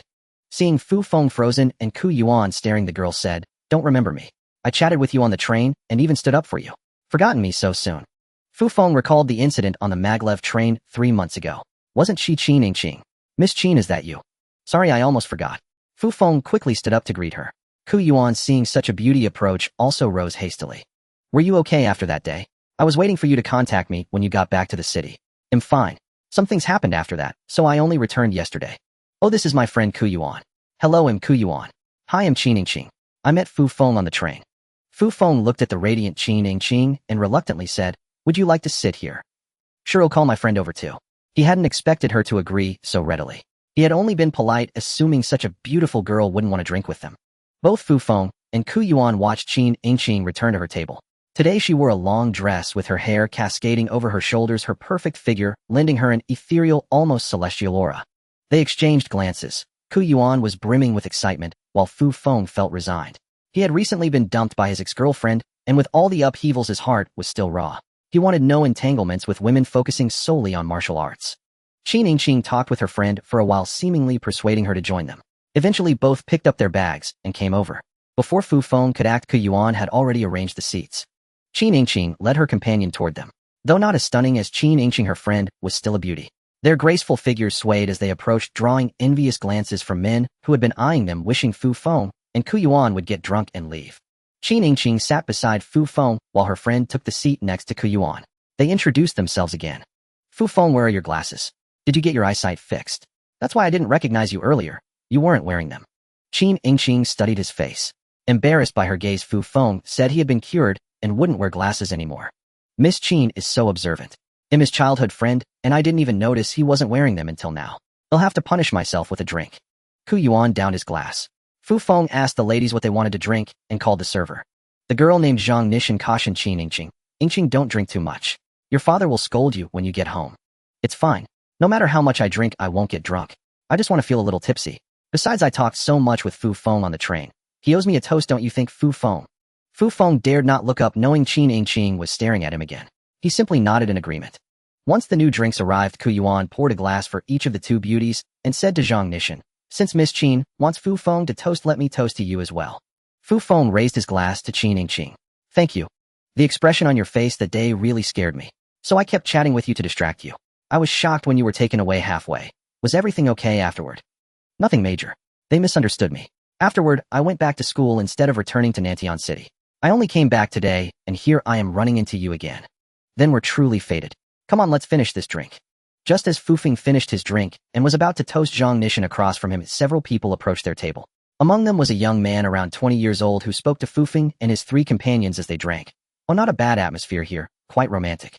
Mind if I join in? Fu Feng and his friends turned to look at the speaker and his entourage, two young men in their 20s with two black-clad men behind them who appeared to be bodyguards. The speaker, one of the two young men, was well-dressed, tall and slender with handsome features, but a frivolous gaze and an arrogant demeanor. Who are you? Don't cause trouble here. Before Fu Feng could respond, Ku Yuan retorted sharply. Who am I? Do you even deserve to know? I'm only here for Miss Qin. You two men get lost and stop being an eyesore. The young man's arrogance was unbearable even for Fu Feng, let alone Ku Yuan, who had been navigating society for 2 or 3 years. Ku Yuan and Fu Feng both stood up. Ku Yuan, seeing the opponent's numbers, reached for his communication device to call for backup, but Fu Feng stopped him. Ku Yuan, don't act rashly. Calling people won't solve this. Let me handle it. Persuaded by Fu Feng, Ku Yuan refrained from summoning his brothers. Fu Feng, facing the four before him, remained remarkably calm. You tell us to get lost. Do you think this is your home? Looking for Miss Qin. Does Miss Qin know thugs like you? Boss, someone's causing trouble in your bar. Why aren't you here to deal with it? Before the young man could speak, Fu Feng loudly called for the bar owner to intervene. A bar like this naturally had some backing, and Fu Feng believed these men wouldn't dare cause a scene. Hearing Fu Feng summon the owner, the two young men exchanged glances. The speaker smirked and said to Fu Feng, not bad, you know, to call the boss. But you're overthinking it. Let's see if he shows up. If he does, I'll let you step on my head. Sure enough, after a moment, no one from the bar came to handle the situation, as if these men had prearranged it with the owner. Miss Qin, do you know these thugs? Seeing no response from the bar, Fu Feng turned to Qin Yingqing, who was sitting back and watching the scene. No, they're just flies. Both of you sit down. Why argue with such people? Have a drink. Qin Yingqing's attitude surprised Fu Feng and Ku Yuan. Surely someone among these men knew her, yet she claimed otherwise. Miss Qin, our young master is serious about meeting with you. You don't need to worry about these two men. The shorter young man spoke to Qin Yingqing, then gestured for the two behind him to lay hands on Fu Feng and Ku Yuan, intending to drag them out of the bar. I'd like to see who dares touch my friends. Qin Yingqing stood up, addressing the two black-clad men who were about to act. Both black-clad men looked to the handsome young man for his signal. Fu Feng and Ku Yuan were ready to fight, but Fu Feng could tell that all four men had trained in martial arts and knew their strength. He stepped in front of Ku Yuan, telling him not to act, that he would handle it. I can ignore them if you, Miss Qin, will come over and have a drink with me, talk a bit, and get to know each other. I don't care about these nobodies. The young man's smug expression made Fu Feng want to punch him in the face. What infuriated him even more was using him and Ku Yuan to coerce Qin Yingqing into drinking with him. I think you should go drink with your old mother instead. Maybe she'll comfort you when you're drunk. Miss Qin is perfectly fine drinking with us and won't be going anywhere. Ku Yuan, standing behind Fufeng, couldn't stand the bastard any longer and lashed out with venomous words. You're asking for death. Enraged by the remark, the young man suddenly lunged forward, not waiting for the black-clad men to act, and threw a punch at Fufeng and Ku Yuan. Even Qin Yingqing was caught off guard. By the time she reacted and rushed to block the punch, it was too late. The fist had already struck Fufeng, who stood in front of Ku Yuan. Qin Yingqing regretted failing to protect them. A crisp sound rang out, followed by a scream. Not from Fufeng, but from the young man who had attacked him. Fufeng hadn't moved at all, taking the punch directly with his body. He was unharmed, but the attacker's hand was broken, and he was now howling in pain. Everyone stared at Fufeng in disbelief, especially those trained in martial arts. They knew that punch carried the power of a latest-stage true pulse realm, enough to kill an ordinary person. Are you all right? Qin Yingqing asked, looking at Fufeng, who seemed completely at ease. Fine. It was just like a tickle. Fufeng replied nonchalantly. Have you trained in martial arts? Qin Yingqing knew an ordinary person couldn't have withstood that blow. She was certain Fufeng had trained, but she asked anyway to satisfy her curiosity. A little. Kill him. I want him dead. The injured young man commanded the two black-clad men. They handed him over to the shorter young man, and both turned to Fufeng, ready to eliminate him. Fufeng prepared for battle. At that moment, Qin Yingqing called out to someone nearby. Immediately, 3 more men in black arrived and stood in front of the two would-be attackers, the two sides facing off. Only then did Fufeng and Ku Yuan realize that the two beauties had their own bodyguards all along. They didn't need the men to step up. Qin Yingqing, you're ruthless. Let's go. Get me to the hospital quickly. Seeing he had no advantage and risked all 4 of his men getting hurt, the injured young man ordered the others to flee the bar. Everyone in the bar now knew both sides were formidable. No one dared to look their way, all quietly drinking. At Qin Yingqing's signal, the 3 black-clad men who had just arrived dispersed to other tables. After the incident, except for the unmoved Zhang Nishan, Fufeng, Ku Yuan, and Qin Yingqing were all lost in thought. They sat back down, but no one spoke. Fufeng hadn't expected Qin Yingqing to also be a martial artist. When she rushed toward him to block the young man's attack, she displayed the speed of a trained fighter. Her family background was clearly extraordinary, as she traveled with at least 3 martial artists at the Mystic Bone Realm. Qin Yingqing couldn't believe that Fufeng, whom she hadn't seen in just 3 months, had also taken up martial arts, and at no small level. She was astounded at how quickly he had advanced. As for Ku Yuan, he finally understood what martial arts meant. Before his eyes, Fufeng had absorbed a punch that whistled through the air, emerging unscathed while his opponent's hand was broken. If that blow had landed on him, he'd likely be on the ground dead, or worse. He also hadn't realized that the beautiful Qin Yingqing was from a wealthy family. What's wrong? All silent. Yingqing, I told you earlier. You have a special identity. Even if you don't care, it still hurts others. You didn't believe me. Look, if Fufeng hadn't trained in martial arts, he'd be dead on the floor by now. Zhang Nishan, who had been sitting quietly, finally spoke, directly admonishing Qin Yingqing. It's not her fault. Those men were no good anyway. They deserved a lesson. Fufeng defended Qin Yingqing, feeling she had done nothing wrong. What do you know? The man whose hand was broken by your botus rebound is no ordinary person. He's Zhao's son from the Zhao family of Yunjing Group, one of the most outstanding young members of the 4th generation. Now do you understand why the bar owner didn't come out to smooth things over? Zhang Nishan explained the identities of those men to Fufeng and Ku Yuan. So he's from the Zhao family. What a pity. Learning that the young man was a 4th generation member of the Zhao family, Fufeng regretted not killing Zhao's son on the spot and retreating to base. But there would be another chance. Zhao's son wasn't significant enough to warrant full revenge yet. Alright, Nishan, enough. Zhao's son traveled thousands of miles to Nantian City just to pursue me. I couldn't stand him, so I hid here to avoid meeting him. The fact that the owner didn't show up probably means he tipped off Zhao's son, leading them here. That owner has some nerve pulling something like this in Nantian City. They'll deal with him later. Fufeng, don't worry. They'll send someone to warn Zhao's son. If he dares to make a move on you two, I'll make sure he never leaves Nantian City. Fufeng and Ku Yuan listened to Qin Yingqing's words in silence, casting strange glances at her. Both were pondering the same question: could this domineering young woman bearing the surname Qin be a member of that family? No need to wonder. She is exactly who you think, the eldest daughter of the Tianyuan Group's Qin family. Zhang Nishan, seeing their peculiar looks at Qin Yingqing, knew what they were thinking and directly revealed Qin Yingqing's identity. Let me reintroduce myself. I am from the Qin family. Sorry for not telling you two earlier. Qin Yingqing said to Fufeng and Ku Yuan, who were staring at her. It's a great honor to meet you. Before Fufeng could speak, Ku Yuan spoke first, leaving Fufeng with no choice but to echo the sentiment. Fufeng, when we met on the train, you didn't seem to practice martial arts. How did you become so formidable in just over 3 months? Qin Yingqing asked, puzzled. 3 months ago, the day after I met you on the train, I joined the newly formed Xuanzhen division of the Space Force and began my martial arts training at a martial base. Fufeng briefly explained his situation to Qin Yingqing without going into details. Just then the bar owner, who had been absent during the earlier conflict, arrived. He immediately began apologizing profusely to Qin Yingqing, explaining that he hadn't been in the bar earlier and had rushed back upon hearing she was there. Your bar will be closed starting tomorrow. If I find it still operating, I won't be so lenient. You know what? Fufeng witnessed Qin Yingqing's domineering side. She didn't need the bar owner's excuses. Zhao Xin knew her whereabouts, and the owner's failure to come out earlier when Fufeng called him only proved his complicity. None of the four present believed otherwise. After the disturbance caused by Zhao Sun, the young master of the Yunjing group, Fufeng and his companions lost their desire to drink. They stood up and headed out. The bar owner stood frozen in place, stunned. Having tried to curry favor with Zhao Sun, he had now lost his bar. His only option was to cling to Zhao Sun, but because of his tip-off, Zhao Sun was now injured and hospitalized. The fury awaiting him when he faced Zhao Sun the next day was unimaginable. Truly, he had tried to gain an advantage only to suffer a loss. As the four left the bar and headed for the elevator, Fufeng realized that Qin Yingqing, Zhang Nishan, and her bodyguard were going up to the rooftop, where they had arrived in an aerial vehicle. Qin Yingqing called Fufeng over. Unsure of what she wanted, he approached her. Give me your contact number. Do you still have my business card? If not, I'll give you a new one. Qin Yingqing asked for his number and Fufeng complied, telling her he still had the card. If anything comes up while you're in Nantian City, feel free to contact me. Also stay alert. Zhao Sun holds grudges. I'm worried he might send people after you before I can warn him off. Keep yourself safe and your friends too. Qin Yingqing cautioned Fufeng, who promised to be careful. The eldest Miss Qin and her entourage took the elevator to the rooftop, while Fufeng and Ku Yuan descended in the elevator. That Miss Qin seems quite fond of you. How did you two meet? You should cherish the opportunity to get closer. Once in the car, Ku Yuan began gossiping with Fufeng. Fufeng recounted the incident on the maglev train, but omitted the part about being kidnapped. So you were about to return last time, but the Space Force recruited you, and you went to the Marshall base. No wonder I never saw you come back. But from what you say, Qin Yingqing showed kindness to a stranger on the train, so she has a good heart. Yet just now in the bar, she was like a domineering queen. We come from different worlds. She has her ways, and we commoners can hardly imagine their lifestyle, let alone understand it. Maybe we'll never see her again.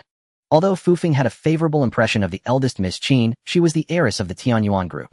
Their lives were worlds apart with no real chance for intersection. The encounters on the train and tonight were mere coincidences. He saw no need to dwell on future interactions. The two got into Ku Yuan's car, which drove through the late-night streets. Fufeng, do you see that car following us? Ku Yuan glanced at the rearview mirror and spoke to Fufeng. Fufeng turned around and saw a car trailing them under the streetlights, its headlights shining directly on Ku Yuan's vehicle, unconcerned about being noticed. There is one following us. Don't drive to my grandfather's place. Just cruise around the streets and see if we can lose them, Fufeng said to Ku Yuan. Probably sent by that Zhao brat from the bar. They want to kill us right on the street. These people have no regard for the law, thinking they're above everyone else. If they want to play, let's see if they can catch us. With that, Ku Yuan accelerated, and the car sped through the streets. The pursuing vehicle also picked up speed. It was late at night with only a few cars on the road. The wide street became a racetrack for the two vehicles. Ku Yuan was a skilled driver, and his car had excellent performance. Fufeng noticed the speedometer had exceeded 260 kilometers per hour, but the trailing car remained closed, nearly ramming into them. You can go this fast, but does your seat have protection? How about you take a sharp turn, and while they haven't caught up, we get out, and he'll deal with them. Concerned about the danger of drifting at such high speeds on the streets, Fufeng suggested stopping. Don't worry, my seat has a protection system that activates instantly on impact. Yours does too. I doubt these guys can keep up. Ku Yuan floored the accelerator, and the speed instantly exceeded 300 kilometers per hour. In the Nantian City Guard Command, a monitoring room housed several people. Suddenly, an alarm sounded with a series of beeps. Find the cause of the alarm. An order was given to the AI, which immediately projected the high-speed chase of two cars on the central platform. Reckless fools. Street racing has been banned repeatedly. If you want to race, go to the track. That's where you can show off your skills. At that moment, the pursuing car emitted a blue glow, its speed surging to the maximum as it rammed into the front vehicle. Damn, it's a nuclear-powered vehicle. Dispatch Class 4 mechs and aerial shuttles immediately. Try to prevent the nuclear car from detonating. Hearing the command, the AI issued orders to the relevant personnel. As the trailing car accelerated to ram Ku Yuan's vehicle, Fufeng kept his divine sense fixed on the situation behind. He knew the rear car was too fast for Ku Yuan to evade. To protect Ku Yuan, Fufeng in the cramped space pulled the oblivious Ku Yuan in front of him. Just as the rear car violently struck theirs, Fufeng pushed off with his legs crashing through the windshield and launching himself out of the car. Fufeng landed with Ku Yuan in his arms about a dozen meters ahead. Ku Yuan's car twisted like a pretzel, landed not far behind them, while the pursuing car was also severely deformed. Fufeng set down the dazed Ku Yuan, who had been slammed against the windshield during the crash, splitting his head open. His body and hands were covered in cuts from the glass, bleeding profusely, but he was not in life-threatening danger. Fufeng's own body was already immensely strong, and he was unharmed. He turned to look at the heavily damaged rear car from which two armored figures emerged. They had clearly planned the high-speed collision as their armor, Class 2 personal combat mechs, provided superior protection. Seeing the two men unharmed, Fufeng charged at them. Using the first move of the sky-salvaging Fist of the Venerable, he struck one of them with a heavy blow. The man's armor shattered and the fist crushed his flesh, severely injuring him and knocking him unconscious. The other man, seeing his comrade felled by a single punch, turned to flee. Fufeng pursued and struck him in the back, shattering his combat armor as well. However, this man did not fall and continued running. Just as Fufeng was about to land another blow, a loudspeaker blared from above. "Everyone stand still. You are surrounded. Raise your hands and submit to inspection. Anyone who disobeys will be shot." Fufeng stopped chasing the fleeing man, who also halted. Suspended in the air were 7 or 8 aerial shuttles and 5 Type 4 mechas specifically designed for urban defense. Their frames were smaller than those of Type 5 or Type 6 mechas, standing only about 3 meters tall, yet capable of firing particle cannons. Fufeng also noticed many figures clad in Type 2 combat protective armor appearing at the street corners. They wielded laser weapons and were constantly moving, forming an encirclement around Fufeng and his 3 companions. In truth, among humanity's mechas, the first 3 types were not offensive.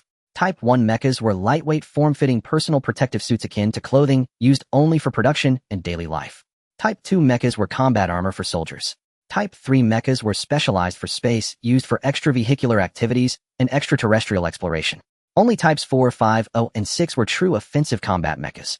With so many Type 4 and Type 2 mechas now appearing on the streets, Fufeng knew that the city's defenders had taken the matter very seriously. He understood he was no match for a Type 4 mecha, but since he was also a victim, he should be fine.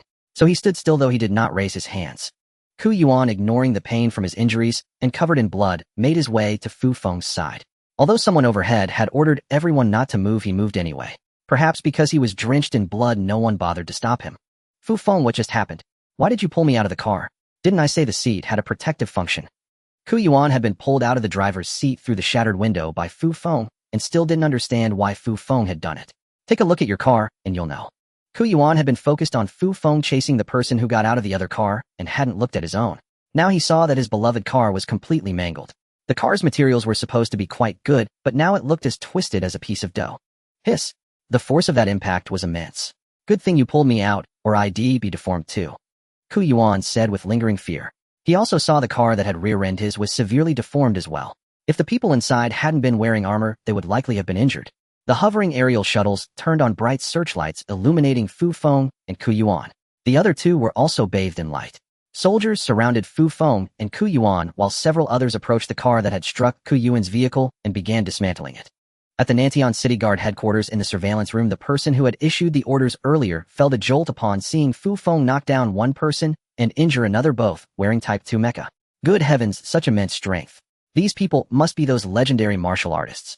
Alert the field units, these are highly dangerous individuals. Bring all 4 back to the base. Assign 4 men to watch him. Have the aerial mecha escort the vehicle transporting him on the way back. Fufeng saw a uniformed man who seemed to be the leader approaching. Without asking what had happened, he directly ordered Fufeng and his group to be taken back to the base. He specifically pointed at Fufeng, ordering the aerial mecha to follow, likely because he had seen on the monitor how Fufeng had felled the armored man, so he was being particularly cautious and on guard against him. Fufeng and Ku Yuan were taken to different armored vehicles.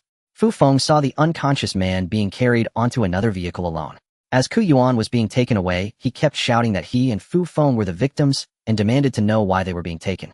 After entering the Nantian City Defense Base, Fufeng was led into an interrogation room. "Explain why you were racing and chasing cars on the road." In the interrogation room, one of the 4 men in battle armor asked Fufeng, "Are you sure you've watched the surveillance footage? And then you asked me if this was a chase. Do you think this was street racing? This was murder.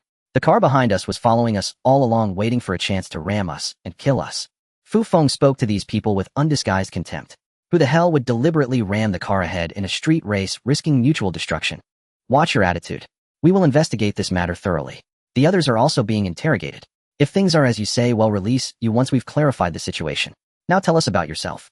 What's your name? Where do you live? What's your identity? My name is Fufeng. My address is room 8 is 6th floor, building 12, district 38. I'm currently a student. Fufeng gave them his grandfather's address. The cause of the incident. After we left the Yuanxing Star Bar, we noticed a car following us. To shake off the tail, we drove a bit fast. But we never expected these people wanted us dead. They rammed us at extremely high speed. As for what happened afterward, you've seen it. We don't know who they are. You'll have to investigate that yourselves. After recording this, the interrogator asked no further questions. He went out to report the interrogation results, then returned seemingly waiting for orders from his superiors. It was almost dawn, and still nothing happened in the interrogation room. Fu Feng remained seated in his chair without moving. The soldiers opposite him also stayed still. Just then, Fu Feng's communication device rang. Fu Feng, where are you? Fu Feng hadn't expected the call to be from Qin Yingqing. Wasn't this girl asleep? Why was she calling at this hour? What's up? Fu Feng asked. I heard that a lot of mechas and armored vehicles appeared in the city a few hours ago. The Nantian City Defense Base mobilized considerable force to make arrests. This doesn't have anything to do with you, does it? Unfortunately, it does. I'm still at the base right now. Tell me what happened. So Fu Feng told Qin Yingqing everything from leaving the bar to being in the interrogation room. Alright, I understand. They'll come over right now. After learning what had happened, Qin Yingqing realized this must be related to Zhao Sun, so she rushed to see Fu Feng. While Fu Feng was on the call, the people opposite him didn't interfere, letting him talk freely. Shortly after, another man in battle armor entered and whispered something to the interrogator. Then Fu Feng was led out of the small interrogation room and ushered into another, more normal room. Fu Feng noticed the change in their attitude. They were genuinely ushering him, now no longer looking at him like a criminal, but with envy in their eyes.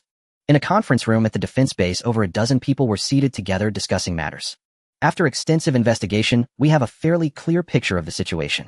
A conflict broke out between members of the Zhao family, led by Zhao Sun, and the Qin family, led by Qin Yingqing, at the Yuanqing Star Bar. After everyone dispersed, these two individuals, Fu Feng and Ku Yuan, left the bar and drove home. During this time, Zhao Sun had people follow their vehicle. After a period of pursuit, the trailing vehicle, using the advantage of its nuclear fusion power source, rammed the vehicle ahead at high speed, causing severe consequences and nearly detonating the nuclear fusion device. If it had exploded, several surrounding buildings would have been affected. Fortunately, no explosion occurred. Everyone involved in this incident has some background. Fu Feng, judging by his actions, is no ordinary person either. Moreover, his parents were killed in a home explosion a few months ago, and the entire house is now gone with no investigation results yet. The day after his parents' death, he disappeared from school, and his whereabouts were unknown. He only returned yesterday from Bayou City. After a young officer's report, a middle-aged man stroked his hair and said, "This is a tough one. They're all troublesome characters. The two young men haven't committed any crime. They can be released at dawn. But the two from the Zhao family cannot be released. The Zhao family is getting bolder and bolder, daring to wear Type 2 battle armor and drive a vehicle equipped with a nuclear fusion device to ram another at high speed in the city center. If it had detonated, their family would have been in deep trouble. Alright, the rest is none of our business. But for those two who dared to wear Type 2 battle armor and deliberately ram another vehicle with a nuclear fusion device in the city center, no one, no matter who they are, can save them. Keep them under tight guard, file charges, and throw them in prison. That's final." Fu Feng had been sitting on the sofa in the room for about half an hour when Ku Yuan was brought in. His injuries had been treated with advanced medical technology, and he was no longer in serious condition. The two sat on the sofa. Since there was no news from the base personnel, they had no choice but to wait. Seeing Ku Yuan wincing in pain, Fu Feng asked, "What's wrong? Still hurting after the treatment?" "The injuries stopped hurting a while ago. I'm heartbroken about my car. Such a beautiful car, and it got smashed into a piece of dough," Ku Yuan said, his voice filled with immense pain. "Don't worry, he'll compensate you with an even better car." Just as Ku Yuan finished speaking, a female voice came from outside the door. Fu Feng and Ku Yuan turned toward the entrance. It was Qin Yingqing, led into the room by a base soldier. Ku Yuan said to Qin Yingqing with immense excitement, knowing that her family was so wealthy it could rival a nation. "I'm not lying. You'll have it tomorrow. How are you two? Any injuries?" Qin Yingqing asked Fu Feng and the other with concern. "We're fine, but we're not sure how this will be handled here. We're waiting for their decision," Fu Feng told her. "I already asked the base. You two can leave. The ones who rammed you might be prosecuted and sent to prison. Let's go. They'll take you somewhere." Fu Feng and Ku Yuan followed Qin Yingqing out of the room. Dawn had broken. They arrived at an open space where an aerial shuttle awaited. Once aboard, Fu Feng noticed 3 others inside. Qin Yingqing's bodyguards, though Zhang Nishan was absent. The shuttle was spacious, and the cockpit was visible from the cabin. The shuttle lifted off and flew in a certain direction. Fu Feng didn't ask where they were headed, while Ku Yuan, fascinated, touched and examined everything. Qin Yingqing asked Fu Feng for a detailed account of the previous night's events, and he recounted them once more. Within 3 minutes, the shuttle landed on the rooftop of a large building. They all disembarked, followed by the 3 bodyguards. Taking the elevator to the 30th floor, Fu Feng and Ku Yuan realized the building was a hospital.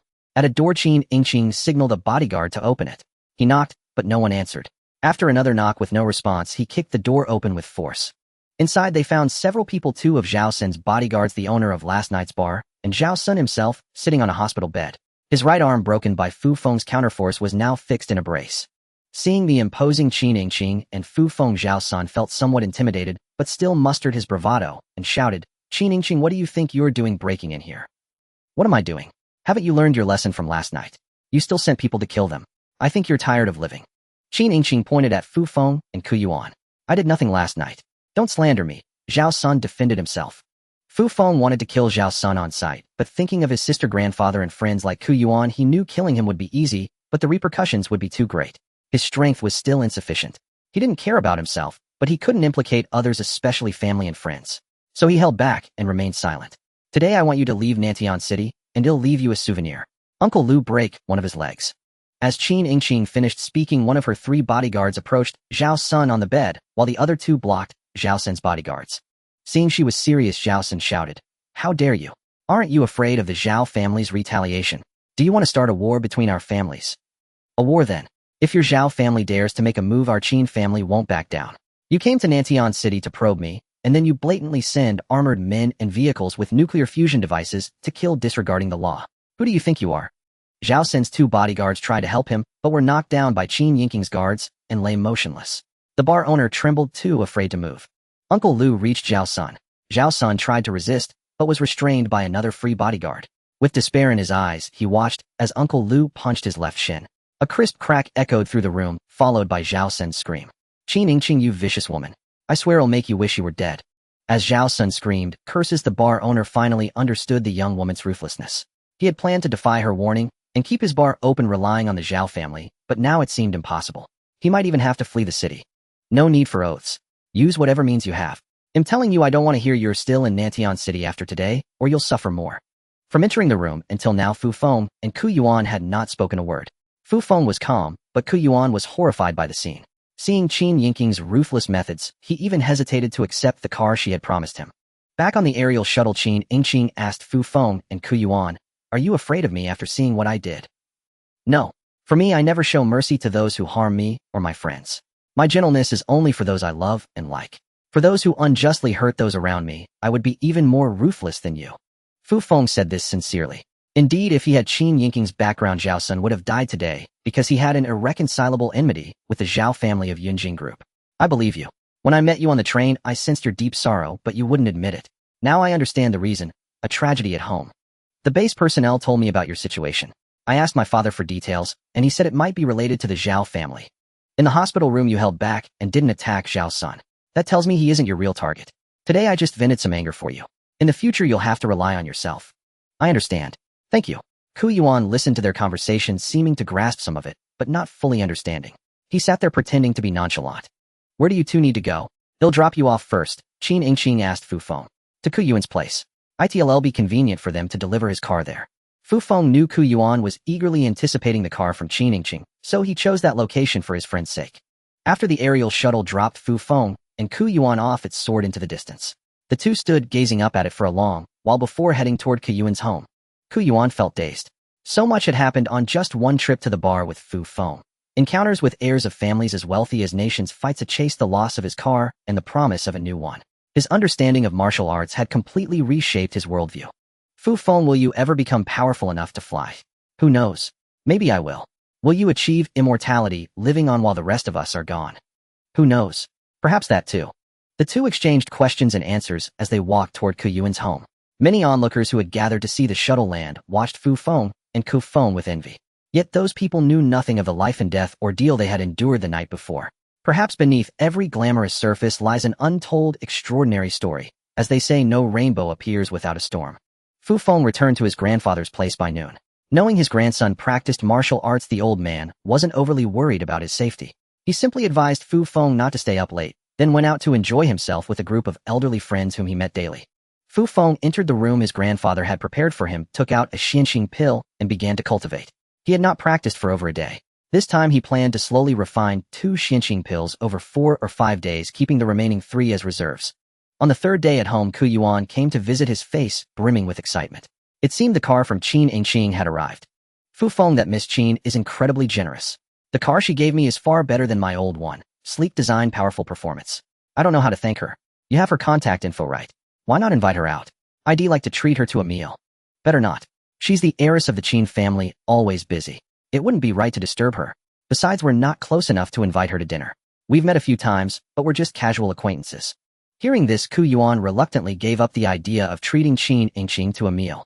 I need to cultivate for the next few days, so don't come to see me every day. You should attend to your own affairs. They'll find you in a few days. Fufing, needing to cultivate, told Ku Yuan to mind his own business, instead of accompanying him constantly. Alright, you must find me in a few days. I want to introduce you to some friends, and also to my girlfriend, Ku Yuan said to Fufing. Just then, Fufing's grandfather returned. Ku Yuan was quite familiar with him, having visited him from time to time recently. After exchanging greetings, they felt as comfortable as family. Grandfather, you look much healthier than before. You seem younger. Is it because Fufing's return has made you happy? Ku Yuan remarked after observing Fufing's grandfather. Of course I'm happy when Xiaofeng returns.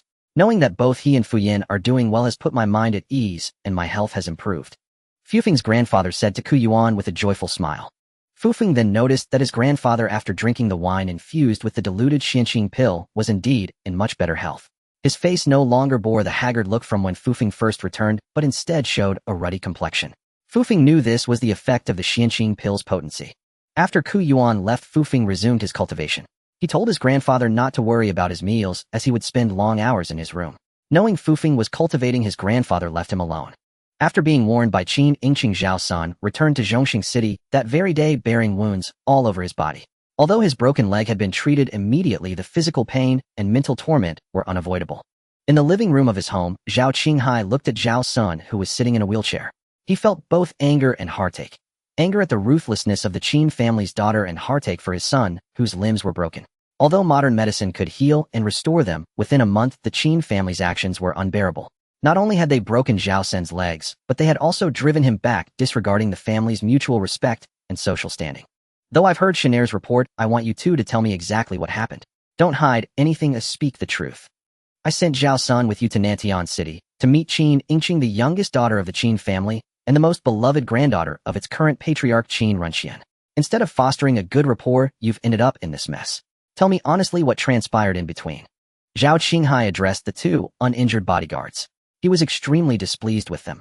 His son had suffered broken limbs, yet they tasked with protecting him had returned unscathed. The two bodyguards were pale. It was indefensible that their charge had been crippled while they remained unharmed. But there was nothing they could do on the Qin family's turf. The Qin family had merely restrained them without using heavy force. They couldn't even risk their lives, so they could only watch helplessly as Zhao Sen's limbs were broken, and his arm had been snapped by his own counterforce without the Qin family even lifting a hand. The two bodyguards then recounted the entire incident in detail, speaking one after the other. So you were originally targeting the two young men drinking with the Qin family's daughter, and it ended like this. And Shanair's arm was broken by his own countershock. Do you realize that this trip to Nantian City has ruined two crucial plans within the corporation? The losses are incalculable. And all this was caused by your inability to handle a couple of green youngsters. Especially you, Shanair. As the leader of this mission, you failed to restrain yourself and acted impulsively and thoughtlessly. As punishment, you will stay home and cultivate for a year and are forbidden from going out. And you too, for failing to protect Shanair, are to be sent on special missions in outer space, and your cultivation resources will be revoked. The two bodyguards felt a surge of resentment. All decisions had been made by the young master Zhao Sun, yet the harshest punishment fell on them. They knew that the so-called special missions in outer space meant being sent as advanced scouts to places with slim chances of survival. If lucky, they might survive; if not, they might never return. Zhao Sun, who had experienced all this, sat silently in his wheelchair. He had spoken little since returning home. The trip to Nantian City seemed to have dealt him a heavy blow. Many of his peers in the family mocked him for his ordeal. Being confined to cultivate at home for a year was nothing to a martial artist, but it gave him a chance to escape their ridicule. After leaving home, Zhao Qinghai went straight to the Yunjing Group building and entered a room that was his father Zhao Yatai's office. Zhao Qinghai recounted in detail Zhao Sen's trip to Nantian City and his meeting with Qin Yingqing. He struck first, but injured himself, deployed vehicles with nuclear fusion devices in such an important city, and wore second-class battle armor inside the car. This is the finest offspring of the Zhao family you've raised. The relevant authorities have repeatedly stated that nuclear fusion devices are not allowed in ground vehicles. This incident has been caught red-handed, and now our deep space quantum entanglement research project with the state has been cancelled. You know, our family rose to prominence through quantum research, but we've fallen behind the state's progress. Collaborating with them was a strategic goal and a key step to reclaiming the forefront of quantum technology, but now it's lost. The state was already displeased with us over the Phoenix Egg incident. They held back only because there was no direct evidence. Now these events have given them an excuse to cancel some collaborations. More importantly, future cooperation with the state will be difficult. Countries and conglomerates worldwide are investing in artificial wormhole research, and we had hoped to partner with the state's labs, but that's now impossible. Originally, Zhao Sun was to meet Qin Yingqing in Nantian City, talk things over, and if all went well, secure a betrothal with the Qin family. That would have made it easier to obtain the Tianyuan Group's latest generation of controlled nuclear fusion devices. Now that path is blocked, and we'll have to pay a huge price to acquire them. Tell me, how should I explain this to the old man, your grandfather? Also, I had previously said not to disturb that Fufeng. Why did he appear beside the Qin family's daughter again? And after just over 3 months in the martial arts base, he can withstand Shanair's heavy punches and break Shanair's arm with his body. That's quite mysterious. This Fufeng is connected to the entire incident, even if Shanair initiated everything. Keep an eye on him from now on. He knows about his parents' death. Although the Zhao family isn't afraid of his revenge, if there's a chance, it's best to eliminate him before he grows. You handle monitoring him. Well, things have come to this. For the next 6 months, don't attend any internal corporate meetings. Make up a health excuse to the old man and take leave. It'll shield you and Shanair from the rest of the Zhao family's ostracism. After hearing Zhao Yitai's words, Zhao Qinghai left the room with a heavy heart, but he began to focus on Fufeng. All of this had happened because of Fufeng. If he hadn't been with Qin Yingqing, his son wouldn't have lost control and attacked, and none of the subsequent events would have occurred. Thus, Zhao Qinghai now harbored a deep hatred for Fufeng. Fufeng had been cultivating at his grandfather's home for 6 days. He had not only refined 2 Xianqing pills and broken through to the early stage of the mystic bone realm, stabilizing his realm, but his sea of consciousness had also expanded to the size of a swimming pool. When he extended his divine sense, he could clearly see everything within a kilometer. He also discovered he could perform internal observation, perceiving all the organs inside his body. There were many other changes in his body, but without guidance, he didn't know how to utilize them. Others' cultivation techniques didn't produce such changes, so he couldn't ask anyone. Senior Qing remained silent, and he dared not disturb him, so he would have to explore slowly on his own. Fufeng went to the bathroom and thoroughly washed himself. After cultivating, his body had expelled many impurities. The bath left him feeling refreshed and comforted throughout. Fufeng changed into a set of clothes. He had bought a black outfit and a casual set when he returned to the city, but cultivating often caused impurities to soil his clothes, so he still needed more. He planned to find Ku Yuan and then go to the store to buy 2 more sets for changing. He hadn't contacted Ku Yuan yet when a call came through on his communication device. He answered, and a woman's voice sounded. "Who is this?" Fufeng asked. "Fufeng, you didn't recognize me at the bar, and now on the phone, you can't even tell my voice. It seems you truly don't care about me at all. Back on the train, I did stand up for you." "Oh, it's Miss Qin. I mainly couldn't believe that you, a young lady of your stature, would call me, so I didn't react in time." "All right, no need to make excuses. I'm at the coffee shop by the entrance of Qingyuan Mall now. Just come over and have some coffee with me. Don't refuse, they'll be waiting for you." Before Fufeng could reply, Qin Yingqing hung up, leaving him no chance to decline. Fufeng had originally planned to find Ku Yuan, but now Qin Yingqing wanted him for coffee. It seemed she only wanted him to come alone, so Fufeng couldn't bring Ku Yuan. After some thought, he decided to go by himself. Fufeng left the house. The midday sun shone on him, and having not seen sunlight for 5 or 6 days, he found it a bit uncomfortable. He hailed a car and headed toward Qingyuan Mall. Fufeng found the coffee shop outside Qingyuan Mall and entered. Amidst the soft music, Qin Yingqing, dressed casually and leisurely in a light blue dress, sat alone in a corner like a celestial maiden, sipping her coffee with an air of tranquility. Seeing Fufeng enter, Qin Yingqing raised her hand and waved. Fufeng walked over and sat across from her. His coffee was already on the table. "Was there something important you wanted to see me about?" Fufeng asked as he sat down. "Can't we just have coffee without something important? You're young now, don't be so somber and lifeless. You should have the vitality of youth. Even if life has its disappointments, you still need to look forward. You're the young lady of the powerful Qin family, so of course you can say that. I'm still adapting to all the changes in my life. It's not just about what happened at home. You wouldn't understand even if I explained. All right, let's not dwell on the unpleasant. Let me ask you, how old are you this year?" 18. "I'm 18 too." Qin Yingqing said she was 18. Fufeng, who was drinking his coffee, looked up at her. "What, you don't believe me? How old do you think I am? You said you graduated from university last year, so I thought you must be at least 20. Who says you have to be 20 to graduate from university? Don't you know some people are prodigies? I skipped grades all through school. I graduated last year, and am still the same age as you this year. We're the same age. Well, you said you graduated last year, which led me to misjudge your age. It's not my fault. How was I to know you were so brilliant, graduating from university and starting work at just over 18? I'm currently leading a research team at the company specializing in the Qin family's area of expertise, controlled nuclear fusion. However, my team's main focus is the miniaturization of controlled nuclear fusion, and we've achieved some results that are now being rolled out on a large scale. When we met on the train last time, I was coming back from a cooperation negotiation at the National Research Institute in Zhongxing City. I had urgent business to attend to, which is how we ended up crossing paths. Fu Feng was somewhat astonished to hear this. He hadn't expected Qin Yingqing to be not only a capable manager, but also skilled in scientific research. Miss Qin, since you're leading a research team, and also a manager in the group, what level have you reached in your martial arts cultivation? Don't call me Miss Qin anymore, just call me Yingqing. As for martial arts, I've been training since I was 10. My family has never lacked resources, so am now at the mid-stage of the mysterious bone realm. But in terms of combat power, I'm not as good as you. You've only been training for 3 months, so you're the true prodigy. The two chatted over coffee. When the time was right, Qin Yingqing suddenly said she wanted to visit the neighboring mall and asked Fu Feng to accompany her. He had no choice but to follow her into the mall. Do you have a girlfriend? Qin Yingqing asked seemingly casually. We broke up 3 months ago. Qin Yingqing thought to herself that Fu Feng's family had also encountered trouble 3 months ago. Perhaps the upheaval at home had caused his girlfriend to leave him. Where are your bodyguards? Fu Feng was also curious that he hadn't seen any bodyguards following her today, so he asked Qin Yingqing. They usually only follow me at night. I practice martial arts myself, so there's no need for them to trail me in broad daylight. Once inside the mall, Qin Yingqing headed straight for the clothing section, constantly picking out outfits and changing into them, asking Fu Feng for his opinion on whether they looked good. How could high-end clothes not look good? His evaluation was unnecessary. They were all beautiful, especially on a stunning woman like Qin Yingqing. It was a feast for his eyes, and although he had to carry her numerous bags, tiring his heart, it was worth it. At Qin Yingqing's insistence, she also forced Fu Feng to pick out several outfits for himself, disrupting his plan to buy cheaper clothes. Of course, Qin Yingqing paid for all these clothes. Over 2 hours later, when the two appeared again at the mall entrance, Fu Feng was carrying no fewer than a dozen paper bags. A car was already parked in front of the mall entrance. Fu Feng placed all of Qin Yingqing's clothes in the car, keeping only his own. Fu Feng, thank you for accompanying me. Qin Yingqing's face was flushed and her eyes were filled with boundless affection as she looked at Fu Feng, making him unable to meet her gaze. Don't thank me. You also bought me 3 sets of clothes, so I'm the one who got the better deal. Then let me be the one you take advantage of from now on. Fu Feng didn't know how to respond to that, so he could only smile awkwardly. I'm just joking, don't take it to heart. Qin Yingqing took an exquisite small box from her bag and handed it to Fu Feng, saying, This is an atomic watch.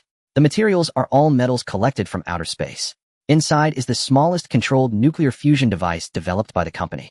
From the outside to the inside, it's guaranteed to remain undamaged for hundreds of thousands of years, with time precision accurate to less than a second over tens of millions of years. It's a special product made within the group. I hope you like it. Fu Feng took the small box, knowing the watch's value, but since she had given it to him, he had to accept it. This gift is too precious. Thank you, Miss Qin. I told you to call me Yingqing. Yes, Miss Yingqing. Qin Yingqing got into the car helplessly and said to Fu Feng, I said you should call me Yingqing from now on without the miss. I hope next time we meet you'll address me that way. Alright, you should head back too. Qin Yingqing's car drove away. Fu Feng put the small box into his coat pocket, carried the high-end clothes he had bought from the mall, and hailed a taxi to return to his grandfather's house.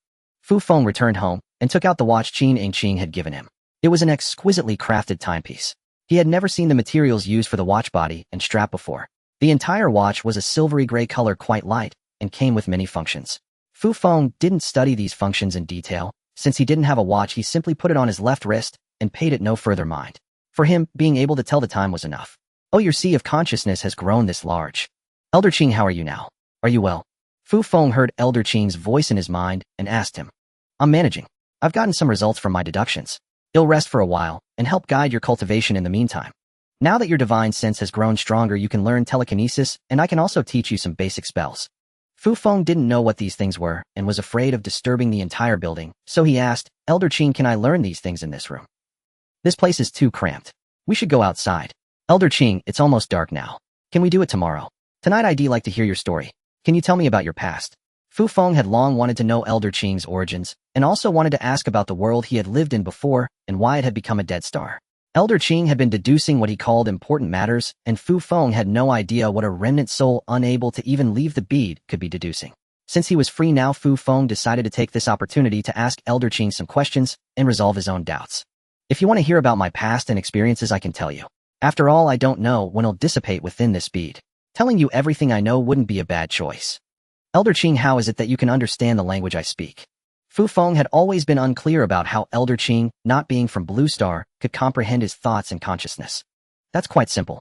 I understand the thoughts you express not through your spoken words, but through a form of consciousness exchange. I can't understand the words people outside speak with their mouths, but since within your mind the meanings you generate in your thoughts can communicate with my consciousness. Now that you've cultivated your divine sense, if you encounter someone else who has also cultivated their divine sense, you can communicate with them using it. Simply put, this kind of exchange is a communion of consciousness requiring no language. You can even have simple communication with animals that possess divine sense. After hearing Elder Qing's explanation, Fu Feng understood that if Elder Qing weren't inside his mind, he still wouldn't be able to communicate with him. However, once he cultivated divine sense, even if Elder Qing wasn't in his mind, they could still communicate. The night slowly passed as Fu Feng and Elder Qing engaged in a dialogue of questions and answers. From Elder Qing's words, Fu Feng learned the essentials of his past. Countless millions or billions of years ago, the exact time lost to antiquity, the entire Milky Way galaxy was suffused with a substance called spiritual energy. On countless life-bearing planets, people cultivated using this abundant spiritual energy, which was known to the world as immortal cultivation. When one reached the highest realms, they could soar through the heavens, cover the sky, with a single hand shatter stars with a punch, sever rivers of stars with a sword, and traverse countless planets in a single step, becoming omnipotent. In this galaxy, they forged countless immortal legends. But at some unknown point, the spiritual energy of the entire galaxy began to slowly wither, and the reason for its disappearance could not be found. By a few million years ago, the galaxy had been entirely drained of spiritual energy. Some planets, as their spiritual energy dried up, gradually became dead stars. Others slowly transformed. Though devoid of spiritual energy, they remained suitable for human habitation and began to develop technology to cope with various crises. The evolution of the galaxy is measured in units of billions of years. Where stars died, new ones were born. Yet even with the birth of new planets, without spiritual energy, none could again become a paradise for cultivators. Those with great power by various means took their people and left this starry region in search of lands brimming with spiritual energy. From that time on, this galaxy knew no more cultivators, leaving behind only faint traces of cultivation on some planets. In the latter days of the Darmending era, Elder Qing was captured by a powerful enemy. His physical body was destroyed and his soul was sealed within a soul-fixing pearl. This pearl had been brought to the enemy by a subordinate specifically for collecting souls. To torment Elder Qing further, the enemy used great mystical power to place the soul-fixing pearl inside a Qingyuan egg. The divine substances within the egg allowed Elder Qing's soul to endure eternally, without perishing, yet it could never break free from the pearl. For reasons unknown, when the enemy left this starry domain, he did not take Elder Qing with him, but abandoned him in that cave dwelling. Sustained by the divine substances of the Qingyuan egg, Elder Qing's remnant soul survived all the way to the present day until Fu Feng's father brought the Qingyuan egg to Blue Star. So it turned out that immortals had once truly existed in this sky, only it was far too long ago. Fu Feng also yearned for that galaxy brimming with spiritual energy and filled with flying immortals. But all that was in the past. Now in this starry sky, he could only seek out natural treasures for cultivation. Finding a technique that could be cultivated was already quite fortunate. In a valley not far from Nantian City, Fu Feng stood on an open patch of ground. Following Elder Qing's instructions, he enveloped a small twig with his divine sense, then controlled it to float in midair. Slowly using his consciousness, he moved the twig before him. After he could freely manipulate this small twig, he switched to a larger branch to practice further. 3 hours later, Fu Feng could control relatively large objects to levitate and move through the air. For smaller objects, his control was effortless and fluid. They could soar up and down, dart left and right. It's a pity that there are no magical instruments in this starry sky. If you had a refined sword, you could now ride it through the sky. I can ride a sword and fly now, Fu Feng asked incredulously. The divine sense you have cultivated can indeed allow you to ride a sword. But unfortunately, there are no magical swords left. So it remains just a thought. Even if I teach you the methods of refining instruments, you would find no materials to work with. So you can put the idea of sword flight out of your mind. Fu Feng felt a pang of disappointment, then quickly let it go. Being able to move objects at a distance was already impressive. He sat down in the clearing while Elder Qing said he would search through his remaining memories for a suitable spell to teach Fu Feng, telling him to wait. In the valley where Fu Feng was, everything was lush and green, the air fresh and clean. Blue Star now relied entirely on clean energy. Manufacturing was largely synthetic with no excessive mining of the planet. Some production took place in space. The entire planet was pollution-free and the environment was quite good. Fu Feng unconsciously controlled a leaf, which continuously fluttered up and down around him. His mind wandered to where he might find materials to refine magical instruments. Perhaps in the warehouses of the Space Forces there might be some unknown materials collected from outer space, but he had no chance to look inside. Should he go to Qing and ask to see her family's warehouse? That wouldn't work either. But perhaps he could ask Elder Qing to teach him the methods of refining instruments. They might prove useful someday. Alright, I found it. You shall study the soul assault art. Master this technique combined with the sky-shattering fist you are already cultivating, and your combat power will easily surpass those of higher cultivation. Elder Qing finally spoke to Fu Feng after an hour. Hearing the name of this technique, Fu Feng wondered what kind of attack could be used against the invisible and intangible soul. Soul assault means using your divine sense to attack the enemy's brain. You possess divine sense while others do not, so this attack will be like a fish in water. You need only compress your outward-reaching divine sense as much as possible, gather all its power together, form it into a needle, and then stab it into the target's head. This attack can even pierce through various metal armors and strike directly at the soul, rendering the enemy defenseless. Fu Feng began to control his divine sense as Elder Qing instructed. He continuously gathered all his divine sense before him, using his consciousness to compress it until the entire mass of divine sense coalesced and slowly retracted into a sea of consciousness, forming a shape the size of a chopstick. This did not yet reach the size of a needle that Elder Qing had described, but Fu Feng had already spent 2 hours on it. Besides the time spent, what troubled him more was a sharp pain in his head. The use of divine sense was quite taxing. Now Fu Feng had to stop and let his mind rest before continuing. By 6 o'clock in the evening, Fu Feng had finally managed to shape his divine sense into a needle. He could also release it to attack a leaf tens of meters away. Though the divine sense needle had no physical form, it could instantly cause the leaf to fall. That's enough. You can keep practicing in your sea of consciousness until you can launch an attack at any moment. Now I will also teach you how to use the primal energy within your body to protect your flesh, how to see through others' cultivation levels with your divine sense, and how to perform soul-searching to steal others' memories. That night, Fu Feng did not return to the city. Instead, he sat quietly in the small valley, constantly practicing these incredible techniques that Elder Qing had taught him. When the sun rose in the east, Fu Feng had fully mastered all the techniques Elder Qing had imparted. He could now unleash the soul needle at any moment. With this art, his combat repertoire had gained another deadly trump card. Elder Qing, why can't others cultivate divine sense, yet I can with the modified alien art you gave me? As sunlight fell upon him, Fu Feng asked Elder Qing. Previously, Elder Qing had said that even in his era, the alien art was only a low-level technique. Logically, Fu Feng should not have been able to develop divine sense so quickly. You've hit the nail on the head. I told you before that the techniques you people cultivate by the standards of my era are merely the methods of a small minor sect. The material on which the techniques are recorded is of good quality, and though somewhat incomplete, it has been preserved quite well. The mistake lies in the fact that when your people deduced the techniques, they focused most on making the physical body stronger, while the essence of cultivation was largely lost. From what I've seen, the deduced versions of other techniques are mostly the same. On one hand, without such deduction, these techniques could not be cultivated at all in a place devoid of spiritual energy. The modified techniques, however, can be practiced without spiritual energy using the Buddha's own vital energy. Now that you have Xianqing pills, cultivation becomes even easier. This shows that the deduced techniques are relatively successful.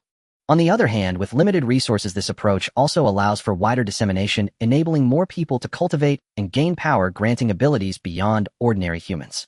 This greatly benefits your world's ability to survive and defend itself.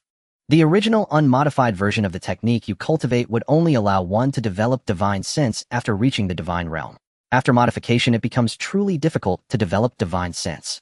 The technique you now cultivate retains its name, but its grade has been raised considerably compared to the original. It is no longer a low-grade technique. Especially in terms of divine sense, as long as you have sufficient resources for cultivation, you can not only develop divine sense from the very beginning, but the faster your realm advances, the stronger your divine sense will become.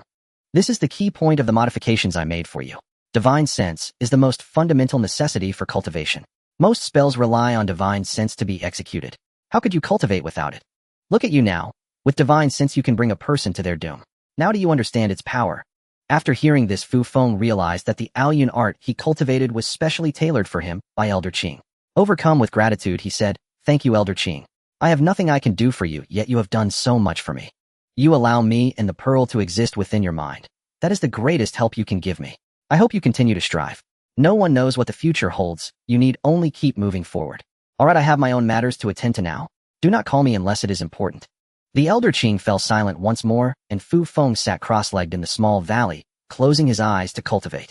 After 3 hours of meditative cultivation, Fu Feng suddenly detected a faint disturbance in the distance.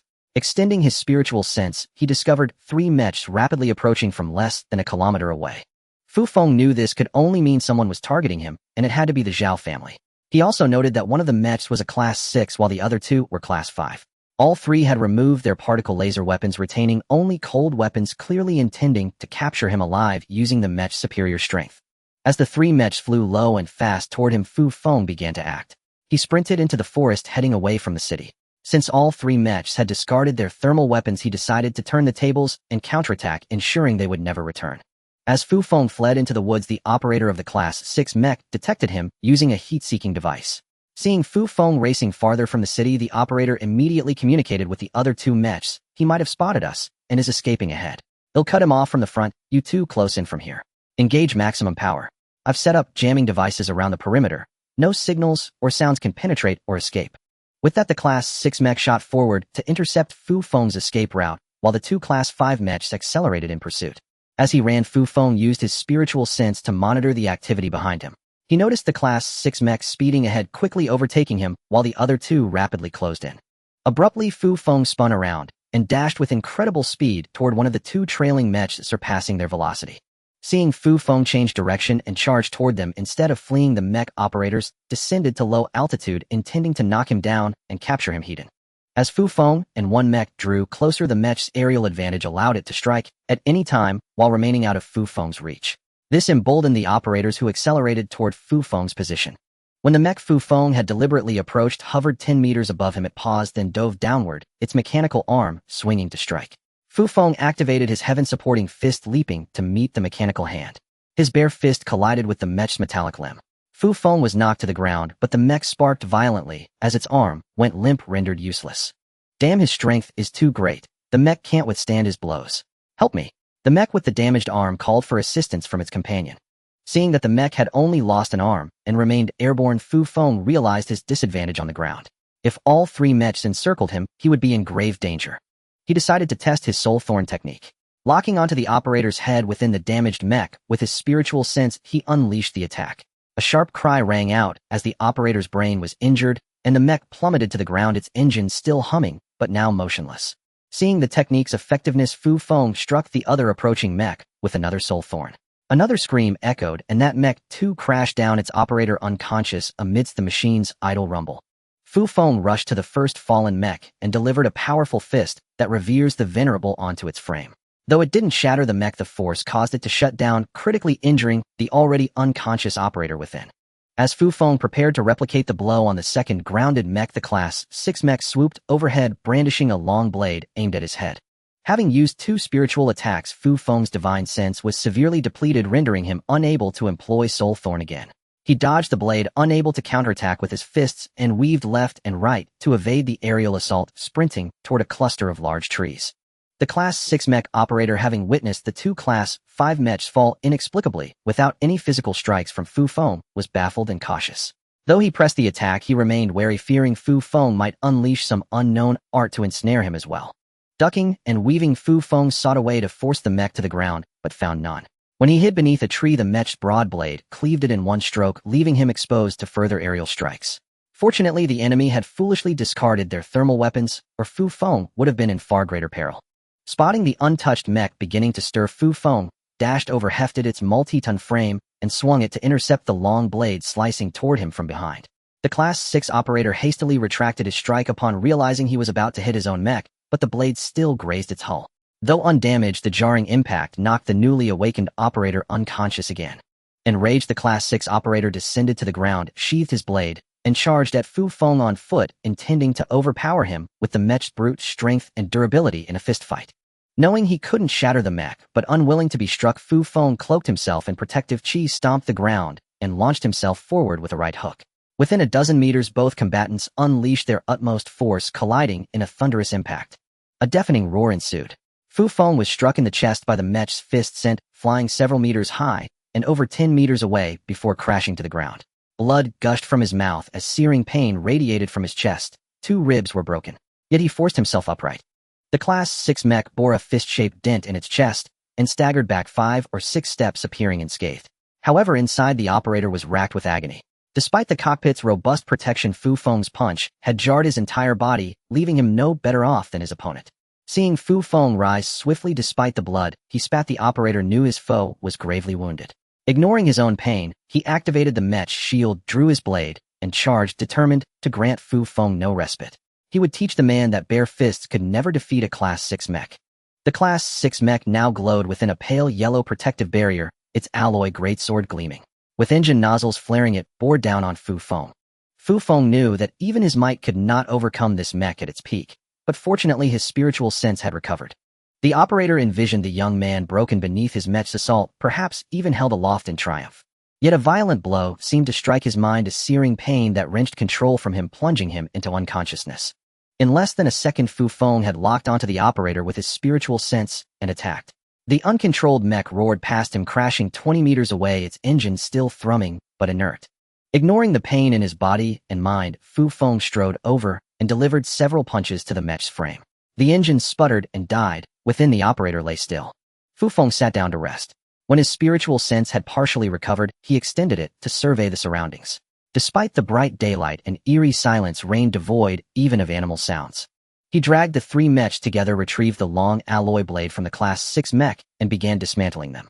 For Fu Feng, who had studied the repair of all manner of space machinery, disassembling these mechs was a trivial task. Fu Feng pried open the mech's chassis with a blade and dragged out the operators inside. These individuals were ordinary people, untrained in martial arts, their physical resilience only marginally superior to common folk. Consequently, those within the 6th-class mecha had already perished from shattered internal organs when Fu Feng struck the hull with his fists. Of the operators in the other two mechas, one was gravely wounded and unconscious, while the other, the one Fu Feng had lifted to counter the 6th-class mecha, sustained only brain trauma from the impact and was not severely injured. After a moment's deliberation, Fu Feng delivered a punch to the severely wounded man, ending his life in unconsciousness, then slapped the merely comatose one awake. "Who sent you? Tell me everything you know." Fu Feng addressed the man, who appeared to be in his late 20s and was still cradling his head. The man gradually regained his senses, but upon seeing their target staring at him, he realized the dire situation. Glancing at the two corpses nearby, terror consumed him as he trembled. "How did you become so formidable in just over 3 months?" "You're a demon. What? You recognize me?" Fu Feng asked, noticing the man's familiarity. "Over 3 months ago, I once kidnapped you." "Oh, it's you. What a coincidence. Speak up. Tell me everything you know." "We're from Yunjing Group, usually stationed at their space base. This morning we received orders to capture you alive in Nantian City. They showed us your holographic image. I knew you weren't particularly powerful, so I volunteered. But the base, fearing mishaps, still dispatched a formidable force. To avoid detection in Nantian City, we were secretly transported via a large city shuttle. We descended near here upon approaching the city. I never imagined you'd become so extraordinary, completely different from the person I knew. We've all been utterly defeated. Do you know why they want to capture me? I heard it's because you've displayed exceptional martial talent. Someone in the Zhao family wants to study the reason for your rapid progress. That's all I know. I beg you to spare my life." The man kowtowed to Fu Feng as he pleaded. After a silent pause, Fu Feng suddenly struck him in the chest, killing him. Fu Feng stood up, surveyed the three mechas, and deliberated. He then destroyed all storage systems inside them, shattering chips and similar components, but deliberately avoided damaging the controllable nuclear fusion devices. Having done this, Fu Feng thrust the long blade deeply into the ground and swiftly departed. He took a detour around the area, approaching Nantian City from a different direction. Shortly after Fu Feng left, in a command room of the Nantian City Defense Base, someone reported to their superior that an interference device was detected operating outside the city, though its purpose remained unclear. The base promptly dispatched aircraft for reconnaissance, discovering the dismembered mechas and 3 corpses in the woods. The gruesome scene left the investigators gasping in shock. They immediately reported the situation, prompting a large fleet of aircraft and mechas to advance toward the location. Outside the city, Fu Feng tidied his clothes. The wound on his chest was slowly healing. He realized his body possessed remarkable recovery abilities. Barely an hour had passed since his ribs were fractured, yet they had mended considerably. Using his divine sense to inspect internally, he found the bone cracks fully restored, negating any need for medical treatment. His body would heal on its own. Returning to his grandfather's home, Fu Feng showered and changed clothes. Then, sitting on the sofa, he pondered several issues. First, his grandfather's safety. Second, how the Zhao family had tracked his whereabouts. And finally, why the Zhao family had suddenly decided to capture him for study. After much thought, Fu Feng formed some conjectures, but remained uncertain of their validity. However, his grandfather's safety was an immediate concern. He even regretted involving Ku Yuan, fearing it might implicate his family as well. His hatred for the Zhao family burned more fiercely than ever. As the Nantian City Defense Base dispatched a large force outside the city, the Zhao family's mecha transport team remained oblivious to the unfolding events. Due to the interference device, they had received no communication from the 3 mechas. They only knew that a major incident had occurred outside Nantian City, and with the Defense Department mobilized, their mission had clearly failed, risking full exposure. Abandoning all caution, they launched the city shuttle and fled back to the Zhao base. As for the three mechas, retrieving them under the defense department's watch was impossible. They had no choice but to leave them behind. Fufing's communication device rang. Answering it, he heard Qin Yinqing's anxious voice. Fufing, where are you? I'm home. What's the matter? Good, you're home. I heard something happened outside Nantian City, and the defense department has dispatched many personnel. I was worried it might involve you, so I called to check. I'm fine. All right, since it has nothing to do with you, I'll hang up. Oh, by the way, I'll treat you to dinner tomorrow. They'll call you with the exact time. Before Fufing could respond, Qin Yinqing ended the call. Fufing shook his head helplessly, then entered the bedroom to begin cultivating, replenishing his energy, and healing his injuries. In a combat operations room at the Nantian City Defense Base, numerous mid- and high-ranking officials convened to hear the report on the mecha incident outside the city. 3 mechas were discovered outside the city, 1 6 class and 2 5 class. Upon discovery, all were dismembered, and their operators had been pulled out and killed, each death caused by powerful punches. The mechas themselves were thoroughly destroyed, with all recording chips and storage systems irreparably damaged. Only the power units remained intact. Though the mechas bore no clear markings, tests confirm they belonged to Yunjing Group. The city shuttle that transported them arrived around 10 a.m. and departed before noon after we found the mechas in the woods. Additionally, extensive signs of combat were found at the scene. A fierce battle had undoubtedly occurred there, but interference devices surrounding the area blocked all signals and sounds, which is why we only discovered it later. We also inquired with Tianyuan Group. They claim no knowledge of the incident and deny any involvement. Our surveillance confirms they showed no unusual activity. After the investigator finished his report, the room fell silent. The report indicated only that the Zhao family's Yunjing Group had traveled a great distance to the outskirts of Nantian City, engaged in battle with an unknown adversary, and suffered the complete loss of 3 mechas and their operators. Due to the interference devices, even the Zhao family seemed unaware of the specifics, while the Nantian City Defense Base remained entirely in the dark. This could only have been a mecha versus mecha confrontation. Currently, only 2 individuals can counter a 6-class mecha, 1 from the Zhao family and 1 from the Space Forces. Neither is possible. The Zhao family wouldn't attack themselves, and the Space Forces member departed for space a few days ago. Someone offered this analysis, and others joined the discussion, but ultimately no one could identify the adversary that had destroyed the 3 Yunjing Group mechas. News of the destroyed mechas and dead operators reached the Zhao family through their contacts in the Nantian City Defense Base. Upon learning the outcome, Zhao Qinghai, who had ordered Fufing's capture, was stunned. Could Fufing have defeated 3 mechas? One of those mechas was a 6-class model. How could they all have been obliterated? The incident alarmed Zhao Ziyue, the Zhao family's patriarch. He summoned all relevant parties. After understanding the sequence of events, he harbored numerous doubts. No one believed Fufing could have single-handedly destroyed 3 mechas. Some unforeseen variable must have intervened. Yet due to the interference devices, the operators had been unable to report what happened, leaving no one, including Nantian City, aware of the specifics, as the mechas were too thoroughly destroyed to retain any recordings. Ultimately, Zhao Ziyue imposed corresponding penalties on Zhao Yatai's faction, cautioning them to merely monitor Fufing's movements without rash action until the entire incident was clarified, lest greater losses be incurred. After a night of cultivation and healing, Fufing had fully recovered. He had breakfast with his grandfather and decided not to seek out Kuyuan. Following yesterday's events, he resolved to minimize contact with others. If the Zhao family targeted him, that was one thing, but if they went after his friends, he would have no way to protect them. The only option was to avoid dragging them into his troubles. Fufing spent the entire day cultivating at home. By afternoon, he recalled Qin Yinqing's invitation to dinner. Wondering when she would call, he unconsciously set aside his practice to wait for her call. He found himself thinking about her, questioning whether he might actually miss her. Could that be possible? He quickly dismissed the thought. When Qin Yinqing finally called, he wanted to ask if he could bring Kuyuan, but ultimately refrained. Stepping outside, Fufing extended his divine sense to observe the street. He detected someone watching him from a room in a building diagonally across, likely one of the Zhao family's spies. This explained how they had found him outside Nantian City so easily. They had been monitoring him all along. Fufing ignored the watcher for now. It wasn't the time to act within the city. The restaurant Qin Yinqing chose was on a high floor of a skyscraper. As he entered, he was enveloped by a romantic atmosphere. He saw Qin Yinqing seated alone by a window, the setting sun casting a halo around her, giving her a sacred beauty. Fufing stood frozen for a moment, captivated. Fufing, over here. Her call snapped him back to reality. Embarrassed, he walked over and sat across from her. What, shy to see me? She teased. No, I was just stunned by the perfect composition of you in that light. Fufing answered honestly. Really? So is it me or the scene that's beautiful? Both, of course. He had no choice but to admit her beauty, for without her the scene wouldn't exist. Alright, I know I'm beautiful, but in my eyes you're no less impressive. Far better than those prodigies in my Qin family. Qin Yinqing glanced at the watch on his left hand and smiled. Fufing didn't know how to respond to that. He was just an ordinary commoner unworthy of comparison to the young masters of the Qin family. This restaurant is excellent. Many ingredients are shipped back from outer space via cargo spacecraft. I've ordered a few dishes. If you don't like them, you can order something else. It's fine. If you can eat it, I definitely can.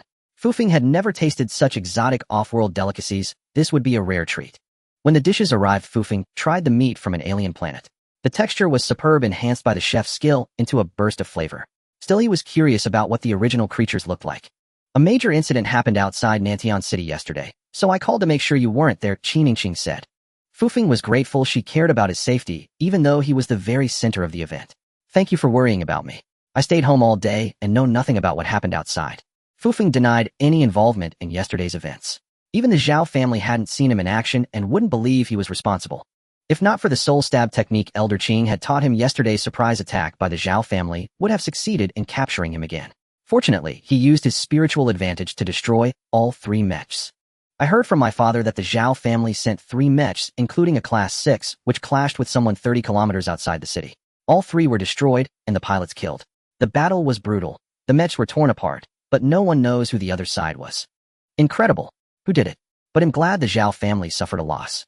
Fufing spoke casually while eating the alien meat. No one knows. All we know is that one party was the Zhao family. The other side remains a mystery. Both Nantian City and my Qin family have launched investigations, but there are no results. So it's a cold case. I wonder what the Zhao family wanted by sending mechs here. Fufing was genuinely curious why the Zhao family had sent 3 mechs to capture him. Now that their precious phoenix egg was gone, what was their goal? Did they just want to study him? He truly didn't know. He speculated that his rapid martial arts progress had made the Zhao family suspect he possessed something valuable, prompting them to capture and interrogate him again. They weren't wrong. He did have something invaluable, Elder Qing, but he would never let them succeed. Enough of that. Tonight I'm taking you to a ball. What do you say? Can I refuse, eh? No. I want you to come. Qin Yingqing leaned forward, smiling, her eyes fixed on him with an air of dominance. I knew there was no free lunch. After this alien feast, and being captivated by your beauty, I have no choice but to go. Sigh. Seeing he agreed, she straightened up and said with a grin, don't sigh. At worst, I'll let you hold my waist a little more while we dance. Fufing choked on her words, coughing uncontrollably. Qin Yingqing quickly handed him a glass of water, which he drank to calm himself. Just holding my waist. Why get so excited? If you behave better, I might even let you kiss me. My lady, please stop. I can't handle your words. Fufing begged for mercy. What are you afraid of? You've been in love before, though I've never even liked anyone. I'm fine with it, so you should relax. Qin Yingqing shrugged nonchalantly at his flustered state. You want me to go to the ball, but I don't even have proper clothes. Maybe I should skip it. I've already prepared your outfit. Don't worry, it'll fit perfectly. I remembered your measurements when we were at the mall. Just change there. So you had this all planned out. Of course. I knew you wouldn't refuse me because I have faith in you. Fufing wondered if it was faith in him or in her own charm. Either way, her initiative overwhelmed him, and he surrendered to her arrangement. He had never met someone so caring, beautiful, assertive, and brilliant. When will you go back to your base? Qin Yingqing asked. In a few days. There are still some matters to settle. What matters? Need my help. First, do you know any residential areas in Nantian City that are very secure? Like neighborhoods with strong protection. Since she asked, Fufing decided to inquire. If such a place existed, he could move his grandfather there. What's wrong?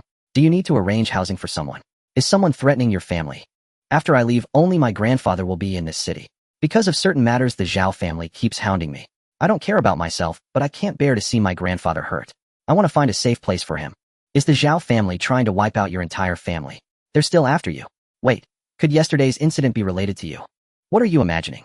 Do you think I could fight 3 mechs? Fufing was startled by her insight. This woman was sharp. She had immediately connected him to the event. But he believed it was just a fleeting thought. You're right. There's no way you could defeat 2 Class 5 mechs and a Class 6. I'm overthinking. If you had that power, I'd marry you right now. Please, I don't have that ability, and I couldn't afford to marry a rich heiress like you. If I give you a chance and you refuse. If I want to marry, I will. I suggest you hurry up and reach the divine spirit realm, then come marry me. Qin Yingqing glared at him for refusing her, leaving Fufing at a loss on how to handle such a direct woman. Little did she know Fufing was the one who destroyed those 3 mechs. He wondered what she would think if she ever found out.